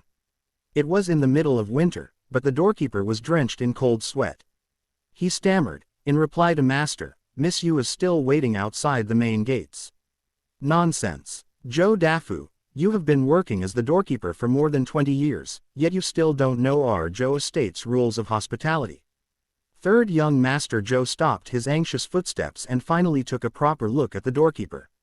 He could see a sense of guilt and uneasiness from his expression, and he immediately guessed that this lowly servant must have acted snobbish again. This Joe Daffoo relied on the fact that he was the son of second Madam Joe's wet nurse, and often fawned on the superiors and bullied the inferiors. However, with the wet nurse controlling him, he didn't cross the line and didn't cause too much trouble. Thus, third young Master Joe and his mother would turn a blind eye to his behavior. They didn't expect that this lowly servant didn't repent, and his behavior worsened in the past 2 years. Don't follow me anymore. Go receive a flogging and then tend the horses at the stable. Third young Master Joe knew that this lowly servant had slighted Yu Xiaosao because she was a child dressed in ordinary clothing. Joe Daffoo knelt remorsefully in front of third young Master Joe, and his head hit the ground heavily. He begged for mercy. Master, this lowly servant knows that I have done wrong. Please consider the hard work and contribution of this lowly servant's mother to the second madam and give this lowly servant another chance. Third young Master Joe didn't stop and walked around him, saying, the wet nurse can't help you forever. Her merits had long been used up by you, this unworthy son. After saying that, he left him with the view of his merciless back. Joe Daffoo deeply regretted it. From being a doorkeeper, which was a position that could reap the most profits on the side, he was suddenly demoted to be the stinky and tiring horsekeeper that was the least likely to get fringe benefits. He practically fell from the sky to the ground. Who would have known that such an ordinary little girl would be so important to his master? The new doorkeeper always remembered this incident as a warning to himself, and never treated anyone rudely after taking the position, especially people from the Yu family. This had unknowingly improved the reputation of the second branch. This shall be recounted later. After third young Master Joe dealt with the doorkeeper, he nearly trotted all the way to the main entrance. As soon as he went out the door, he saw Yu Xiaosao trembling as she talked with the head manager. Her fair and tender face had turned red from the cold. Xiaosao, when did you come? Quickly come into the house and warm your body. Zhou Zixu felt a sense of pity in his heart. He felt slightly more irritated at the tactless doorkeeper, and regretted that he had just let him off too lightly. Yu Xiaosao took her hands out of her sleeves, rubbed her frozen face, and rolled her eyes at him, saying, my family grew some vegetables on top of the Kong beds. My father wants to thank you for taking care of us and insisted that I bring some over for you. Who would have known that the threshold would be so high at third young Master Joe's house? Ordinary commoners like us can't go in. The head manager didn't expect that Miss Yu, who was usually smiling, turned out to be such a hot-tempered little girl. She even dared to taunt their future head of the Joe household. He suddenly coughed twice and helped his master explain, Miss Yu, it's that lowly servant who looked down on people. It has nothing to do with our master. How can there be no relation? This shows that he doesn't have keen eyes for people. He doesn't know his subordinates well enough to put them in suitable positions. Yu Xiaosao pointed at the bamboo basket on the donkey cart and said to third young Master Joe with a terrible expression, take it. This is for your family, so quickly unload it. I need to hurry back. Third young Master Joe personally took the bamboo basket down from the donkey cart and said with a flattering smile, all right. It's all my fault. Is it okay now? It's your first time visiting my house, so you should at least come in for a drink. Otherwise, if other people find out, they would say that my Joe family doesn't know proper etiquette. Humph, you're already driving your guest out, yet you're still afraid of other people talking about you. Yu Xiaosao still didn't have a good expression on her face. She pointed at her own little donkey and said, you're just going to leave my family's little gray here. What are you going to do if it freezes here? Third young Master Joe knew that the speed of the Yu family's little donkey wasn't inferior to that of a horse. Moreover, it had a sense of humanity, which was extremely rare. He hurriedly ordered the servants behind him, why are you guys still standing there? Quickly unload the donkey cart. Lead Little Gray to the stable and serve it with fine fodder. The servants unloaded the donkey and led the donkey away. A servant, who wanted to curry favor with the master, wanted to take the bamboo basket in his master's hands, but third young Master Joe evaded him and said, I can hold this basket. Just go and do what you need to. In this way, Third young Master Zhou carried the bamboo basket and personally invited Yu Xiaoxiao inside. The second branch of the Zhou family lived in a compound with 4 sections. Beside the main entrance was a row of back-facing rooms that the servants lived in. After walking a few steps inside the main gate, there was a big and tall screen wall. With a turn, they arrived in the outer court, which was rectangular-shaped. After going through the festooned gate, it was the main court that the masters lived in. The mountain corridor connected the east and west wing rooms, which was where the male offspring resided in. The second branch of the Zhou family didn't have many children, so third young Master Zhou was the only one living in the second gate courtyard. The elders lived in the third gate courtyard, and thus the person who lived here was the mistress of the Zhou family, second Madame Zhou, who was third young Master Zhou's mother. The backside building was located in the fourth gate courtyard. Generally, the daughters of the family resided there, but it was also unused at the moment. After looking at each of the courtyards, Yu Xiaoxiao couldn't help but think of a line from Ouyang Shu's poem, How Deep the Courtyard Is. The courtyard that second Madame Zhou resided in was decorated in a simple and refined manner. It could be seen that the owner was a calm and simple person. When the clever maidservant, who stood outside the main room, saw her master leading a young girl over, she quickly pulled open the curtains with a smile and said with a clear voice, "Madam, Miss Yu is here." A gentle voice sounded from inside, "Quickly invite her in." "Young master, Miss Yu, the madam asked you to come in." The maidservant's smile was very sweet. She glanced at Yu Xiaoxiao with a slightly curious gaze, and then immediately shifted her eyes. Yu Xiaoxiao, who frequently accompanied Princess Consort Jing, had experienced bigger situations, so she naturally wouldn't act overcautious. With a gentle smile, she nodded at the maidservant, and then followed third young Master Zhou into the room. There was a fireplace burning inside the room, so there was a warm feeling when they entered. Yu Xiaoxiao felt that she had finally come back to life again. She really didn't want to experience the feeling of being left outside on such a cold day again. Second Madame Zhou didn't have a very beautiful face, but she appeared gentle and kind. Her eyes showed concern as she asked, "Good child, you must be freezing, right? Quickly come warm up by the fireplace." Yu Xiaoxiao politely bobbed a greeting at second Madame Zhou, and then sat down beside the fireplace in a natural and refined manner. Second Madame Zhou felt slightly surprised. Didn't they say that this young girl with the surname Yu came from a fisherman's family? Why was her speech and behavior even more calm and polite than some of the noble young ladies in town? Yu Xiaoxiao chatted with second Madame Zhou in a completely relaxed manner. "Madam, we, farmers, don't have any presentable gifts. In the winter, everyone wants to eat some fresh green vegetables. My family tried to grow leafy greens on the Kong beds, and we unexpectedly succeeded. My parents said that third young Master Zhou has treated us very well during the past few years, so we picked a few batches of green vegetables for Madam and third young Master to have a taste." Third young Master Zhou sat on the seat next to his mother. He opened the quilt that covered the basket and revealed the fresh green vegetables inside. Second Madame Zhou looked at it with delight and said with a smile, "I dare not say that we have taken great care of you. It was actually your Yu family that helped my Zer. These green vegetables are well grown and looks very appetizing." Second Madame Zhou's personal maidservant, Chou'er, said with a smile, "Miss Yu is so considerate. My madam usually prefers vegetarian dishes, and thus winter is the most difficult time of the year. In the winter, there aren't many vegetables other than radishes and cabbages. Our madam would slim down a lot every winter. With these green vegetables, our madam would be able to eat another bowl of rice for lunch." Two lovely dimples appeared on the side of Yu Xiaoxiao's mouth. Her pair of big eyes curled as she said, "If madam doesn't mind, I can send some more over when you're almost done eating." Second Madame Zhou quickly said with a smile, "Your family probably didn't plant much, so it's better that you keep the fresh vegetables to eat for the new year. Madam, don't be so courteous.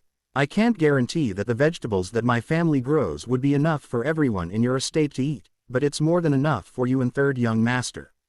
Seeing that second Madame Zhou didn't look down on her because she was a little peasant girl and spoke to her in an amiable manner, Yu Xiaoxiao's heart had completely relaxed.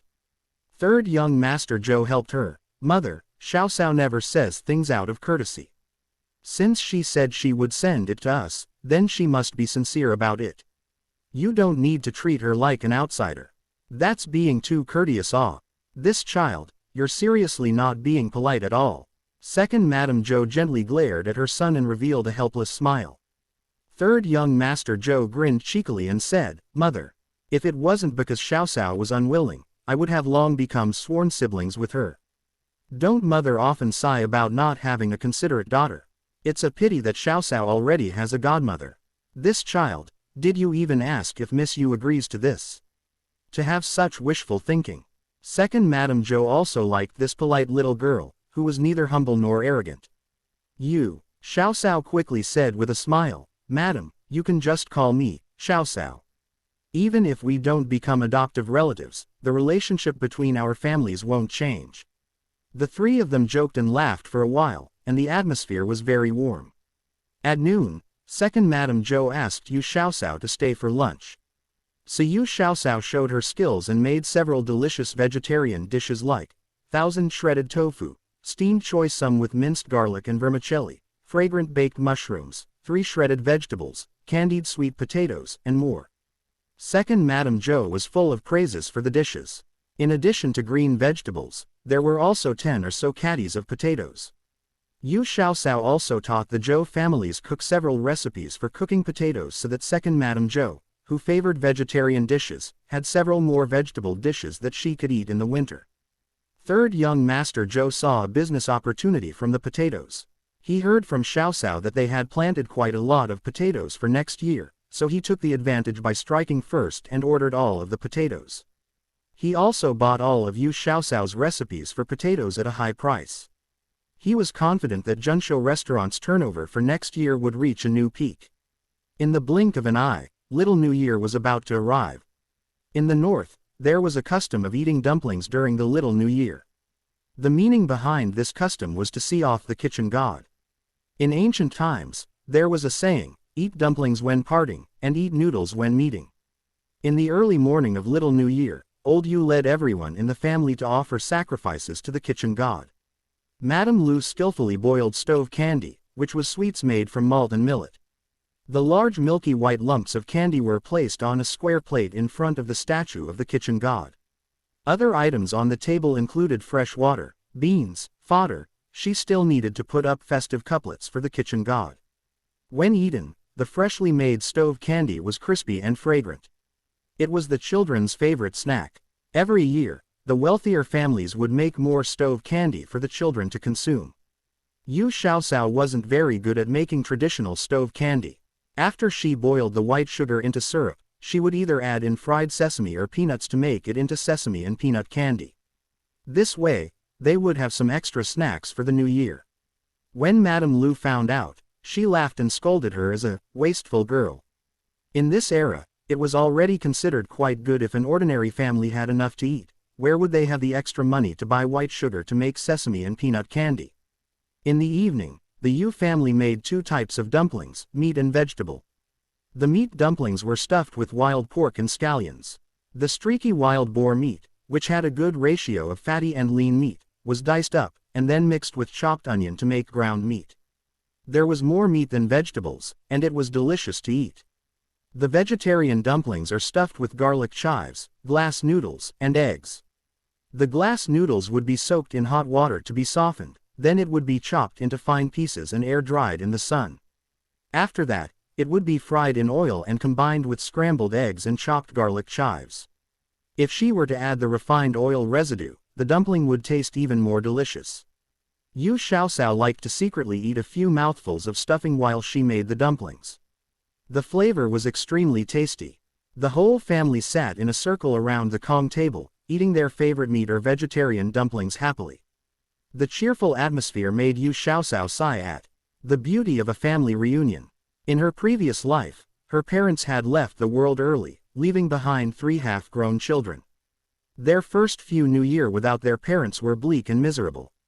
Fortunately, her younger siblings already had their own small families before she left, so she was a little less concerned and attached to her previous life. Yu Xiaoxiao's expression became a little absent-minded. It seemed like her previous life was becoming more distant, as if it was nothing but a very long dream that was full of hardship. Cower, what are you thinking about? The vegetarian dumpling you like to eat will be all snatched up by the little guys if you don't eat it quickly. Yu-hai saw his daughter staring blankly at the corner of the Kong table with a lonely expression on her face, which seemed out of place in the lively atmosphere. So, he quickly put a few pieces of dumplings on her plate, softly interrupting her train of thought. In the north, people usually celebrated the Little New Year with meat dumplings. However, since Xiaoxiao liked to eat vegetable dumplings, they also made a plate of dumplings stuffed with chives and eggs.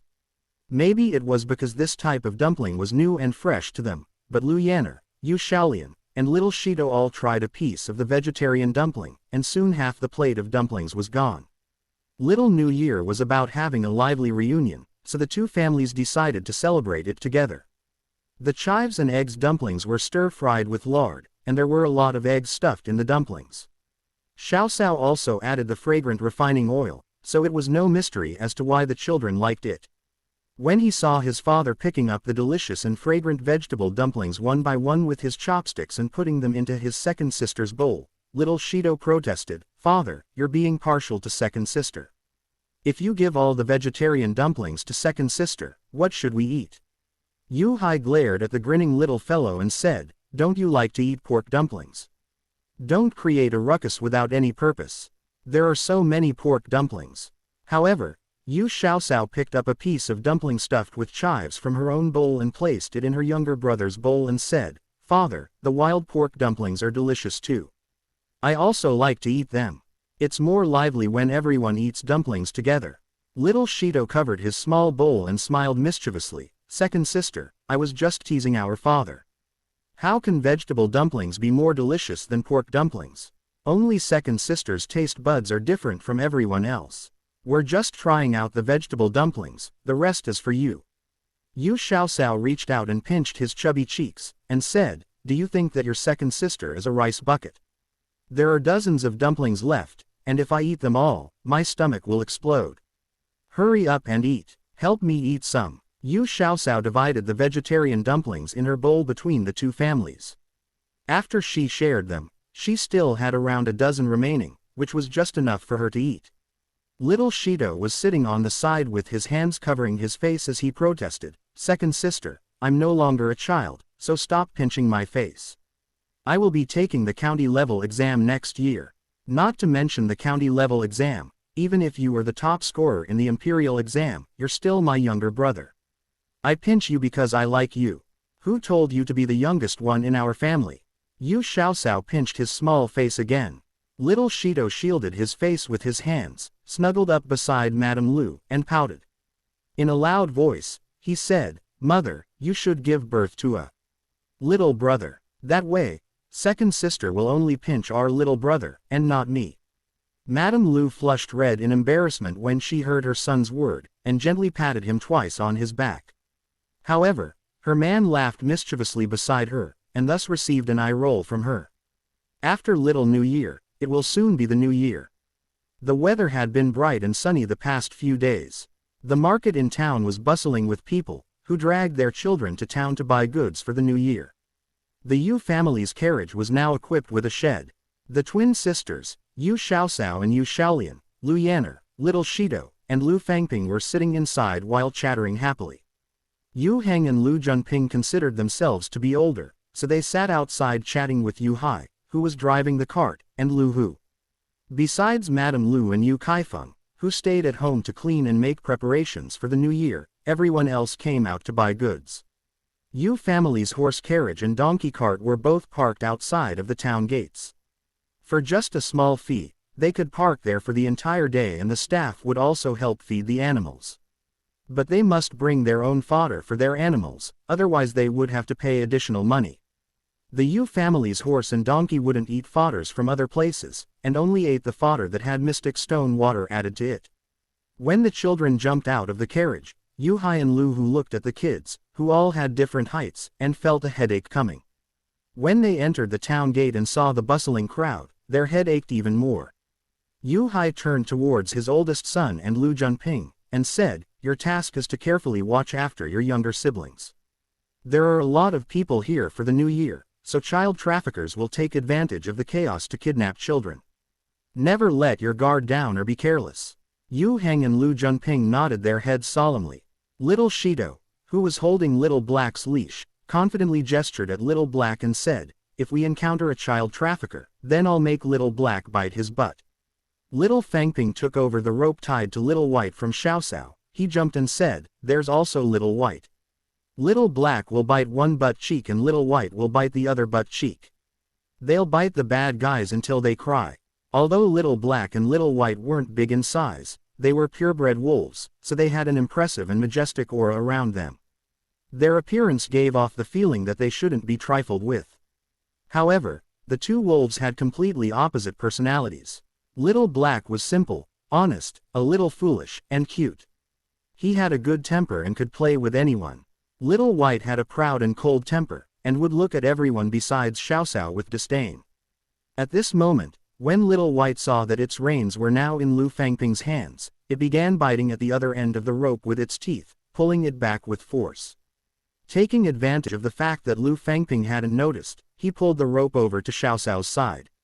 It used its front legs to cling onto her pants and pushed the rope into her hands. Then he glared at Lu Fangping disdainfully. "Follow me closely and don't fall behind."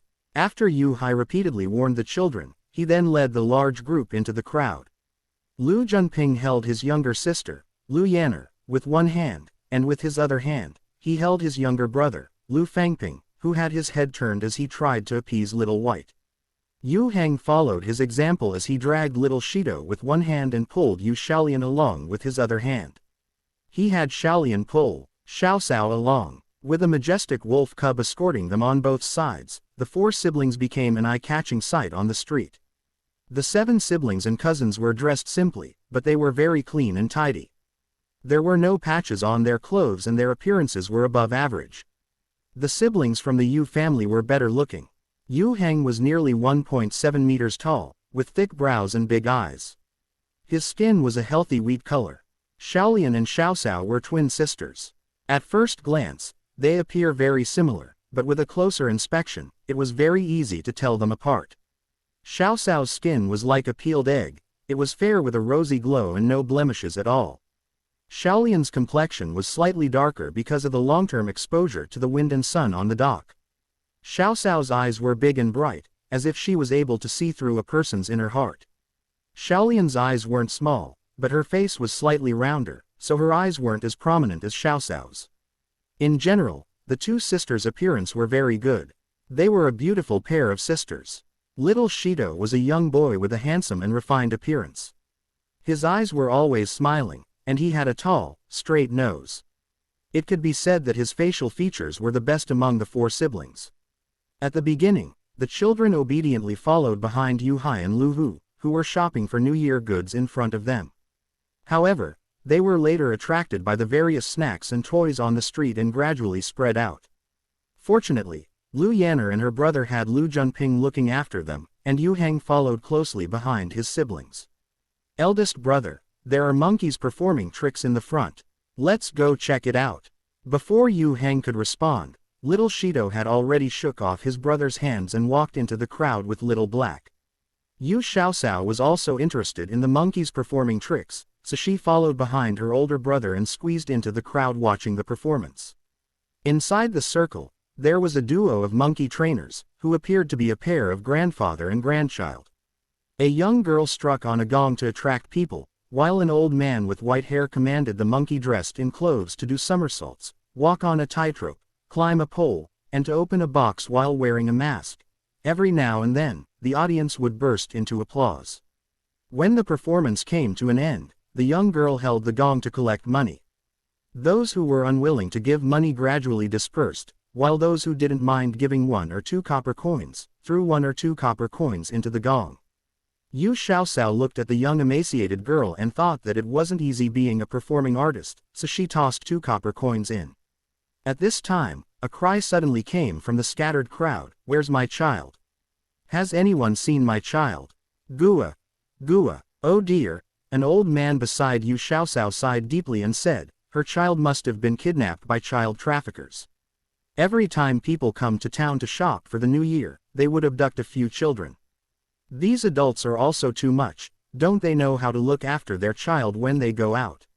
Shido, Little Shido. Yu Xiaoxiao felt her heart thumping as she raised her head to listen to the sound. When she looked up, she saw her older brother anxiously searching and calling for her younger brother in the crowd. Xiaoxiao, Xiaolian, have you seen our younger brother? After the monkey show ended, he was lost in the crowd. Seeing that his two younger sisters were still here, Yu Heng's heart was half relieved. But his younger brother was gone and he kept looking around them anxiously while he talked to his two sisters. I didn't see him. Wasn't our younger brother with you the entire time? Yu Xiaolian remembered the words the old man had just said and tears began forming at the corners of her eyes. Yu Heng appeared worried, remorseful, and full of self-blame. All kinds of emotions were intertwined together. He frowned and said impatiently, "We were together before the monkey show dispersed." When the young girl was walking around to receive money, little Shido squeezed into the crowd and gave her 2 copper coins. Then, we were separated by the crowd when it began dispersing. When I searched for him after that, I couldn't find him. When Yu Xiaoxiao saw how his brother was blaming himself for his carelessness, she quickly comforted him and said, "Don't worry, maybe he was just pushed by the crowd to another place. Let's go look for him again. Besides, he has Little Black with him, so there shouldn't be any problem." Although Xiaoxiao had said that, she was still quite worried about her younger brother. If Little White had been the one following him, then he would have been of some use. Little Black was too unreliable. It was likely that while they were being kidnapped, Little Black would have thought that the kidnappers were playing a game with him. Yu Heng said to his 2 younger sisters, "Let's split up and search for him. I'll go search in this direction and the 2 of you will search for him in the other direction. Make sure that the 2 of you don't stray off from each other." Yu Xiaoxiao didn't randomly search for her younger brother like a headless fly as Yu Heng did. Instead, she crouched down and stroked Little White's soft fur. She softly said, "Little White, are you able to find Little Black's scent in the crowd?" Little White and Little Black had grown up on mystic stone water given by Xiaoxiao. In addition to that, wolves inherently have a stronger sense of smell. Little White raised his head, closed his eyes, and sniffed the air lightly. Within the chaotic crowd, Little White was able to catch a whiff of a familiar scent. He lifted his right front leg and pointed to a direction. Yu Xiaoxiao was overjoyed and said, "Little White, quickly take us there. Xiaolian, let's follow Little White, he has found something." As Yu Xiaoxiao and her sister followed behind Little White towards a certain direction, not far away from them, a group of senior servants were anxiously looking around. "Did you find the young master yet?" The person who spoke was a well-dressed senior servant, and she was anxiously questioning the guards who had gathered around. A large man dressed as a guard shook his head in disappointment and said, "No. There were too many people watching the monkey show. When the show ended, everyone was pushing and shoving as they dispersed. It's unknown where the young master ended up. Then why aren't you hurrying along looking for him? If anything happens to the young master, none of us will escape from punishment." The senior servant was quite regretful that she didn't bring out more guards with them when she brought the young master out to play. If she had done that, then they wouldn't have carelessly lost the young master. This senior servant was the wed nurse to the Tianjin commanders, Commander Sun, only son. It was almost the New Year's, so Commander Sun's wife brought her son to Tanggu Town to accompany her husband to celebrate the New Year's. It was unknown which servant had blabbed to the young master about Tanggu Town's lively market, but he pleaded with his mother to let him out for a walk. The commander's wife thought that her young son wouldn't face any danger since it was still bright out and the region was under her husband's jurisdiction. Thus, she asked her son's wet nurse and several guards to accompany the young master to take a stroll. Who would have known that they would be the one to lose the young master? Commander Sun and his wife were currently around 40 years of age and they were finally blessed with a child in their 30s. They loved and pampered their son dearly. If the servants really couldn't find the young master, how will they still be allowed to live? In a desolate and dark alley in Tanggu Town, several sneaky people met up. One of the guys had a large mole on his face, and with one glance, it was obvious that he wasn't a good person. The corners of his mouth drew back into a smile, revealing his uneven yellow teeth as he said, "Our business is doing very well today. We have gathered many goods today." He looked at the unconscious boy dressed in satin in his hands, with red lips and white teeth, a gold necklace with a valuable jade pendant hung around his neck. With one glance, one could tell that this child came from either a rich or powerful family. A guy with a deer-shaped head, mouse-like eyes, and dry hair that was yellowing said hesitantly, "Boss Yin, is this child from a government official's family? If that's the case, we're in big trouble." The guy with the large mole, whom he addressed as Boss Yin, looked at him in contempt and said, "I have already inquired about Tanggu Town. Besides those with an official background and the county magistrate, the only other family we just can't touch is the Zhou family. County Magistrate Zhao's children have all grown up. The main branch of the Zhou family has 2 sons, and the youngest of the 2 is already 18 years old. The oldest grandsons of the Zhou family are only 2 to 3 years old. The age doesn't match up. Third young Master Zhou from the second branch hasn't even married yet, so why would there be a 6 to 7-year-old child in his home? Besides, we will be smuggling these goods out through the waterway tonight, and we'll resell them once we reach the south. Even if he's an official's son, what can he do to us after tonight? Old Fifth, you don't have any courage, that's why you can't achieve anything great." Old Fifth relaxed after hearing his explanation, and he glanced at the child in Boss Yin's hand. He chuckled and said, "Boss Yin, the goods are really good this time. Look at his skin, it's as tender as tofu. His appearance is even more beautiful than a girl's. If Yu Xiaoxiao was here, then she would definitely recognize that the child under Boss Yin's arm was little Shido, whom they were all trying to find. These child traffickers would usually put a cloth laced with poor quality chloroform to cover a child's mouth, making them lose consciousness, then quickly take them away.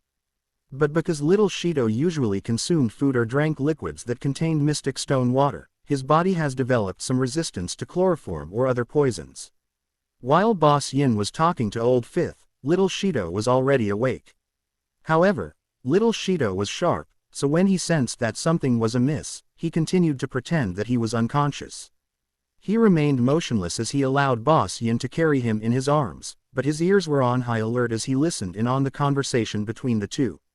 From the conversation between the two, he knew that he was caught by child traffickers, and that if his family couldn't find him by tonight, he was going to be transported to the south and be sold off. Little Shatu's heart was very anxious. He thought about ways he could leave clues behind for his family without alerting the child traffickers. He recalled that he had put a few pieces of wolf meat jerky in his sleeve. He was going to eat them when he was hungry. Just as Boss Yin carried him deep into the alleyway, he took out a small piece of jerky and scattered it in the alleyway when he wasn't paying attention. Soon after the group of people disappeared into the rundown house, Little Black appeared. When little Shido had fallen unconscious, the rope in his hand fell to the ground. At that time, Little Black had been looking at the monkey with great interest, so he wanted to move closer to have a better look. As a result, he didn't find out in time that his little master had been abducted by bad guys. Even though Little Black usually appeared to be dumb, he had grown up on mystic stone water. When he realized that his little master had disappeared, he had raised his nose and began sniffing around for his little master's scent, which led him here. In the dim and narrow alleyway, he picked up the scent of dried jerky that his young master liked to eat, confirming that his young master had been here before. He followed the dried jerky's scent, leading him to the rundown house in front of him. Little Black tried to gently push open the door with his short legs, only to find that the door was locked from the inside. What should he do now? Humph! How can such a trifling matter pose as an obstacle to me? Little Black circled around the edge of the house and finally found a hidden dog hole. Little Black excitedly entered the hole, and quickly found the room where his little master was being held in. Those child traffickers had a lot of trust in their plans. They had brought back a lot of quality goods today, so they celebrated this happy occasion by drinking next door. The children, who had been drugged unconscious, were all locked together and an iron chain was used to lock the door. The door locked by the iron chains had a narrow gap, but the children couldn't squeeze out from it. Fortunately, Little Black was not fat, he was able to squeeze through the gap and entered the room.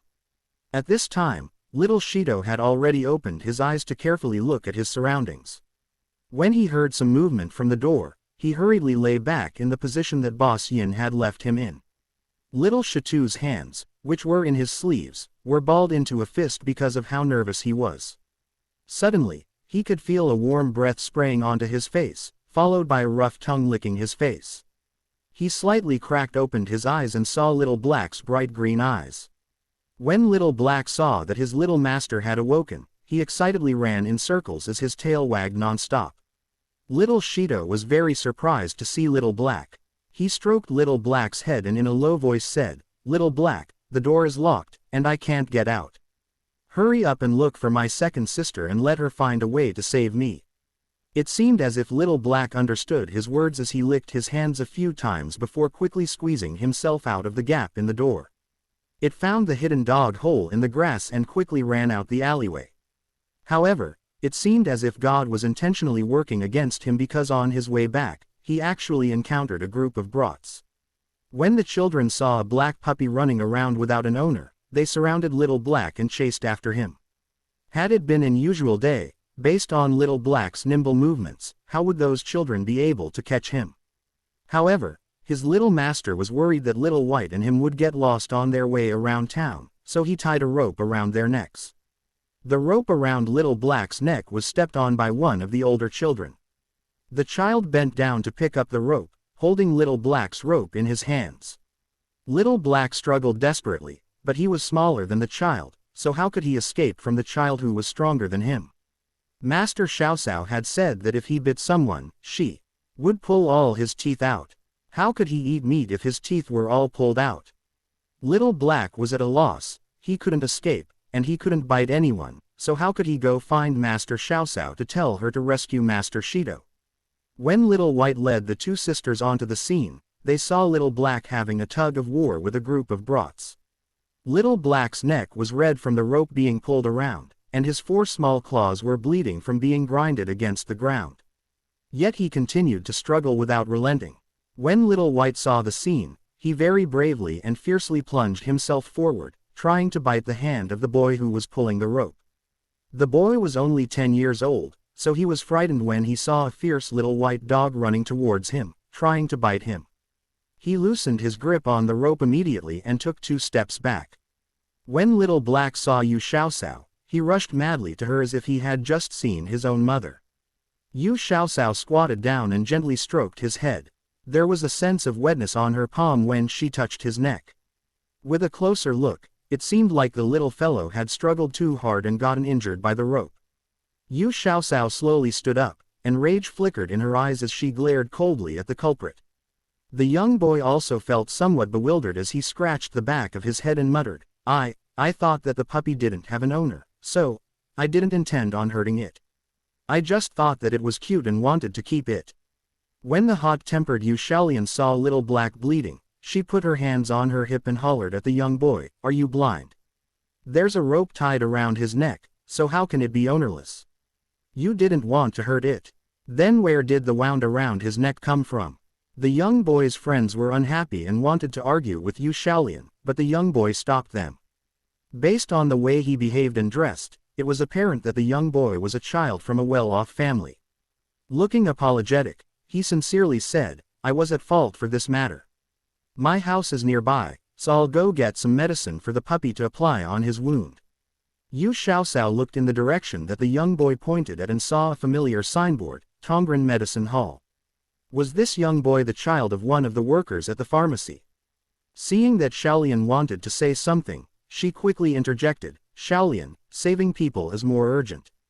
Xiaosao untied the rope around Little Black's neck and cleansed his wound with a handkerchief soaked in mystic stone water, and then said in a soft voice, "Little Black, do you know where Little Shido is?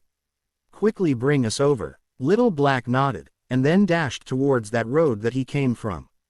Yu Xiaosao and her sister quickly followed him. With a puzzled expression, the young boy wondered why the two young girls suddenly ran off. After a brief hesitation, he quietly followed behind them. While Little Black and his two little masters shuttled through the intersecting alleys, the children, who were locked in an abandoned house by the human traffickers, woke up one after another. Seeing that they were in an unfamiliar environment, they all started crying and screaming. Boss Yin, who was drinking wine and eating meat next door, heard the commotion. With a chicken drumstick in one hand, he kicked the door open and scolded fiercely inside, "Stop crying. I'll break the worthless legs of those who disobey me." The 20 or so children in the room were so frightened by his ferocious expression that they stopped crying, and then they began to sob in low voices. Boss Yin was very satisfied with his own deterrence. He locked the door again, and went back to the room next door to drink and eat meat. A chubby boy, who they had just abducted today, started wailing again, "Father, Mother, quickly come save me. I'm very scared." A slightly older girl hastily covered the little fatty's mouth, looked at the door with fear, and then finally felt relieved when she noticed that there wasn't any movement. She whispered to the chubby boy, who was hiccuping, "Don't cry. If you continue to cry, they will really beat you. Do you see that unconscious boy over there?" After being kicked by them, he spitted out blood and hadn't woken up for nearly a day. The chubby boy's complexion turned pale with fright. He covered his mouth hard, and tears flowed down his face. He hiccuped as he cried, "Hiccup, Father, Mother, I don't want to die. Hiccup, Father, Mother, someone come save me. I won't only think about playing anymore." Sun Yaoyong, who was wearing an azure brocade robe, wrinkled his small face and looked at the snot and tears on the chubby boy's face with disgust. He snapped, "Stop crying. What's the use of crying? Will you be able to escape by crying?" As the chubby boy hiccuped, he wiped his nose with his sleeve, sniffled, and then said, "I don't want to cry either, but I can't stop my tears. I'm scared. I miss my parents. I'm hungry." It was already afternoon, and from time to time, the smell of roasted chicken and roasted duck would drift over from next door. The chubby boy sniffed hard and covered his tummy pitifully. Little Shido felt speechless. They were already in this situation, yet he still had the energy to think about eating. He still had some dried meat hidden in his sleeves, but he wouldn't be so kind-hearted as to share them with others. Second sister said that one should hold back a trick or two in critical moments. The chubby boy sniffled his nose and moved closer to him. He sniffed him like a dog, and pointed at him with an aggrieved expression, saying, "There's the smell of food on you." Little Shido was seriously dumbfounded. Was he a dog? He took out his hand, waved it in front of the chubby boy, and said with a sigh, "Perhaps it was because I was eating jerky when I was abducted."